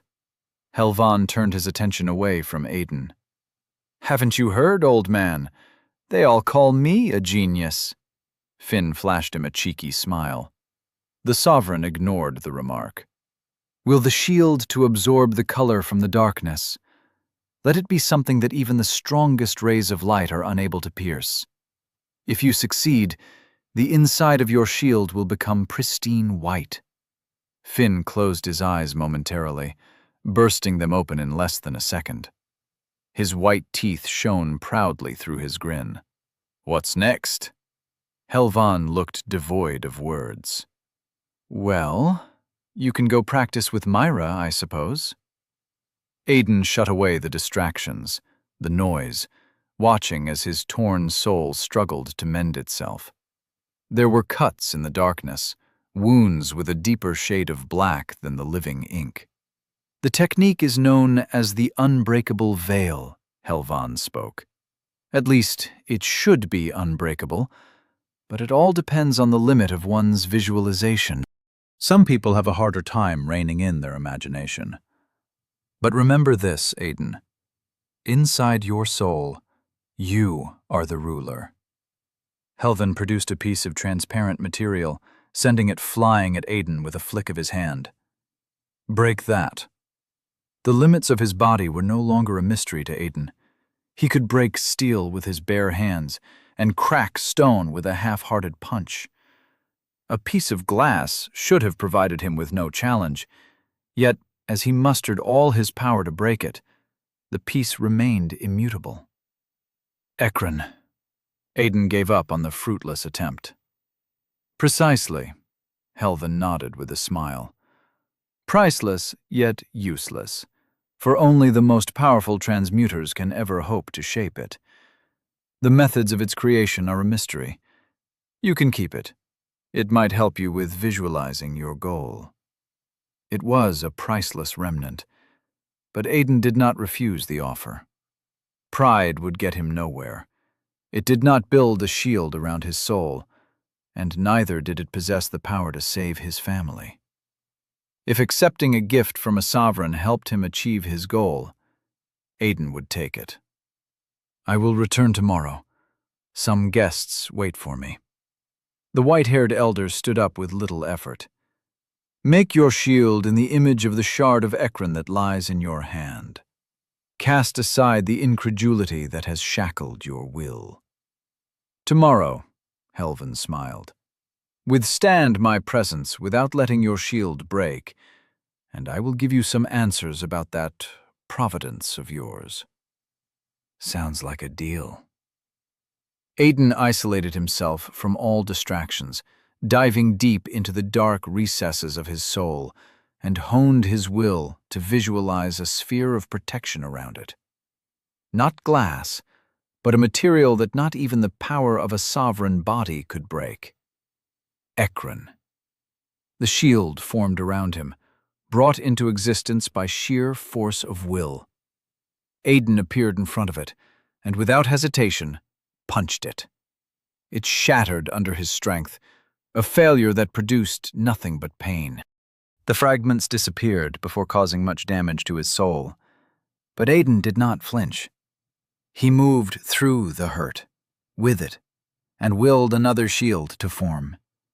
Even if it broke 1,000 times, all he needed to do was rebuild it stronger each time. No matter how many attempts it took, no matter the pain. Chapter 15.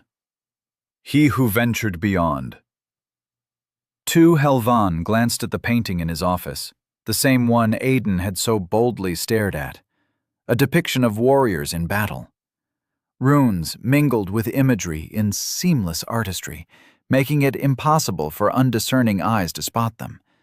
But their effects struck nonetheless. The headache and dizziness forced him to look away moments later. The elderly sovereign had long since come to terms with losing his ability to see the runes, but witnessing someone else flaunt what he had lost brought a sour taste to Helvan's mouth. The boy might think he hid his talent well, but Helvan had known of his gift the second he inspected that shoddy notebook filled with drawings of runes.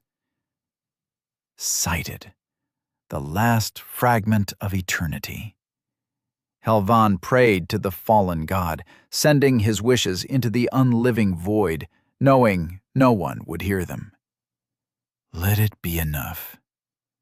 Implanting the heart of a hemomorph into a human was thought to be impossible. The documentation of similar experiments supported that claim. After all, no human could win against one of them in a battle of wills. But Aiden was different. The shackles of fate on the Haven were weakening as the cycle of reincarnation spun once more. It was the last chance, the final stand against a foe who knew no defeat. A chance to lead the Haven onto a better path. Helvan only wished he had the strength to see it through, to guide the young. But he was broken beyond repair. The Maker had made sure of it. Duty was all that remained in the empty hole inside his spirit. The door to his office opened, casting away the recurrent doubt haunting his every idle moment, and Myra ushered forward 2 little men. Minors. The tallest of them, an adult if the wrinkles on his frown were any indication, spoke in a trembling tone that reeked of fear. "Lord," he stammered. Helvan searched his mind for the memory of sympathy, for how to emulate it in his tone before he spoke. "Have a seat." The fear in their faces announced his failure. Without wasting time, Helvan called upon his providence, timeless void, and summoned a binding oath out of thin air. The miners gasped, their eyes wide with terror. "Forgive me, but this is for the greater good of the Haven." Helvan cemented his resolve, casting away the doubt and shadow of reluctance. "What is it that you wish?" he asked, even though he knew the answer. "Revenge, Lord," said the youngest of the 2. The hesitation on his face vanished. The trembling in his lips steadied as fire filled his eyes. "A life, then," Helvan sighed. The hatred against sovereigns ran deep in the Catalyst districts, a consequence of their wanton cruelty and the assurance of no repercussions. It always ended this way. This time was bound to be no different. Myra bit down the regret on her face, but stood firmly behind them. "Give me a name." Helvin's voice was like the sentence of an executioner. "But know that the price of a sovereign's life cannot be paid with just one of yours." He expected hesitation to strike one of them, but there was only resolve, the kind of which Helvin no longer had the means to understand. They knew nothing of the method that would seal their fates, but they knew their lives had ended the moment they heard the whispers running in the shadows of the gloom caves. A man who killed sovereigns. In some places, it was a woman. It all depended on each district's circumstances. Yet the fact remained. Someone was willing to right the wrongs no one else could, and their payment was blood. Helvin had not started those rumors, but he reaped their rewards with pleasure. "We are ready, Lord. My sister," the youngest of them spoke, his features growing haunted with each word. "She never done nothing wrong. Wouldn't hurt a fly. But that monster, he don't care. She was the only thing that made life worth living in that shithole." The eldest gripped the chair, but the limits of his flesh did not leave a scratch on it. "If we have to die to send that bastard to the abyss, that's a bargain. Least I get to see my wife and daughter on the other side." "Very well." Helvin let his will inscribe the words on the oath. "The name of the man you want killed?" "Overseer Alterus," the miners snarled. "I, Helvin Carimonder, vow to kill Overseer Alterus. In return," he raised an eyebrow at them, "Ed Brightlight and Cain Brightlight, my lord," the father spoke.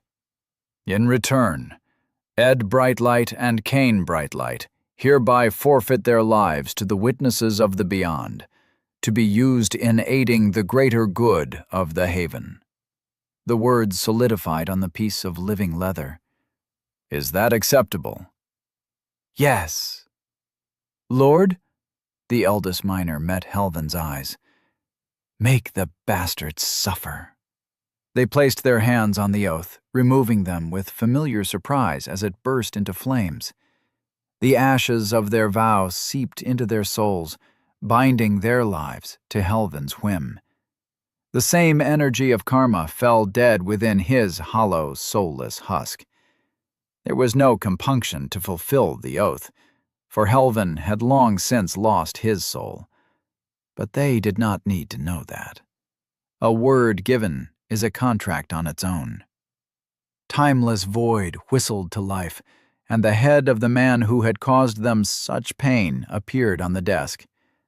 The sovereign's face was frozen in a rictus of despair, bloodshot eyes wide and mouth opened in a soundless scream. It was as fresh as anything stored in Helvin's providence.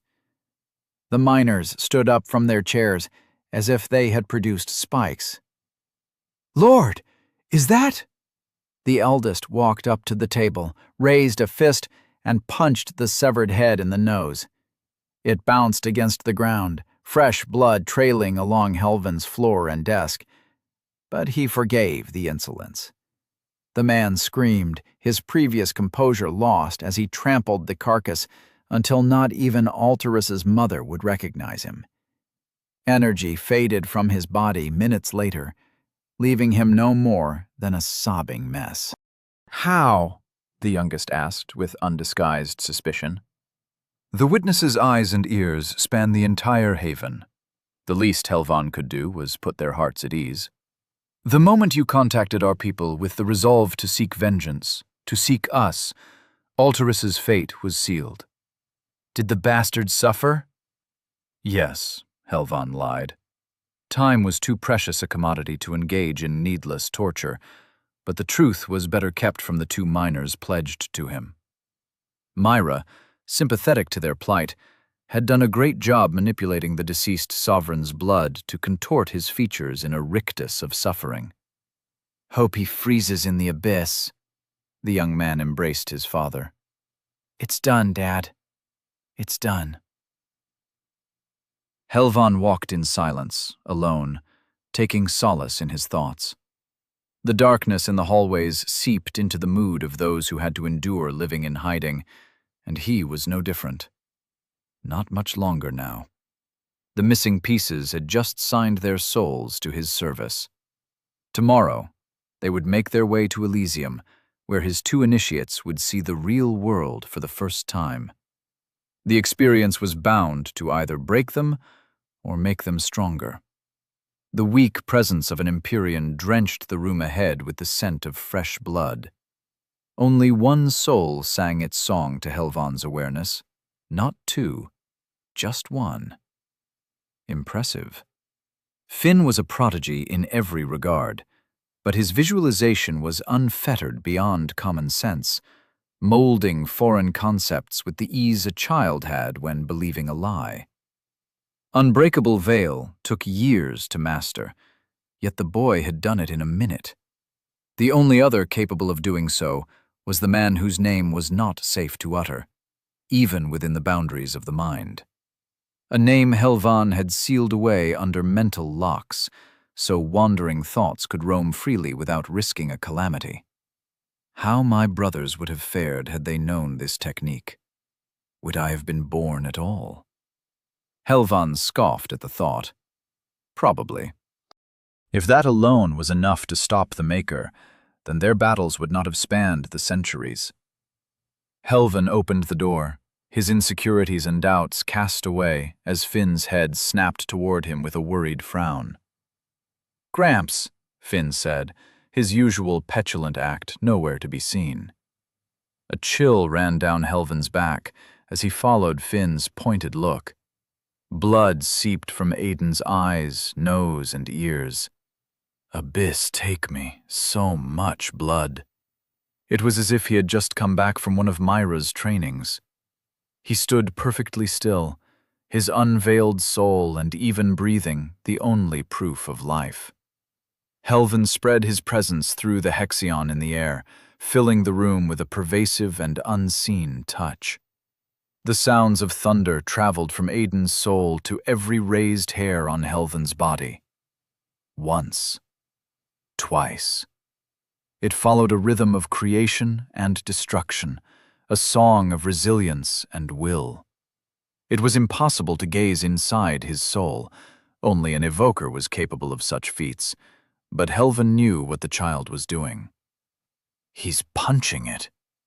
By the fallen god, the imbecile is punching the very fabric of his soul. How long has he been like that, Finn? Helvan asked. Since you left, old man. He abandoned the book in his study and turned his attention to Aiden. He won't answer. He won't eat.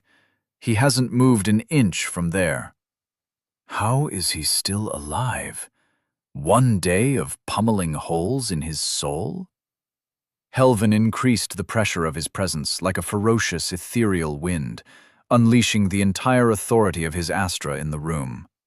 Finn took a step back, his face paling, but quickly adjusted his breathing and stood straight, his shield held, unbreakable as it was supposed to be. Aiden flinched, his shield screeched and cracked under the force of Helvan's presence, but it held, for a single second. For 1 instant, Aiden withstood the strength of an Archon, suppressed as Helvan was, but that did not take away from the feat. When Aiden opened his eyes, Helvan remembered what fear felt like.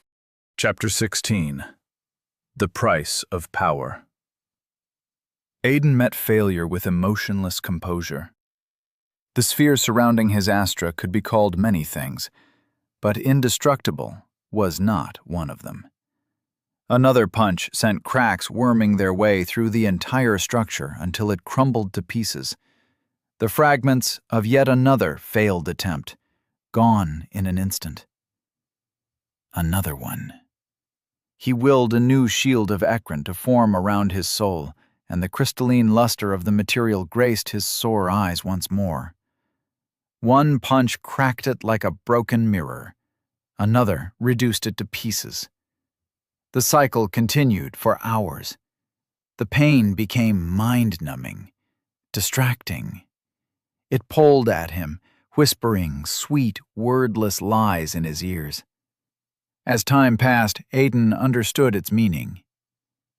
"Let it go," it begged him. "You've done enough," it lied. No. He would stop when his fist broke against the sphere. Not a moment sooner. 3 punches until the shield broke. 4, 5, 6. Progress. Aiden doubted he could keep the frustration at bay if he did not see the fruits of his hard work. How can Finn do this in a second? In one damned try? Unbreakable? The thing that guarded his soul might win a contest of durability against rotten wood. What a joke. The tears in his soul howled a furious tune, like a wound exposed to frigid wind. Aiden willed the shield to form once more, but a pulsing throb shot through him, making his mind falter under the pain. Focus returned as the torture faded, and he floated next to his Astra, the small red ball of flame that illuminated a world of darkness. It almost spoke to Aiden through its warm, flickering flames, but he did not understand the words of Hexion. Only the heightened heard its mystic tongue. Nothing was going as smoothly as he had hoped. For every attempt at creating the shield, a spasm of pain sent Aiden crawling back to oblivion. If only the tears in his soul disappeared. If only they did not add to the list of things that took pleasure in making his life harder, perhaps he could forge something worthy of Helvan's attention. The cuts shivered and shrank. The change was so minute that it was impossible to confirm with sight alone, but Aiden needed no eyes to see inside his own soul. Within the domain of his shield, he was the master of all things. Can it be this simple? He commanded the wounds to close, and they obeyed. I'm so stupid. It is that easy. The wounds closed, their progress perceptible even to physical sight. Yet as they diminished, so did the flickering flames of his Astra. What had been the size of a child's head now resembled an infant's closed fist. The crimson flames flickered and went out, as if blown away by a tempest. The only thing that remained was a ruby ball. Shit. That can't be good. Aiden focused his entire attention on the piece of jewelry that rested at the center of his being, his Astra. He might have done something bad, perhaps irreversible. Was it wise to attempt to will it aflame? Would it consume itself to heal, trapped in a cycle that ended in its destruction? Something deep inside his soul urged him to try. It did not speak to him since the six-fold corridor, a voice hidden behind thought, the melody of his soul. He trusted it once more. Heal, he commanded. Nothing happened. Heal! No perceptible changes. If everything inside his soul obeyed him, then his Astra remained unbroken. For something unbroken could not be healed. The only difference from before was the flames, the Hexion that had burned warmly on its surface. If that were the case, then he needed the mysterious crimson fire to live once more. Burn! The core shivered. No, that wasn't right. Something inside the core shivered, a place that even his perception had trouble reaching. He willed his body forward on a whim, and the projection of his consciousness shot inside it. The interior of Aiden's Astra looked remarkably similar to his shielded soul. A crimson sphere of ruby material surrounded him, the darkness replaced by a deep shade of red, of blood. At the very center, a hole in reality shivered, a gateway to a familiar, nameless place. It led to the mysterious land woven in crimson hues, where the three majestic bodies of flame hung suspended on the horizon. The source of his power, the homeland of Hexion. The Crimson Door chose him, its Hexion filling his being and forging a precious core in his soul. The limits of his affinity were not recorded in the books provided by Helvin, and that meant the extent of his capabilities did not abide by common sense. Helvin claimed only the heightened could weave Hexion into arts, and Aiden believed him. But the old man said nothing about him not being able to call upon it. Aiden focused a wordless command to the other side of the black hole, urging the Hexion to come. It obeyed. He had expected resistance, but the crimson flames were eager to comply. They yearned to fill the hollow husk that was his Astra, limited only by the black gateway that connected him to freedom. With relief, he projected his consciousness outside.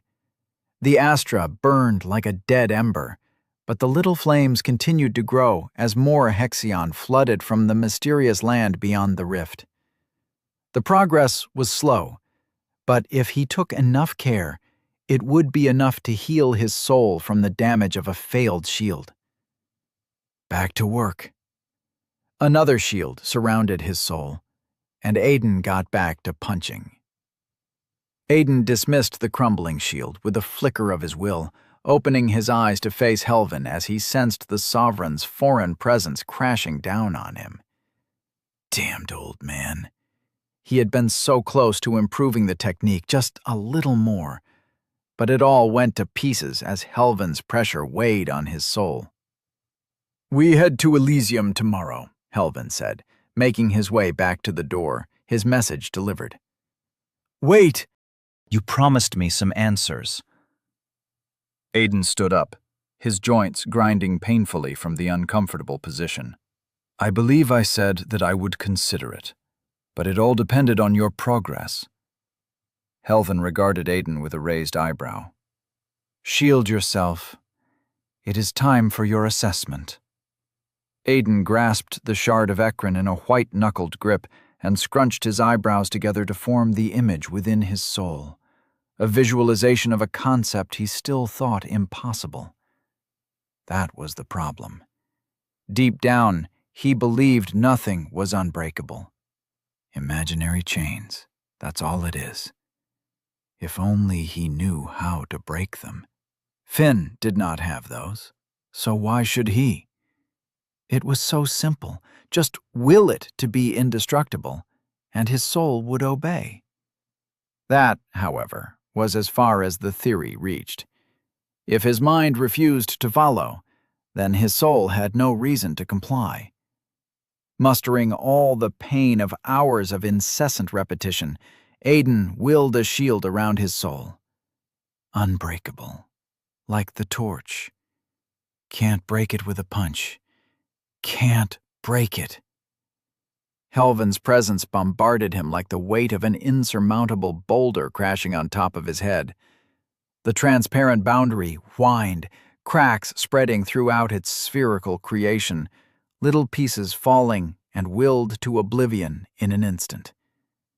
Aiden mustered his will to strengthen the shield, to reinforce it against the assault, but he might as well have not bothered. The fissures grew wider, the broken fragments stabbing at his soul, until it gave in and crumbled to nothingness. Cold stone greeted his knees as all the strength in his body fled with the last shreds of his will. 2 seconds. What a joke. Aiden did not raise his head to look Helvin in the eye, for he knew the man did not need to follow up on his promise. His progress was non-existent. "Finn, leave us." Helvin's voice brooked no disagreement. Finn knew when not to provoke someone in a sour mood. Aiden would give him that much. He left without a word, almost fleeing from the room. The silence stretched between the two of them until Helvin broke it. "Your soul is undamaged. A ridiculous notion after how reckless you have been." Aiden looked at him and saw no disappointment, but acknowledgement. There is only one way to accomplish that. You have channeled Hexion, if only a measly trickle. But that is not all. You have commanded it from beyond the rift. So what? Aiden crawled to his bed, and exhaustion hit him like a hammer. It's not possible with an unheightened soul, Helvin said without hesitation. Or it should have been. Perhaps the core of the hemomorph is at play again. Say, have you perhaps felt an instinct you couldn't quite explain? No, Aiden lied. It matters not. Helvin sighed. But I will grant you one answer for that feat alone, if it makes you stop frowning. Really? Aiden stammered. Helvin moved his head in a minute nod. There was so much Aiden needed to ask. Runes and his ability to see them were out of the question. He did not trust the man enough to reveal something that could get him killed. He wanted to ask about his family, how they were doing, but wasting this opportunity on insecurities did nothing but keep him away from the power needed to protect them. Aiden needed to know more about his path, a clear road to tread forward in search of power. But Helvin was not the best person to teach him about the blood path. The man was a wielder of time. Myra had the knowledge and experience to guide him, much as he dreaded the idea of spending time in her clutches. How do I make my providence stronger? Aiden asked. It was the best use of Helvin's reluctant concession. Use your providence on me. Helvin nodded, as if expecting the question already. Are you sure? You might piss yourself, or worse. Aiden's voice carried a mocking tone, but he still remembered Helvin's previous threats to kill him for this very reason. Do it. Say less, you shitty old man. Aiden grabbed his hand and unleashed 1/3 of Dyad Vessel's stored power. Helvin's eyes widened, but not a whisper or grunt escaped his mouth. Quite the bite, he merely said. That's it? Aiden remained still, stunned into silence. Helvin withstood a moderate amount, given that Dyad Vessel had not been full, with nothing but mild surprise. Whoever he truly was, Aiden knew the Sovereign was not someone to mess with. Perhaps even a full release would not hinder the man for more than a second, which meant little to those who embarked on the time path. You haven't made your abilities a secret, Aiden said. That whole thing about making things appear out of nowhere to spook folk is not very subtle.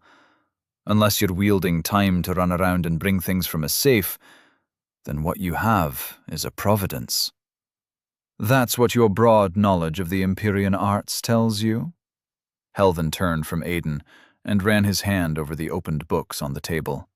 You've read one of these, yet the shallow wisdom it provides is enough for you to be certain. Laughable. You are not denying it. Fancy as his words might be, they were only the elusive dance of someone avoiding questioning. And if you have one, you know how to use it better than me, Aiden said. Helvin stared at him with obsidian eyes that devoured all light in the room. I want you to teach me. Aiden stood up, taller than Helvin by a hand, and forced himself to meet his gaze. Very well. Helvin sat down with a sigh. I did promise one answer, and this is certainly a stretch, but I will entertain it. Now reveal your scripture to me. The word rang with a tune of hollow incomprehension, but Helvin had to be referring to the blue screen and its mysterious text. Aiden summoned it with a nudge of his will. This? What do you think? I am thinking it is impossible to read your mind or see through your eyes. Helvin shook his head as Aiden frowned at his words. Unless you will it to be shared, I will not be able to see it, Aiden. Start with that, then, you shitty geezer. Aiden bit back a reply, but did as Helvin said. The screen flickered from blue to green, and he felt the attention of somebody else on it. The connection was one-sided as far as Aiden understood, its existence based entirely on his will, so he let Helvin read it, Dyad vessel, Helvin muttered the words with a pensive frown. A two-way passage, if I'm not mistaken, able to store and release. Interesting. And you have made quite a bit of progress in ascending your providence. Median corruption already in only a few weeks. You will have Myra to thank for that, I suppose. Aiden's decision proved fruitful.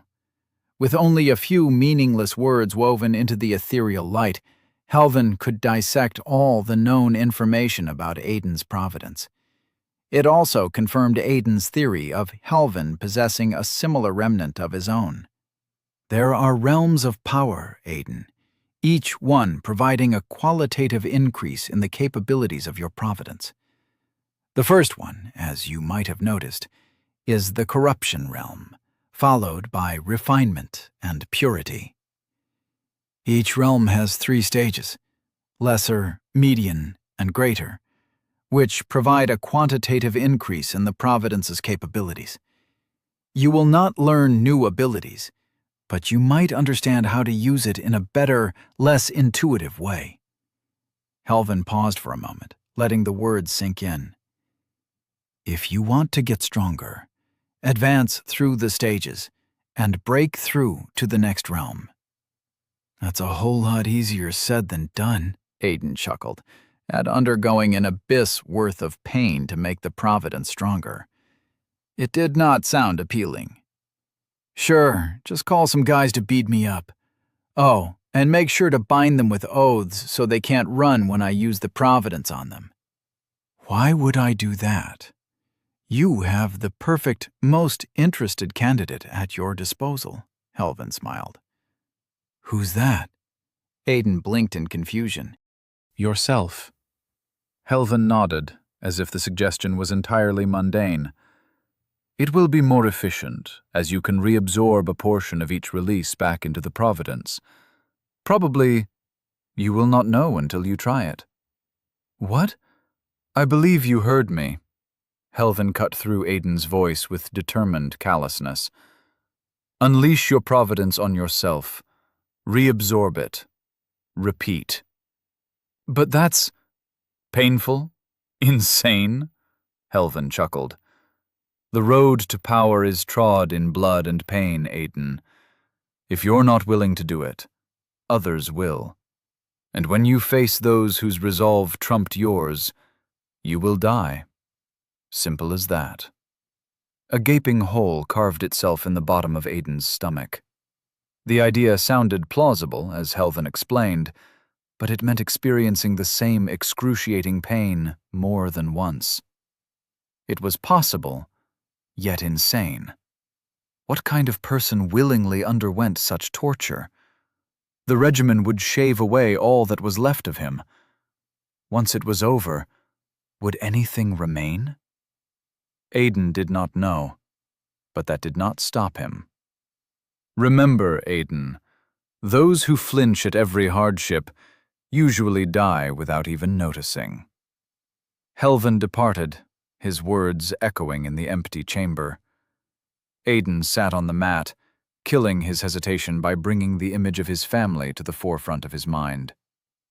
He felt his providence, its well of pain missing 1/3 of its capacity. With a shuddering sigh, he rolled up his pants, exposing the skin underneath. Dyad vessel opened, unleashing its ferocious bite upon Aiden. Pain stole his thoughts. Everything went blank. Chapter 17. The Sight of Elysium. Aiden gritted his teeth as his fingers broke under calloused hands. The bone snapped like a rotten piece of wood, its pointy, shattered ends piercing his flesh in a torturous cycle that dried the well of tears in his eyes.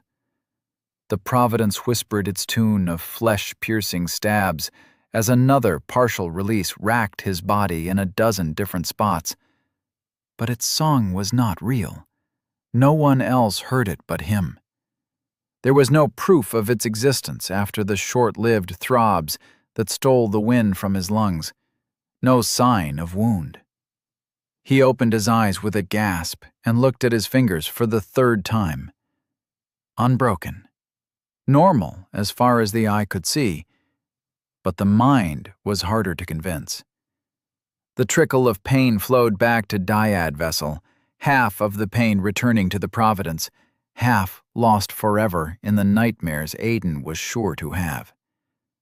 No matter how much he tried, it was impossible to release less than 1/3 of the Providence's reserves. 3 uses. In a proper fight, even one could mean the difference between life and death, but that was only true when facing a single opponent. The tune of Dyad Vessel filled his mind as he willed it to action again. But instead of the phantom pain that made his eyes water and muscles cramp, there was nothing. The imaginary space it occupied in his mind felt hollow. The Providence's reserves drained to what was less than 1/3 of its full capacity. A limit. An end to the pain. Thank the Maker. Led waited, his eyelids closed, but before sleep claimed him, he summoned the scripture one last time. Its cold blue light shone peacefully, but the information it displayed remained unchanged. The power that lay at the end of the road of progress never seemed so distant before. The next morning flew by in a rush.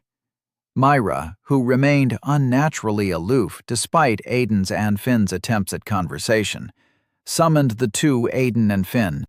That was for the best, Aiden decided. Better to suffer her silence than entertain one of her recent training sessions, torture thinly disguised as education. This is how we make beggars look like sovereigns. She drew a silver scissor. To Aiden's surprise, the red-haired sovereign commanded the scissors with a level of expertise unbefitting her powerful hands. After half an hour, Aiden's hair was combed back with a lustrous gel that both held it in place and gave it a peculiar, minty aroma.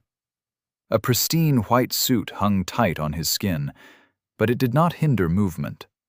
The fabric stretched effortlessly with each flexing muscle, a creation that had to be related to magic. Finn strode in front of him, dressed similarly, groomed to perfection, with a confident smile on his face. "Looking good, my lord." "You're not bad yourself, my lord." Aiden bowed with a smile. The title still brought some uncomfortable memories, but he brushed them aside. This was one more step to getting his family back. Nothing more. Helvin strode into the room, 2 strangers following close behind. Miners? What in the cold abyss are they doing in a place like this? Aiden scoffed at his thoughts. These were his people. His appearance of a changed body did not change that, but without realizing, he started thinking of himself as a sovereign. I'm still a miner, no matter how I look. One was well into his 30s, while the other one looked just a few years older than Aiden. Both resembled no one Aiden had ever met. They might have been no longer in Catalyst District 99. Perhaps he would never see it again. Since everyone is gathered here, let me reiterate one thing. Helvin looked at each one of them, likely assuring himself he had their attention. Once outside, no one talks unless Myra or I say so. Not a word, not a whisper. Understood? A round of silent nods greeted him in return. Aiden, forfeit your name now, for you will be known as Draven Orisanth henceforth. He looked away from Aiden before he could voice his protest. Draven. Aiden knew there was more to that name than met the eye, but he had more important things to worry about. Still, he could not shake the feeling that Helvin knew it from before he saw the scripture, before he saw what it called him. Finn, you will be Aemon Orisanth. We will discuss more about your background after reaching Elysium, but before that, just keep your mouth shut. Aemon? What the abyss kind of lame name? The withering look Helvin threw at Finn made him stop in his tracks. They gathered around in a circle, hands linked as instructed. Myra held the hands of both strangers, while Finn, or Eamon, closed the circle on each side.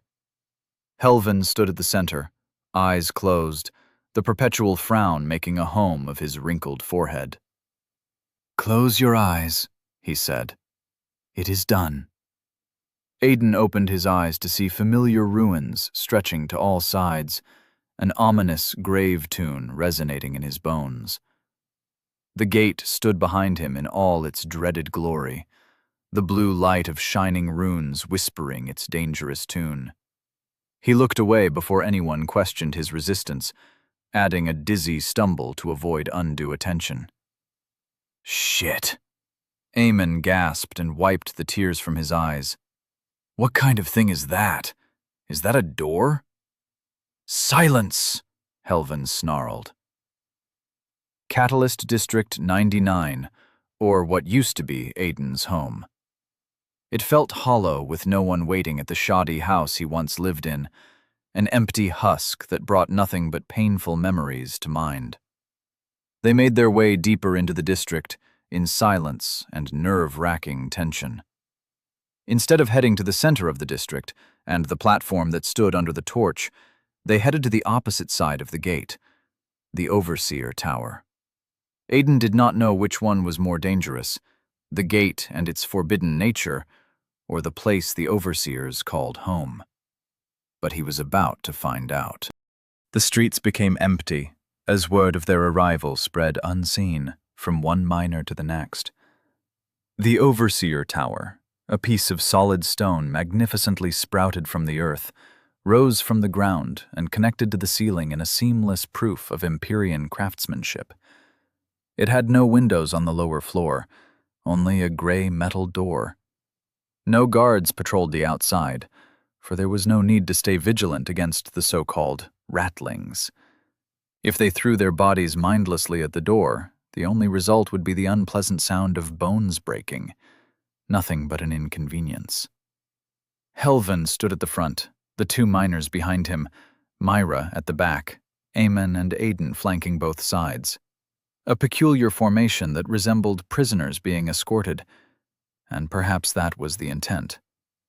The elderly man raised his hand and knocked on the door once, a simple nudge that carried no genuine force at first glance, yet the iron dented under his wrinkled knuckle, and the whole tower seemed to vibrate. Abyss take me. How could someone be so strong? Is this the result of commanding Hexion? It has to be. The door opened, and Overseer Corvanus, the bastard who killed Aiden's father, greeted Helvin with his impassive face. "Eminence Caramanda, a pleasure to meet you. Do come in and make yourself at home." Aiden took a step back, the fear of being recognized fresh on his mind. But the Overseer did not even glance in his direction. Corvanus's face was as punchable as ever. He wondered if a punch with all his strength would be enough to kill the Sovereign in one shot, but he knew that for the fantasy it was. Without Dyad Vessel, the Overseer would make quick work of him. Helvin stepped inside without a word of acknowledgement. Eminence, the second stage of power an Empyrean could reach, was enough to command respect even from an Overseer. The room put Aiden's definition of the word luxury to the test. Bookshelves spanned the entire sides of the room, tomes crafted in leather and metal linings shining under the amber light of an assortment of light spheres that hung from the ornate ceiling in an intricate pyramidal design. 4 red couches made of dark wood surrounded a table of a similar look, a set crafted with luxury as the foremost aim, and comfort as a sweet aftertaste. The 4 of them sat, the 2 miners standing behind Helvin, sweat dripping down their necks, while Corvanus strode up the stairs in the center of the room to the higher levels of the tower. The blonde-haired man came back a few minutes later with a silver tray and 4 porcelain cups with steaming, fragrant liquid. Poison, if Aiden had to guess. Not even Helvin's glare made him touch the thing. Corvanus looked at Aiden, his eyes examining him from top to bottom with worrying scrutiny. Myra's experiment had made it impossible to recognize him. The idea of a miner walking in sovereign skin was ridiculous, even if he stood as living proof. Yet Corvanus's eyes lingered on Aiden for an uncomfortable minute. "Is everything ready?" Helvin said, as he took a sip. "The remnant requires time to power up. Nothing but a few minutes, I assure you." Corvanus stood with his hands crossed behind his back, no couch left for him to sit on. Serves him right, Aiden thought, savoring the only petty revenge he could reap. One day, Corvanus would pay for what he had done, but Aiden refused to let hatred compromise the safety of his family. "Not today, Corvanus. Not today." "That's acceptable." Helvin put the cup down, its contents drained. "Your fellow overseer?" "Away on patrol, as reported." It was clear Helvin knew the man, perhaps using his network of connections befitting the witnesses of the beyond. But was he so well known that an overseer had to give him reports? Aiden found it suspicious. There has been an uprising in violence and resistance ever since the last ascension, but we are acting to ensure it settles down with minimum bloodshed, the overseer sighed. Travor's actions raised a lot of questions in Elysium. With the prices to procure catalysts as high as they have been, people start to question the wisdom in wanton slaughter.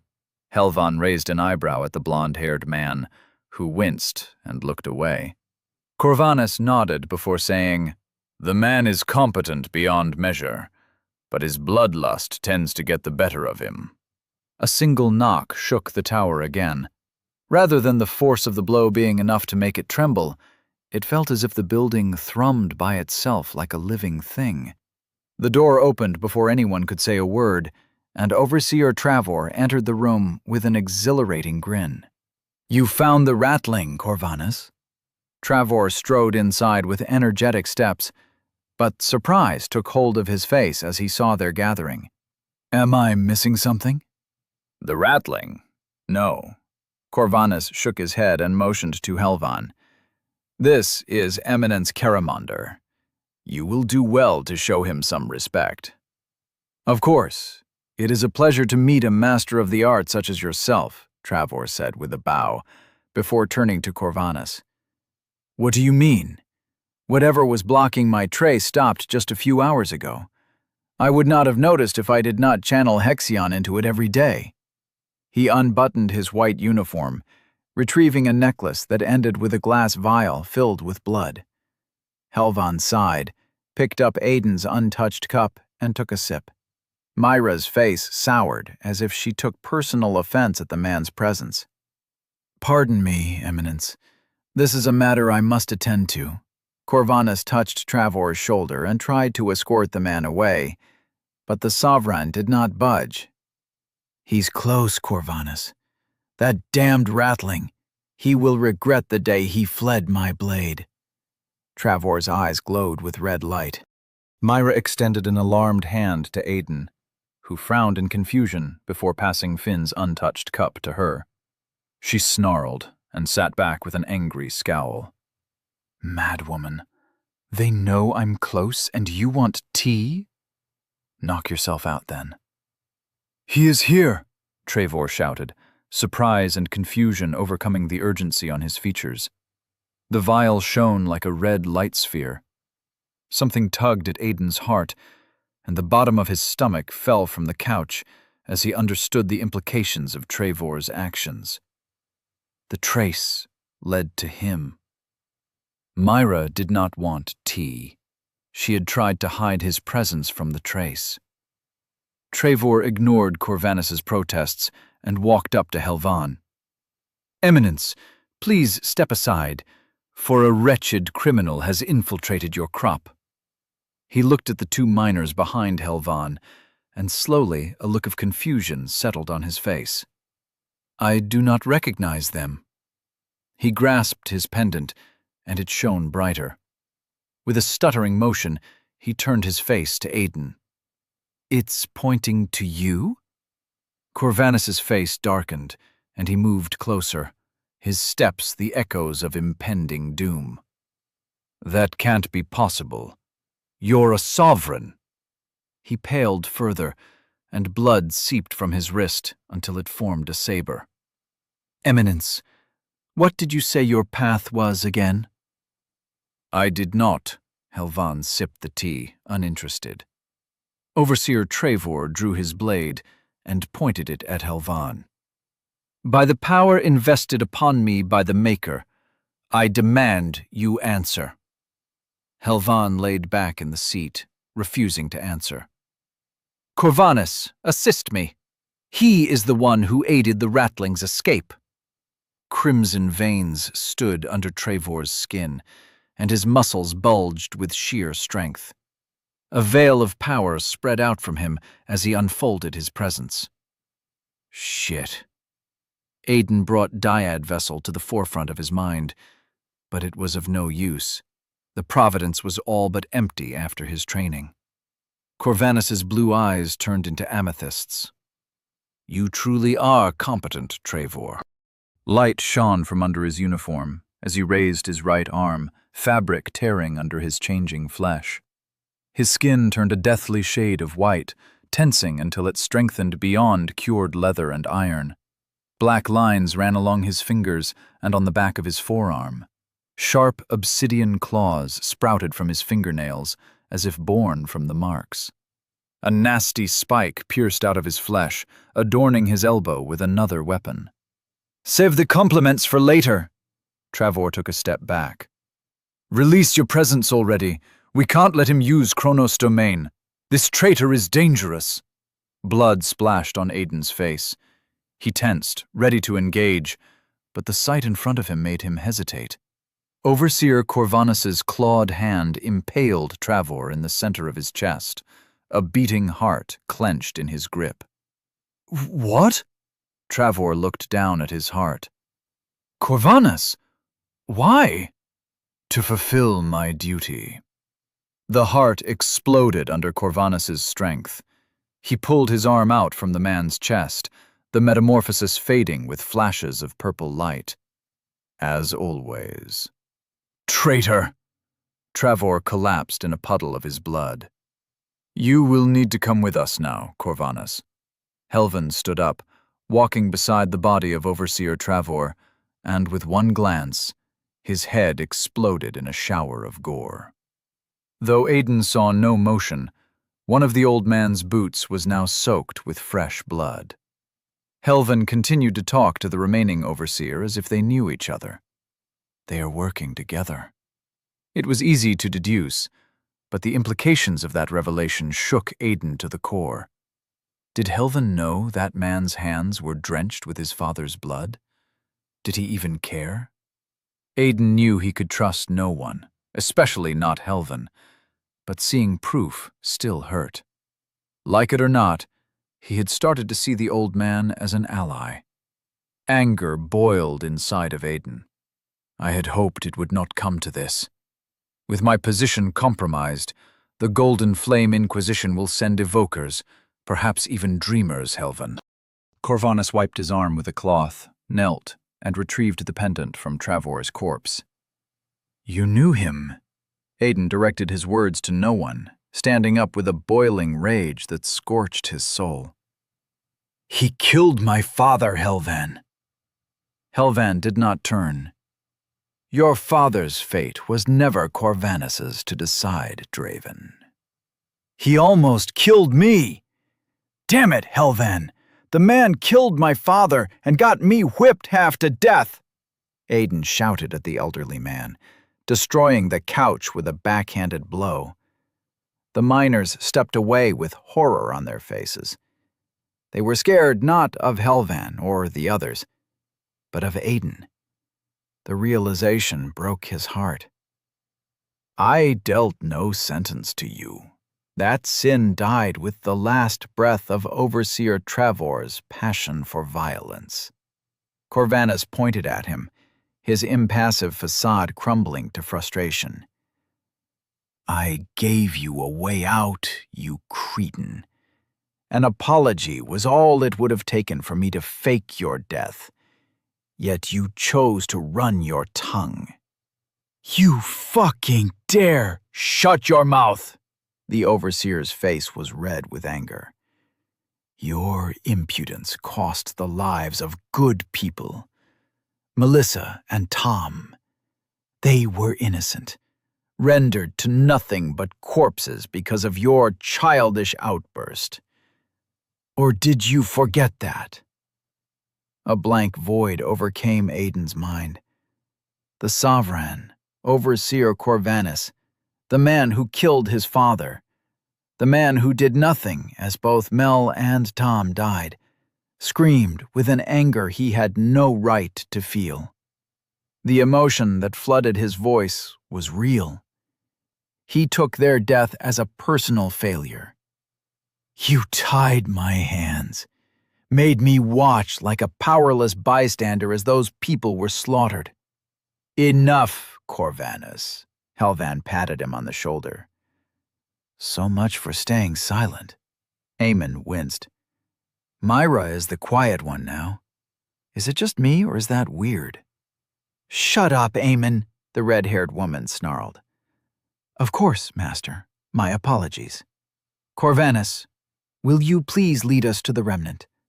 I might remember insanity if I remain here 1 minute longer. Helvan walked up the stairs, accompanied by a grim-faced Corvanus. Myra was the next to follow, ushering the miners to hurry in front of her. Eamon approached Aiden with silent steps, his smile gone. You good, Draven? I don't know. Aiden sighed and let a new breath wash away the dark emotions inside him. You want to jump that Sovereign? He nudged Aiden with an elbow, his smile tentatively returning. We're probably going to lose, but I'm down if you are. I'm not sure that would do any good. Corvanus's words rang deeply in Aiden's soul, their echoes demanding he face his actions. I thought all the wrong that happened to me was because of them, because of him. But I have to stop denying my part in it. I'm as guilty as him, maybe more. Aiden walked up the stairs alone. When he looked back, the expression on Eamon's face made him wince. It resembled his own, for reasons unknown. The windows of the Overseer Tower were a portal to a view few had the privilege to witness. The wide expanse of Catalyst District 99 stretched in all directions, sprouting from under the torch and ending once it touched the forbidden surroundings governed by the gate and its ruins. Everything looked so small from up there. A circular plate hummed with the melody of the runes behind them, its intrusive noise a challenge to ignore. It was something Aiden got better at with each passing day, pretending he did not hear it, averting his gaze as if the sight caused him pain. Pretending, averting, lying. It's ready, Corvanus said, his voice sullen. Gather around then, hands linked. Helvan chimed in with the instructions. Aiden walked to the center of the barren room, stepped onto the rune-inscribed metal, and ignored the sight of several runes he had never seen before. The low noise increased to an overbearing thrum that echoed inside his bones, rushing alongside his blood, throbbing painfully in his eardrums. Everyone else displayed no reaction other than an averted gaze, so Aiden did the same. Or tried to. Sweat dripped down his neck in concerning rivulets. You all right, man? Eamon nudged him with a confused frown. Aiden nodded out of instinct, too fast. If Eamon noticed, he let the matter rest. Eamon at one side, Corvanus at the other, Aiden took their hands and ignored the dark thoughts that plagued his mind. Bile rose in his throat as the blood on Corvanus's hand melded between his fingers, but he swallowed it and closed his eyes. Remember, once we step foot into Elysium, not a whisper. Aiden felt the old man's gaze on him, but that too he ignored. The remnant whined an acute screech, enough light bursting from the runes inscribed on its surface to blind any curious glances Aiden might have tried to steal. It vibrated slowly at first, but its intensity picked up with each passing second until it shook the foundations of his soul. The thrum grew to a crescendo, then went still.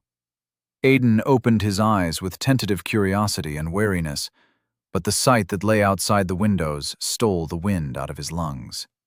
A long row of towers stretched to one side, each similar to the one he set his feet in, their numbers spanning farther than his sight could reach.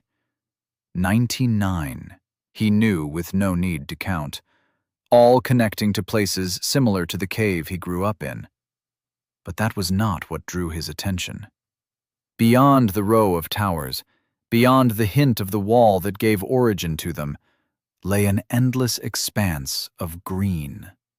His eyes searched for an end, his soul craved the comfort of the known, but his heart beat with excitement as he gazed deeply into the horizon that stretched without limit.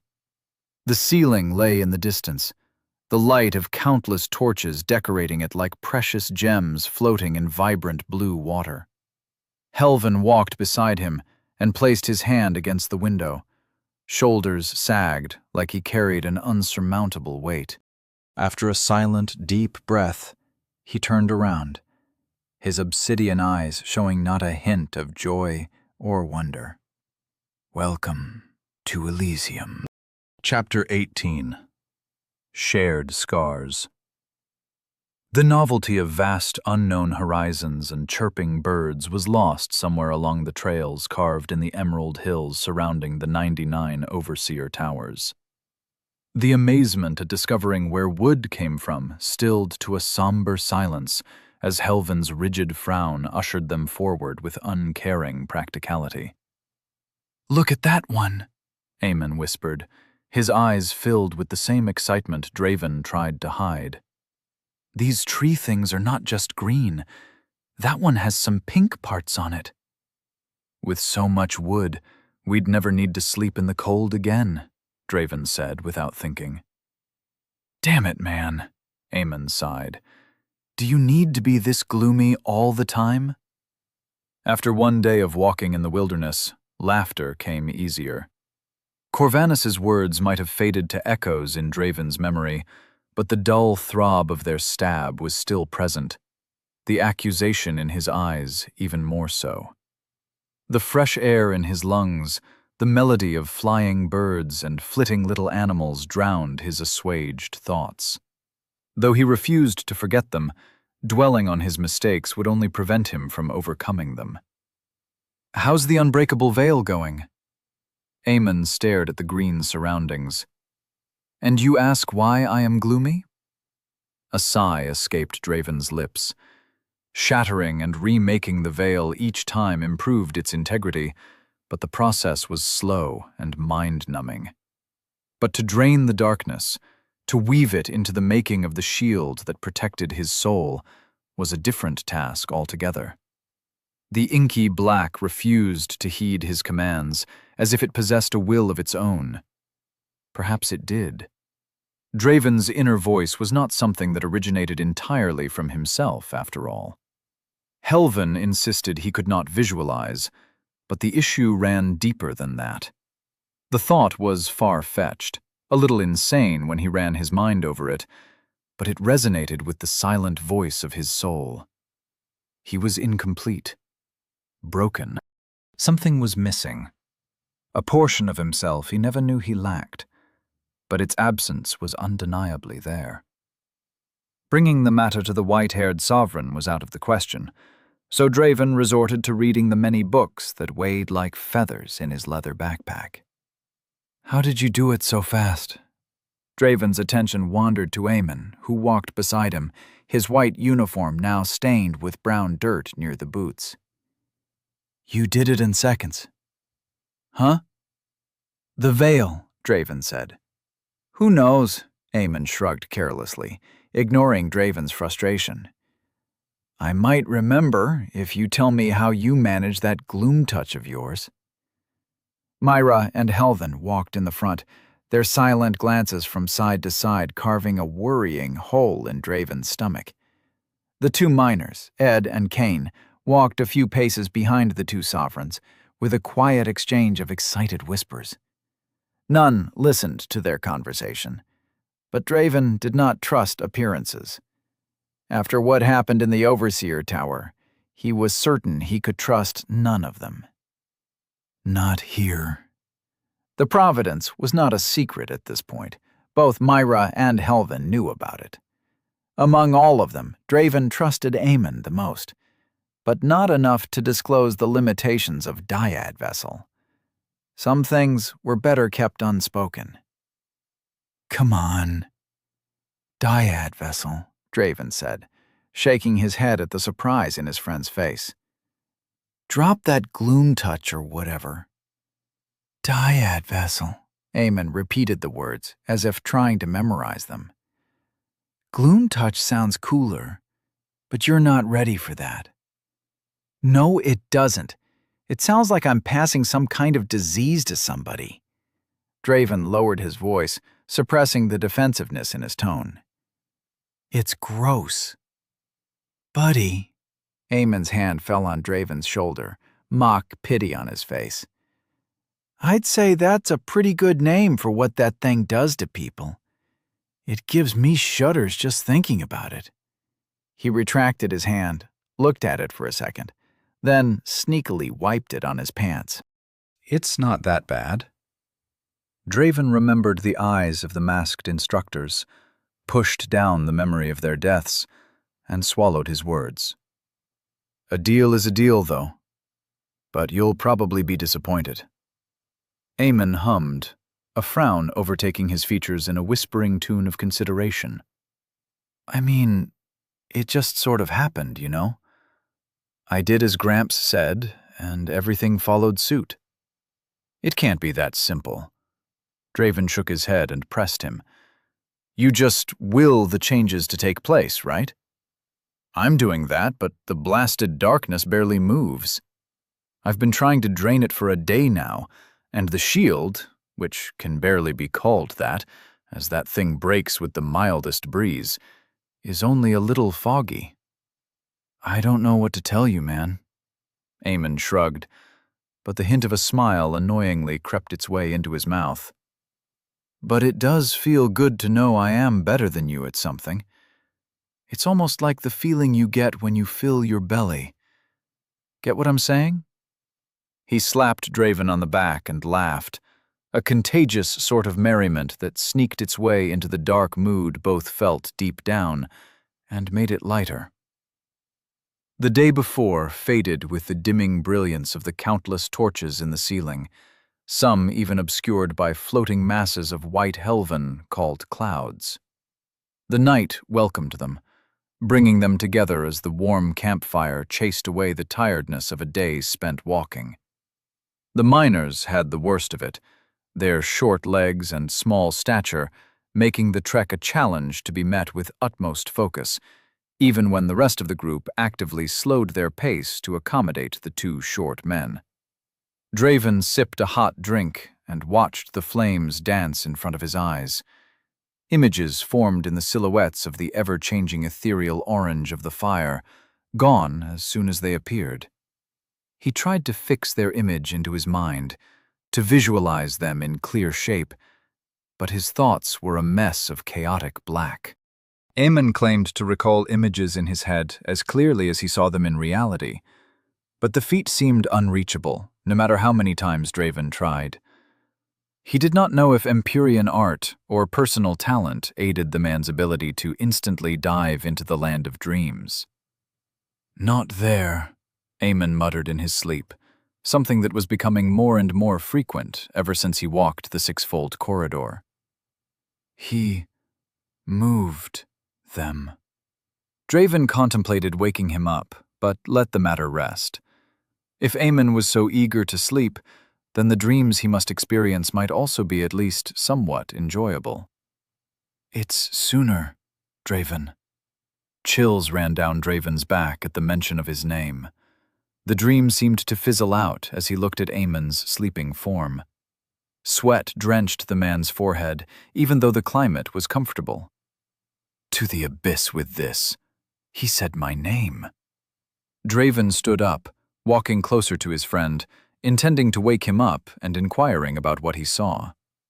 Dreams often meant nothing, but those had by a dreamer were different. They carried meaning, often glimpsing into fate itself. Draven. Myra walked out from behind a tree that marked the perimeter of their watch. Draven turned his attention to the red-haired woman. Myra. Follow me, she said, walking away from the fire and into the clear night. The canopy of trees made way as if to pay respect to the peaceful air above, opening in a circle of fluttering leaves that did not hinder the sight of the distant clouds. Have a seat. Her words were curt and devoid of her usual cheer. There was nowhere resembling a chair, so Draven sat on the ground, assuming a cross-legged posture out of habit.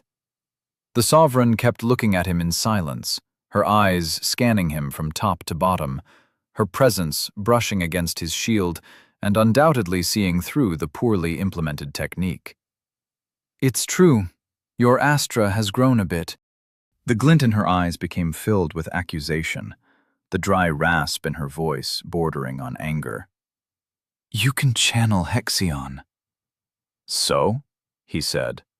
She laughed at his question, but there was no mirth in her chuckle, only resentment. You take everything for granted, don't you?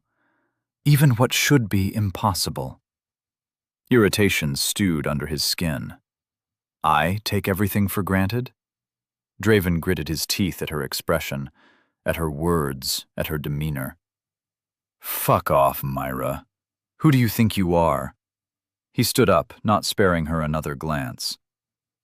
Why don't you go solve your own shit before shoving your problems on me? You? I didn't say you could leave. She snarled, and the air surrounding her gained the metallic tang of blood. To the abyss with this. Draven did not turn back or deign her with a reply. Run away, Draven. Her voice trembled with anger. Like the rattling you are. Draven's foot stood frozen in midair. Something primal roared within his chest, and it yearned for blood, for violence. He was facing her before the realization even dawned on him. Say that again, he snarled. Myra crossed her arms, her caramel eyes bursting with crimson light. You came from nothing. You were nothing before I put my hands on you, a sniveling little boy on the verge of wetting himself. And you have my gratitude for that. The sound of rushing blood pounded in his eardrums. But I suggest you stop thinking you own me. You don't. No one does. Her hands fell to her sides. Your very existence mocks all the hard work I've done. How dare a ratling? Draven leaped at her before she finished her sentence, throwing a right hook to her temple, wide, telegraphed, a feint. She raised her forearm to block it, the familiar mad smile that had been absent for so long returning to her face. He ducked low, his leg arching for a low kick to take her balance. She raised one leg, dodged the kick, and punched him in the face. He rolled away, blood flowing from a busted nose, heat spreading in his face. All that talent, and this is all you got? She scoffed, her hands falling behind her back. Helvin is mad if he thinks a ratling could ever rival a sovereign. For all the disguises you wear, you can never hide who you truly are. Truth be told, you will never amount to anything more than a minor. Draven stood up, anger beating inside his chest in a violent tune. A few deep breaths, and it cooled down to a smoldering rage. Dyad Vessel drank the pain from her blow, but it was not enough to unleash it even once, not after the training he had done the previous day. Surrounded by powerful people like Helvin and Myra, he never thought he would need the Providence so soon. Now the oversight was reaping its toll. I won't make the same mistake again. If it was empty, he just needed to fill it. Closing the distance, he swung at her, leaving himself open for a punch in the ribs. The blow came as expected, the explosion of pain cracking bone. Not enough. He stumbled back and sent a high kick at her, slow, predictable. Myra grabbed him by the leg, lifting him with dangerous ease and bringing him down. The ground rushed at him, but instead of protecting his face, he smiled as it came closer.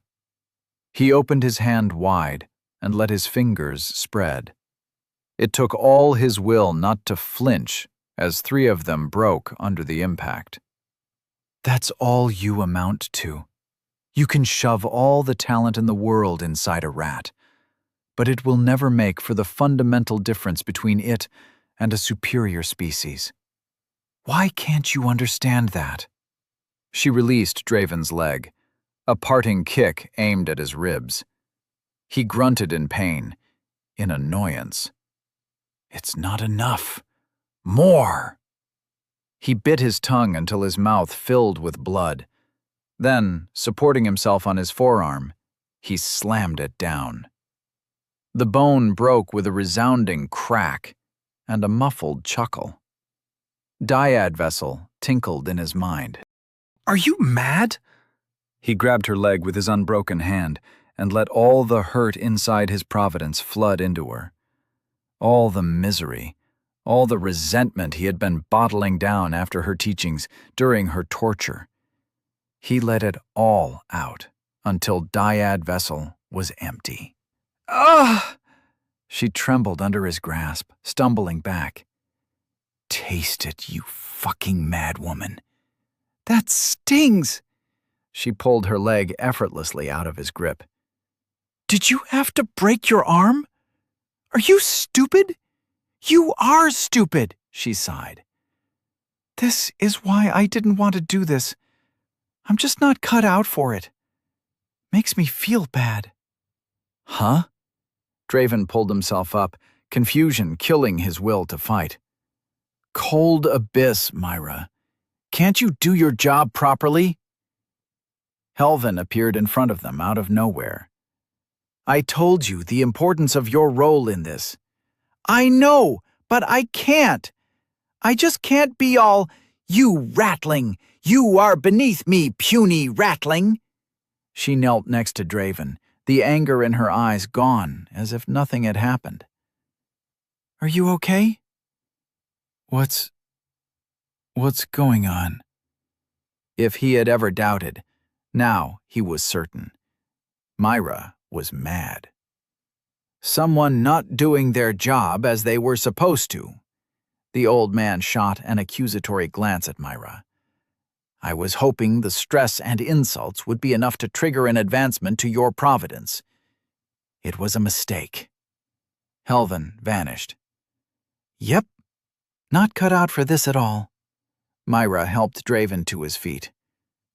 Hope you didn't take those things to heart, Draven. A pink blush spread over her cheeks, and she looked away. I had to at least try it. Draven snatched his arm away from her. Fury, shame, betrayal, it all clashed inside his heart.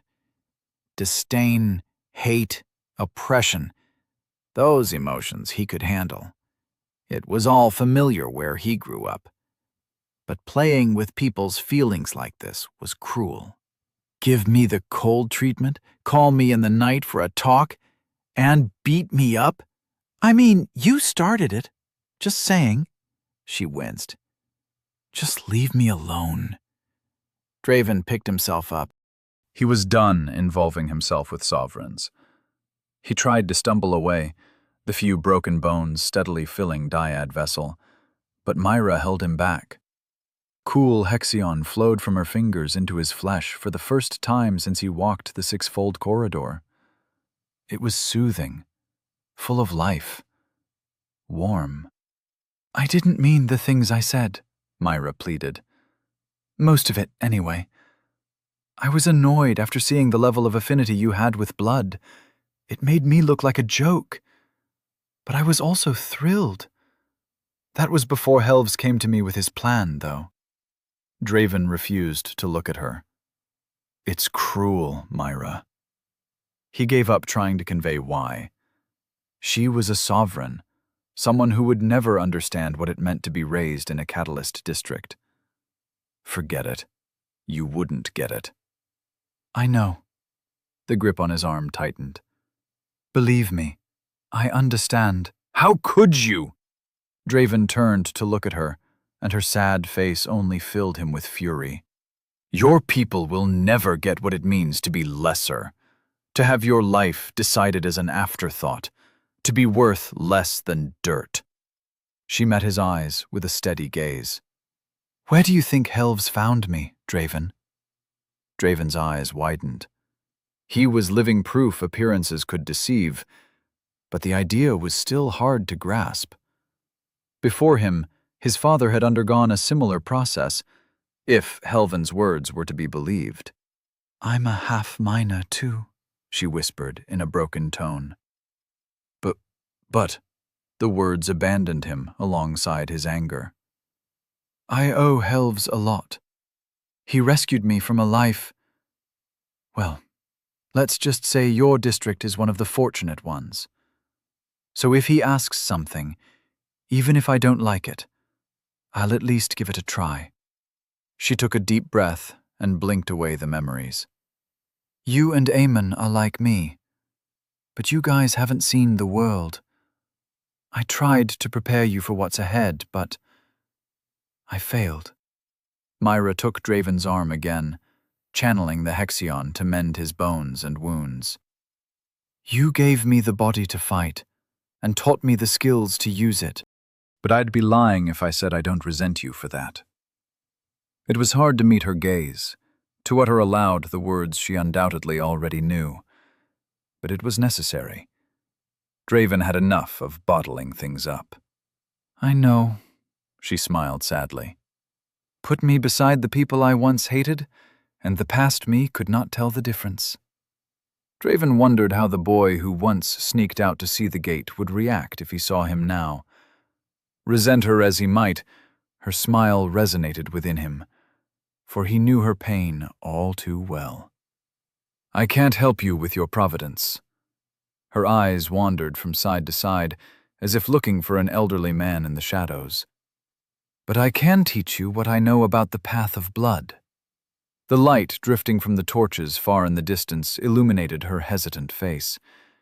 For the first time, Draven saw Myra not as the unstable sovereign he had assumed she was, but as a broken woman, doing her best to hold all her fragments together. In her eyes, he saw his own reflection. Chapter 19. The Resolve to Break Barriers. The forest seemed to part before Draven's momentum. The night was the only time when sitting down to eat and rest was allowed. Helven made sure any delays were swiftly dealt with. The fast pace was not enough to shave away the stamina of Draven's Hexion-forged body, but it sure took its toll on the miners. Ed and Cain were still reluctant to start any conversation other than amongst themselves, yet Eamon had a way of drawing people out of their shells.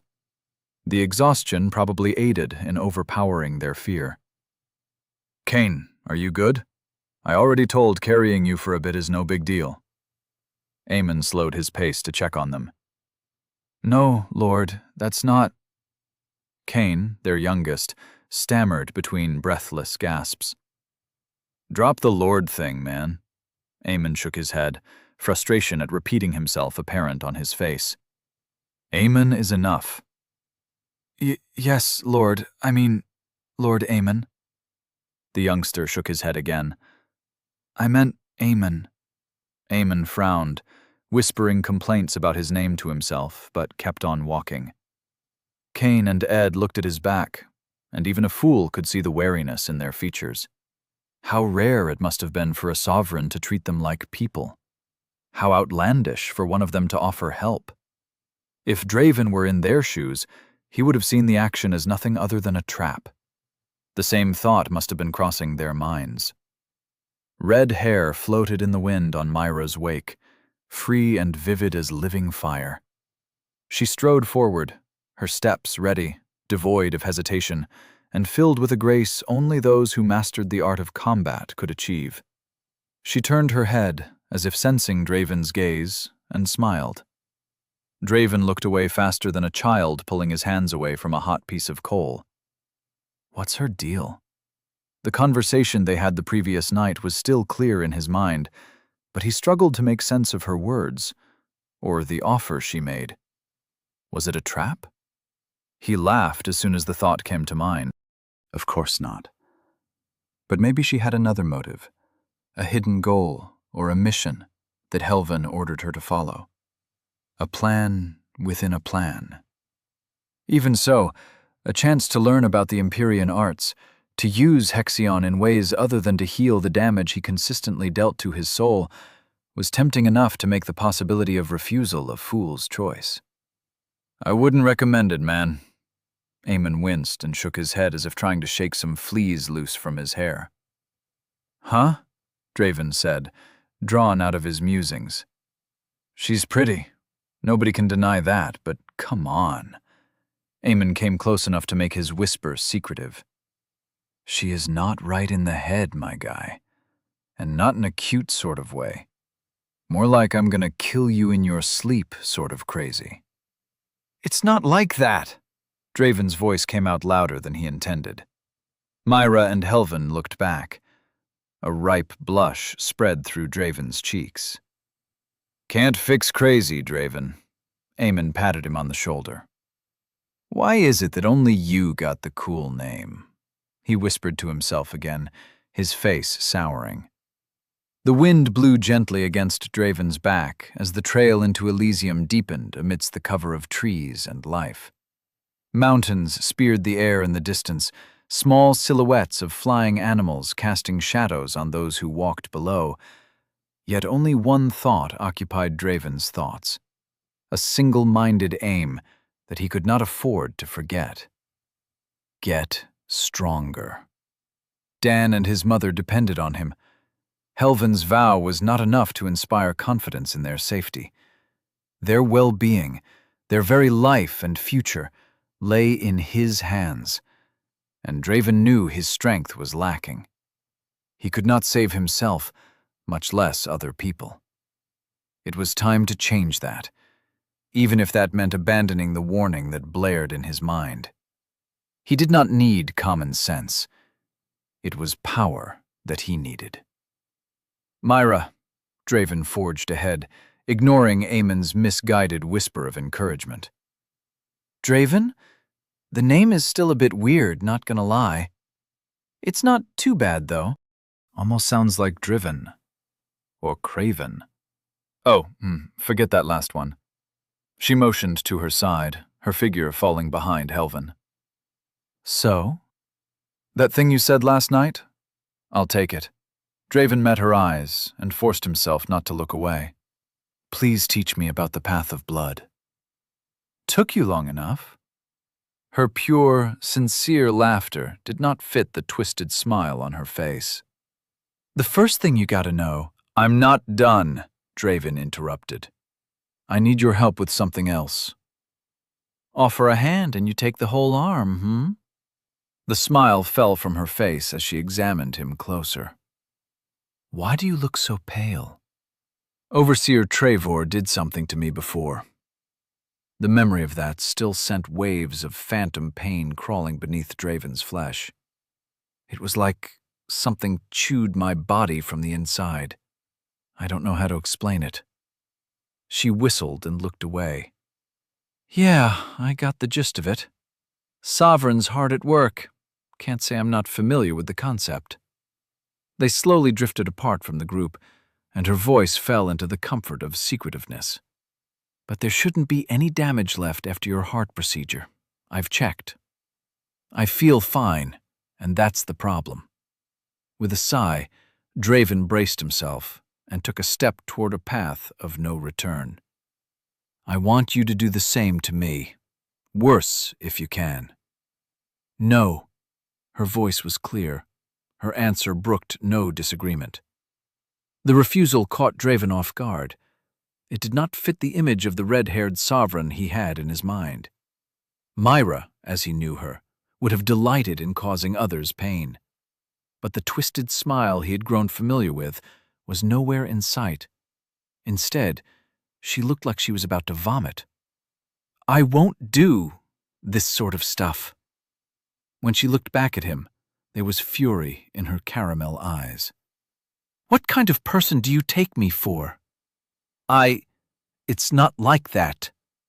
Draven tried to find the right words to salvage the situation, but the damage was done. Still, like a fool who did not know when to cut his losses, he insisted. "I need to train my providence, Myra. It's my best chance of saving my family. If you need it that badly, Draven, do it yourself." Her anger was silent, her tone unaltered, but her face was stone cold. "I'm not taking this on my consciousness. I'll teach you how to channel, weave, and emit Hexion, but I won't walk around torturing people." "Myra, listen, we're done, Draven. Find me when the torch is dim, not a second before." Her mind was set as she rejoined Helvin at their silent pace. Draven's steps carried him to Aemon's side, a gloomy expression no doubt plain for all to see. He took the hint and asked no questions, a small mercy after what had just happened. Draven was noticing just how much he had misjudged Myra, and how little he knew of the person who made him what he was. "You won't help? Fine. I'll take your advice." Draven took a small knife from his backpack. Aemon's eyes took on a dangerous glint. He plunged the metal into his left forearm, ignoring the hot sting and the blood that dripped around the knife. His hand refused to move, though his mind ordered it to twist the instrument of pain. Something instinctual stopped his muscles.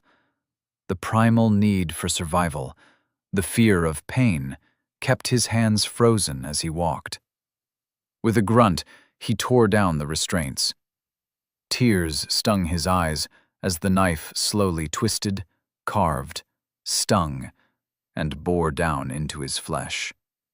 The white uniform's sleeve took on a healthy crimson hue. Dyad vessel drained the pain away like a bottomless pit of hunger unending. "Dude, what is wrong with you?" Aemon gripped his hand, stopping the blade from cutting further. "Did you completely lose it? Snap out of it!"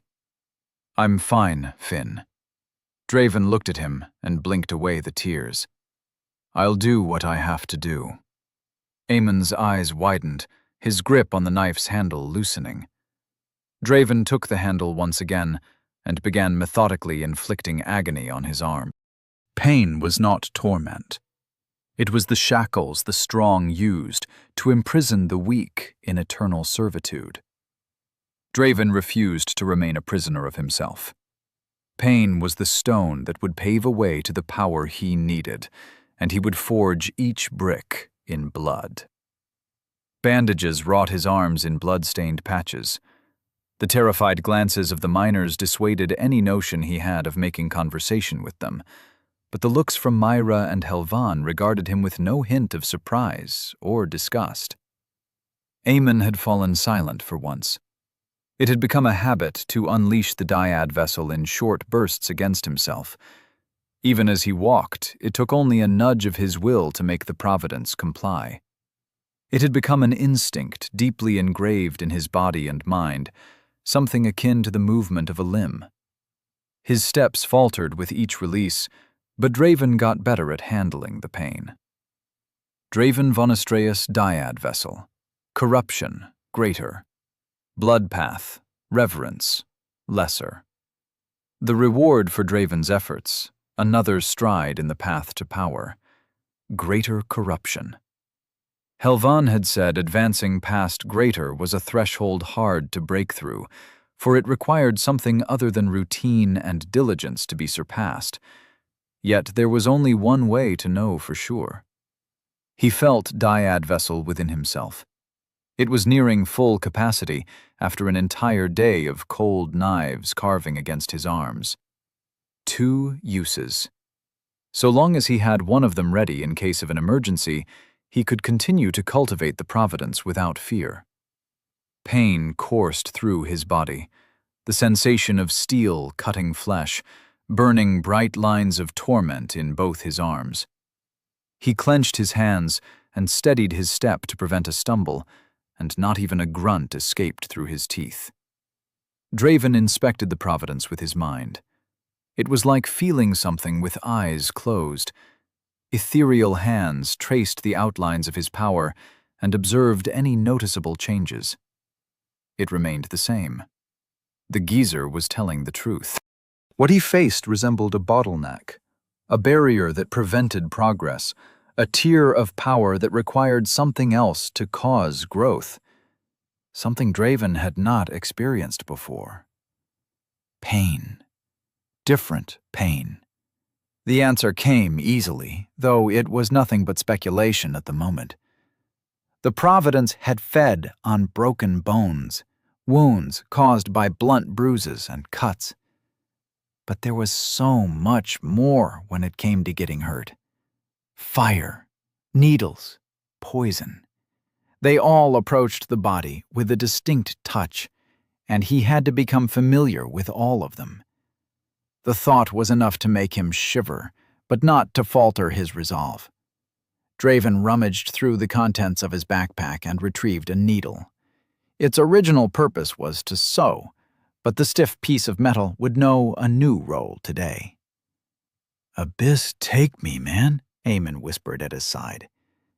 "Did that woman's madness pass over to you?" Draven ignored him and got to work before his mind conjured up excuses to make him stop. The Providence drank greedily as the needle pierced his skin, sharp stings sending cramps forming around the wound. Under his nails, between the joints of his fingers, through the stringy tendons of his clenched fist. He could not hold down the grunts after minutes of the gruesome task, but he could feel it was working, and that alone drove him to seek more. When he unleashed Dyad Vessel once more, something within him buckled. It did not break, not yet. He was close. A vast collection of injuries caused by distinct methods, the only ingredient missing to fuel his breakthrough. Draven did not look forward to it, or so he told himself. But something within him craved the power pain offered. If enduring it was its only price, he would pay it gladly. Chapter 20. The Three Tenets. The darkness of the night fell as the torches above dimmed to a silvery hue. Myra sat across from him, the dissatisfaction on her face clear, even in the absence of light that had once hindered his sight in a time long past. "Care to explain what about all this self-mutilating you've been doing all day?" she said, with a bite in her voice. "Not really." Draven shrugged. "Just took your advice to heart. That's all there is to it." "I didn't mean it that way. Are you a fool?" She fumed, made as if to stand up, then sagged back to the ground. "You are a fool. The least I can do now is try to mend what's broken." She untied the bandages around Draven's arms, the red cloth falling to the ground with the weight of dried-up blood. Her eyes widened at the sight of the wounds. Cuts. Punctures. Draven shied away from looking at them. Their throbbing alone was enough to tell him he had done a thorough job. "This," she gripped his arm tightly, "is amazing." "What?" "The minor cuts are almost fully healed." Myra twisted his arm, the droplets of blood pouring out of the deeper wounds, falling unnoticed by her eyes.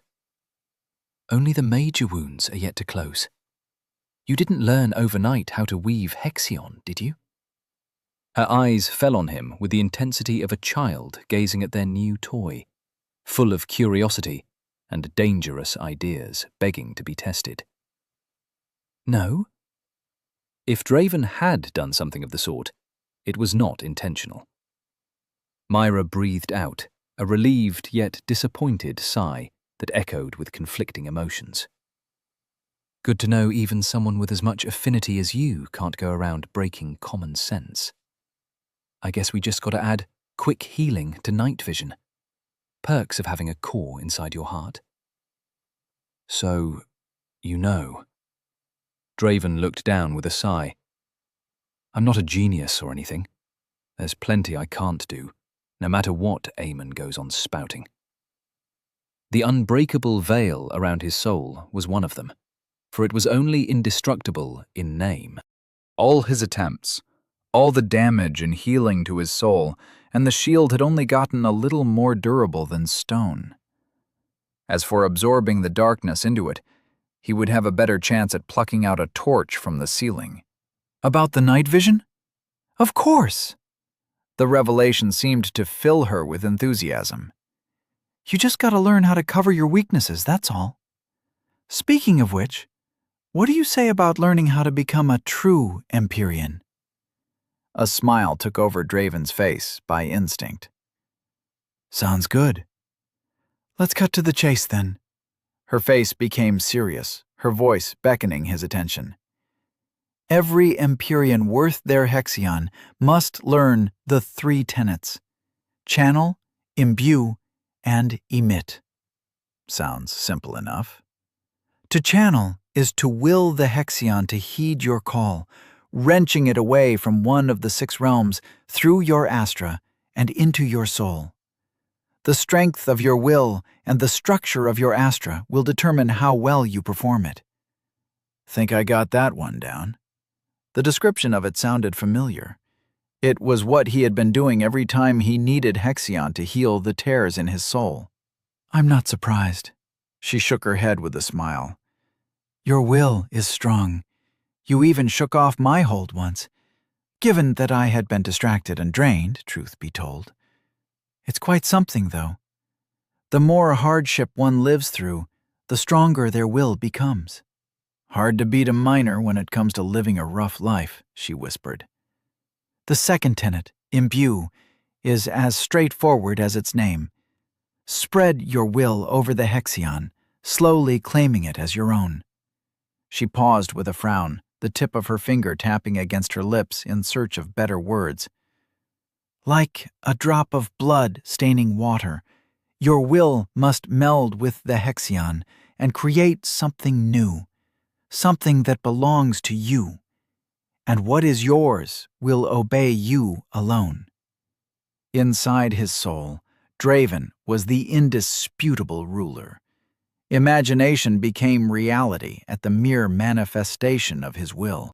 In truth, however, some commands did not go unchallenged. The shield, for once, was not made of unbreakable ecran, and the darkness that stained his soul moved according to his will at the speed of thick ink that was about to become solid. "Say, Myra," he interrupted her. Master, she interrupted him in return. "You're the student, and I am the master. I've always wanted a wide-eyed little pupil calling me like that. Do it." Sometimes Draven wondered what was wrong with her. Master, I have a question. Of course, little Draven. Anything for my student. She nodded in satisfaction.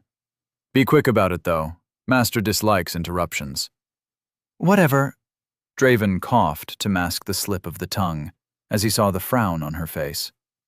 All right. You said that what is mine will obey my will, right? She nodded. Then that only applies within my soul? What if I'm trying to command something outside of it? She glanced at him, her eyes scrutinizing him from head to toe. Is this about your troubles with Unbreakable Veil? Read like an open book. Yeah, Draven sighed. Don't take Eamon's progress as the norm. That little freak is a natural when it comes to visualization. He's a dreamer for a reason, you know. She threw her gaze up at the silver dots that almost seemed to dance amidst the night. It took me a whole 3 months to master it, and I'm no slouch. 3 months? Why didn't the old man tell me this? That lightened his mood a little. At the pace Draven progressed, it would be lucky if mastery of that technique came after years of practice. but it was reassuring to know that he was not expected to learn it in one go. The third tenet, emit. Well, you just blast people with Hexion molded into arts. Her muffled laughter echoed in the clearing like a breeze of fresh air. It's the most fun part, truth be told. Of course, to know how to mold the Hexion into arts is a different beast altogether. A globe of blood formed above her hand in a flash of crimson light. It bubbled, then its shape became that of a leaf. The details mimicked to such a degree that it would be impossible to tell the difference were it not for the unusual color. The leaf changed into a small mouse. The little critter raised both hands, innocent eyes of red staring directly at him, and then disappeared in a cloud of red that melded with Myra's skin. That's amazing. Can you teach me how to do that? Draven bit his tongue and added, Please, master.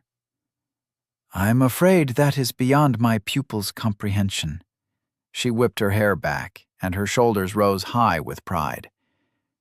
In time, you will learn all the secrets of the blood manipulation art. She switched her imperious voice to a casual tone. Might be safer to start at the beginning, though, don't you think? There was truth in her words, and the skill displayed with such ease added a layer of authority to her wisdom that had not been there before. Whatever Myra was, whoever she was, it did not matter. Before Draven stood a master of the blood path. I want you to dive into your soul. Myra's voice became a trance-inducing melody that filled Draven with concentration. Should be easy enough for you.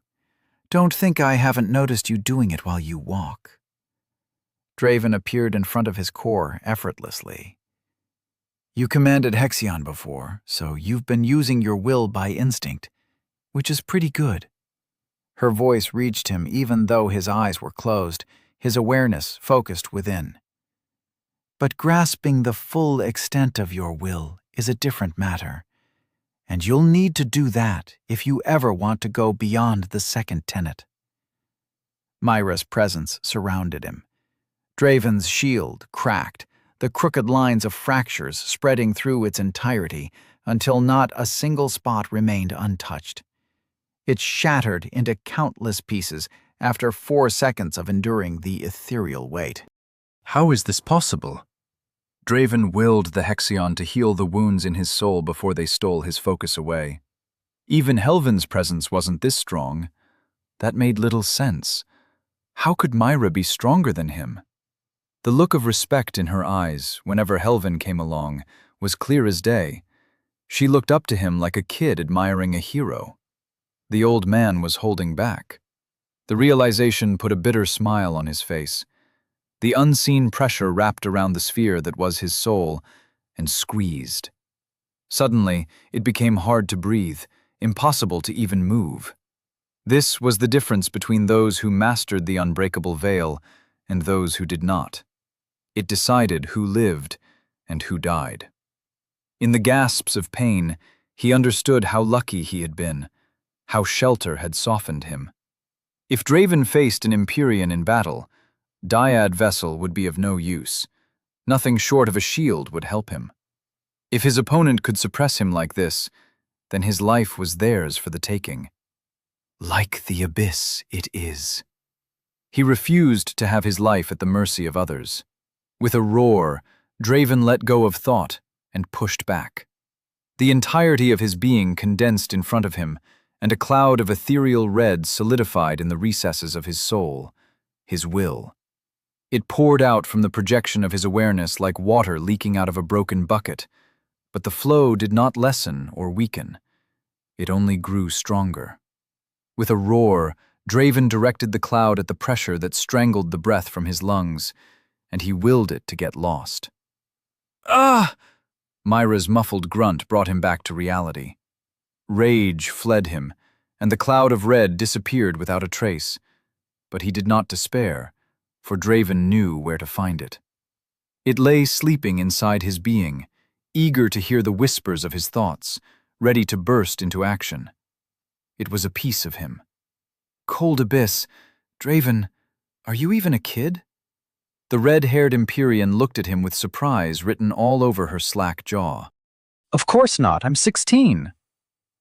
Or am I? The days flew by without a sign, so the date of his birth remained lost inside those winding tunnels. Probably. That's not what I meant, stupid! She slapped the ground and stood up. If her muttering did not raise the hairs on the back of his neck, her pacing in circles certainly did. You can only train will to a certain extent. You know, stuff like hardships and meditation is only going to take you so far. Draven most certainly did not know, but he was not about to say it. Interrupting Myra was dangerous when she muttered to herself. Only incessant training over the years can increase the amount of will you're born with. But nobody can be born with the amount you just showed. It's just not wrong. She winced as their eyes met. Her nervous pacing stopped, but her gaze remained just as troubled, if not more. Sorry, but we're wrapping it up for today. What do you mean? It's barely been 5 minutes. Draven stood up and walked after her. What kind of lesson is this? I haven't learned anything. Aiden. She whispered his name in a way that allowed no overhearing. Before I speak to Helves, I can't teach you anything else. It might sound trivial to you, and I can't expect you to understand how big of a deal this is. Then fucking tell me, he roared. Myra's eyes flared red, the unnatural hue only those who trod the blood path could muster. Draven did not look away or ask for forgiveness for his outburst. He was not in the wrong. Not this time. People kept walking away without explaining things. Every time something out of the ordinary happened, their first reaction was to vanish without a trace or explanation. He was sick of it. If you won't tell me, how am I going to understand it? Draven let his tone fall closer to politeness, but the rage still seethed underneath those words. Has that ever crossed your mind?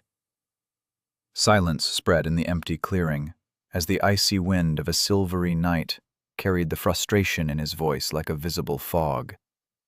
It could be seen on his face. It could be felt in the air itself. You got a point. Myra looked almost embarrassed, the color in her cheeks matching her fiery hair. All right. To put it simply, every person is born with a similar amount of will. Some have more than others from the get-go, but it's so negligible that it's pretty much common knowledge to just say everyone starts from the same point. When you channel Hexion, when you practice any of the 3 tenets, that reservoir of will gets larger, with time. She chuckled at her own words. I'm really downplaying this, you know. To notice any difference usually takes months. So you can imagine how long it takes to actually grow it in a meaningful way. So what? She raised a finger and silenced him. You wanted to hear it? Shut up then. Some of the most powerful Empyreans can triple the amount of their will, but it usually takes them their entire life to do so. I'm talking about hundreds of years here. Empyreans can live that long? It seemed unfair when a minor would be lucky to reach their 40s. The gloom made sure of that. And then there is you. Not even a strand of hair on your chin, but you already have more than, what? She asked herself. 3 Empyreans combined? What am I supposed to make of it, Draven? You're either as old as Helven, or there is something else going on. Why does this even matter? Draven scoffed. Surely that could not be true. Her knowledge had to have limits. Oh, it matters a lot. The disbelief on her face gave way to genuine laughter. Will is the sole threshold that limits the amount of Hexion one can emit at once. A battle between Empyreans is a battle between will. Whoever has more can suppress the other. What do you suppose would happen if someone had enough to match 3 Empyreans? The miners that stand out the most are the ones that don't last long. His mother's voice echoed inside his head. For months now, he was no longer just a miner. He was something else. Not a sovereign, not a miner, a forbidden mixture that justified cleansing. They would be strong, Draven said. Feared. Strong enough to draw out the dangerous sort of attention we don't want? Myra nodded, her face making clear of the gravity of the situation. I don't know what to make of it, and that's why I got to go ask the old man about it. He probably knew this already. So annoying. She walked away into the night. He never tells me anything. Draven did not fancy sitting in the open all by himself, especially not with Corvanus prowling around with his sullen face frozen in an eternal frown. On his way back to camp, he pondered her words, and no matter how much Draven told himself to be careful, a part of him only saw the revelation for the opportunity it presented. 3 times the amount of will other Empyreans have. No matter how dangerous it sounded, he would be a fool not to make use of it. When he lay down, sleep was the last thing on his mind. Draven could not afford to waste a second.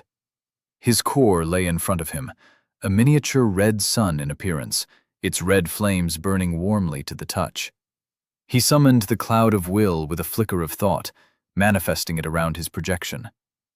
Hexion lacked meaning if its only use was to heal one's soul. It was nothing but a fancy sort of sovereign air. But the second tenet offered a way to change that. Draven would be a fool not to take it. Chapter 21. The Ark. In Near Citadel. A red sun burned before Draven, its dwindling flames never stretching far from the crystalline shell that fueled it. No matter how much Hexion he beckoned from the rift, it all faded away as the fire grew stronger, larger, daring enough to venture beyond the safe reaches of his Astra. The space inside it was beyond sight, all but a step away from his consciousness. Draven could enter it as he pleased. But there was no need, for the Hexion was bound to answer his beckoning, regardless of where his projected image stood. So he called it. The Hexion answered in a stream of blood that burst into red flames the moment it exited the sphere. What had once been a small sun expanded to 3 times its original size, its flames roaring and stretching their bright tendrils inside it. Some strands of Hexion touched his cloud of will, but they recoiled at the contact, refusing to mix like water and oil. A thought set his will into motion. If the second tenet meant melding the 2 forms of energy, then the feat was possible. Draven refused to let the nature of Hexion dictate the course of his life. It would bend to his will, one way or another. Its power was his, and it was time to take it. The blood mist attacked the flickering flames, its intent directing each movement with a mixture of primal instinct and calculated decision. The ignited Hexion recoiled, fled, and shied away from the contact. It did not want to submit, yet, oddly enough, it did not flee through the rift. If you want to stay, you will submit. If you choose to heed my call, then become my weapon.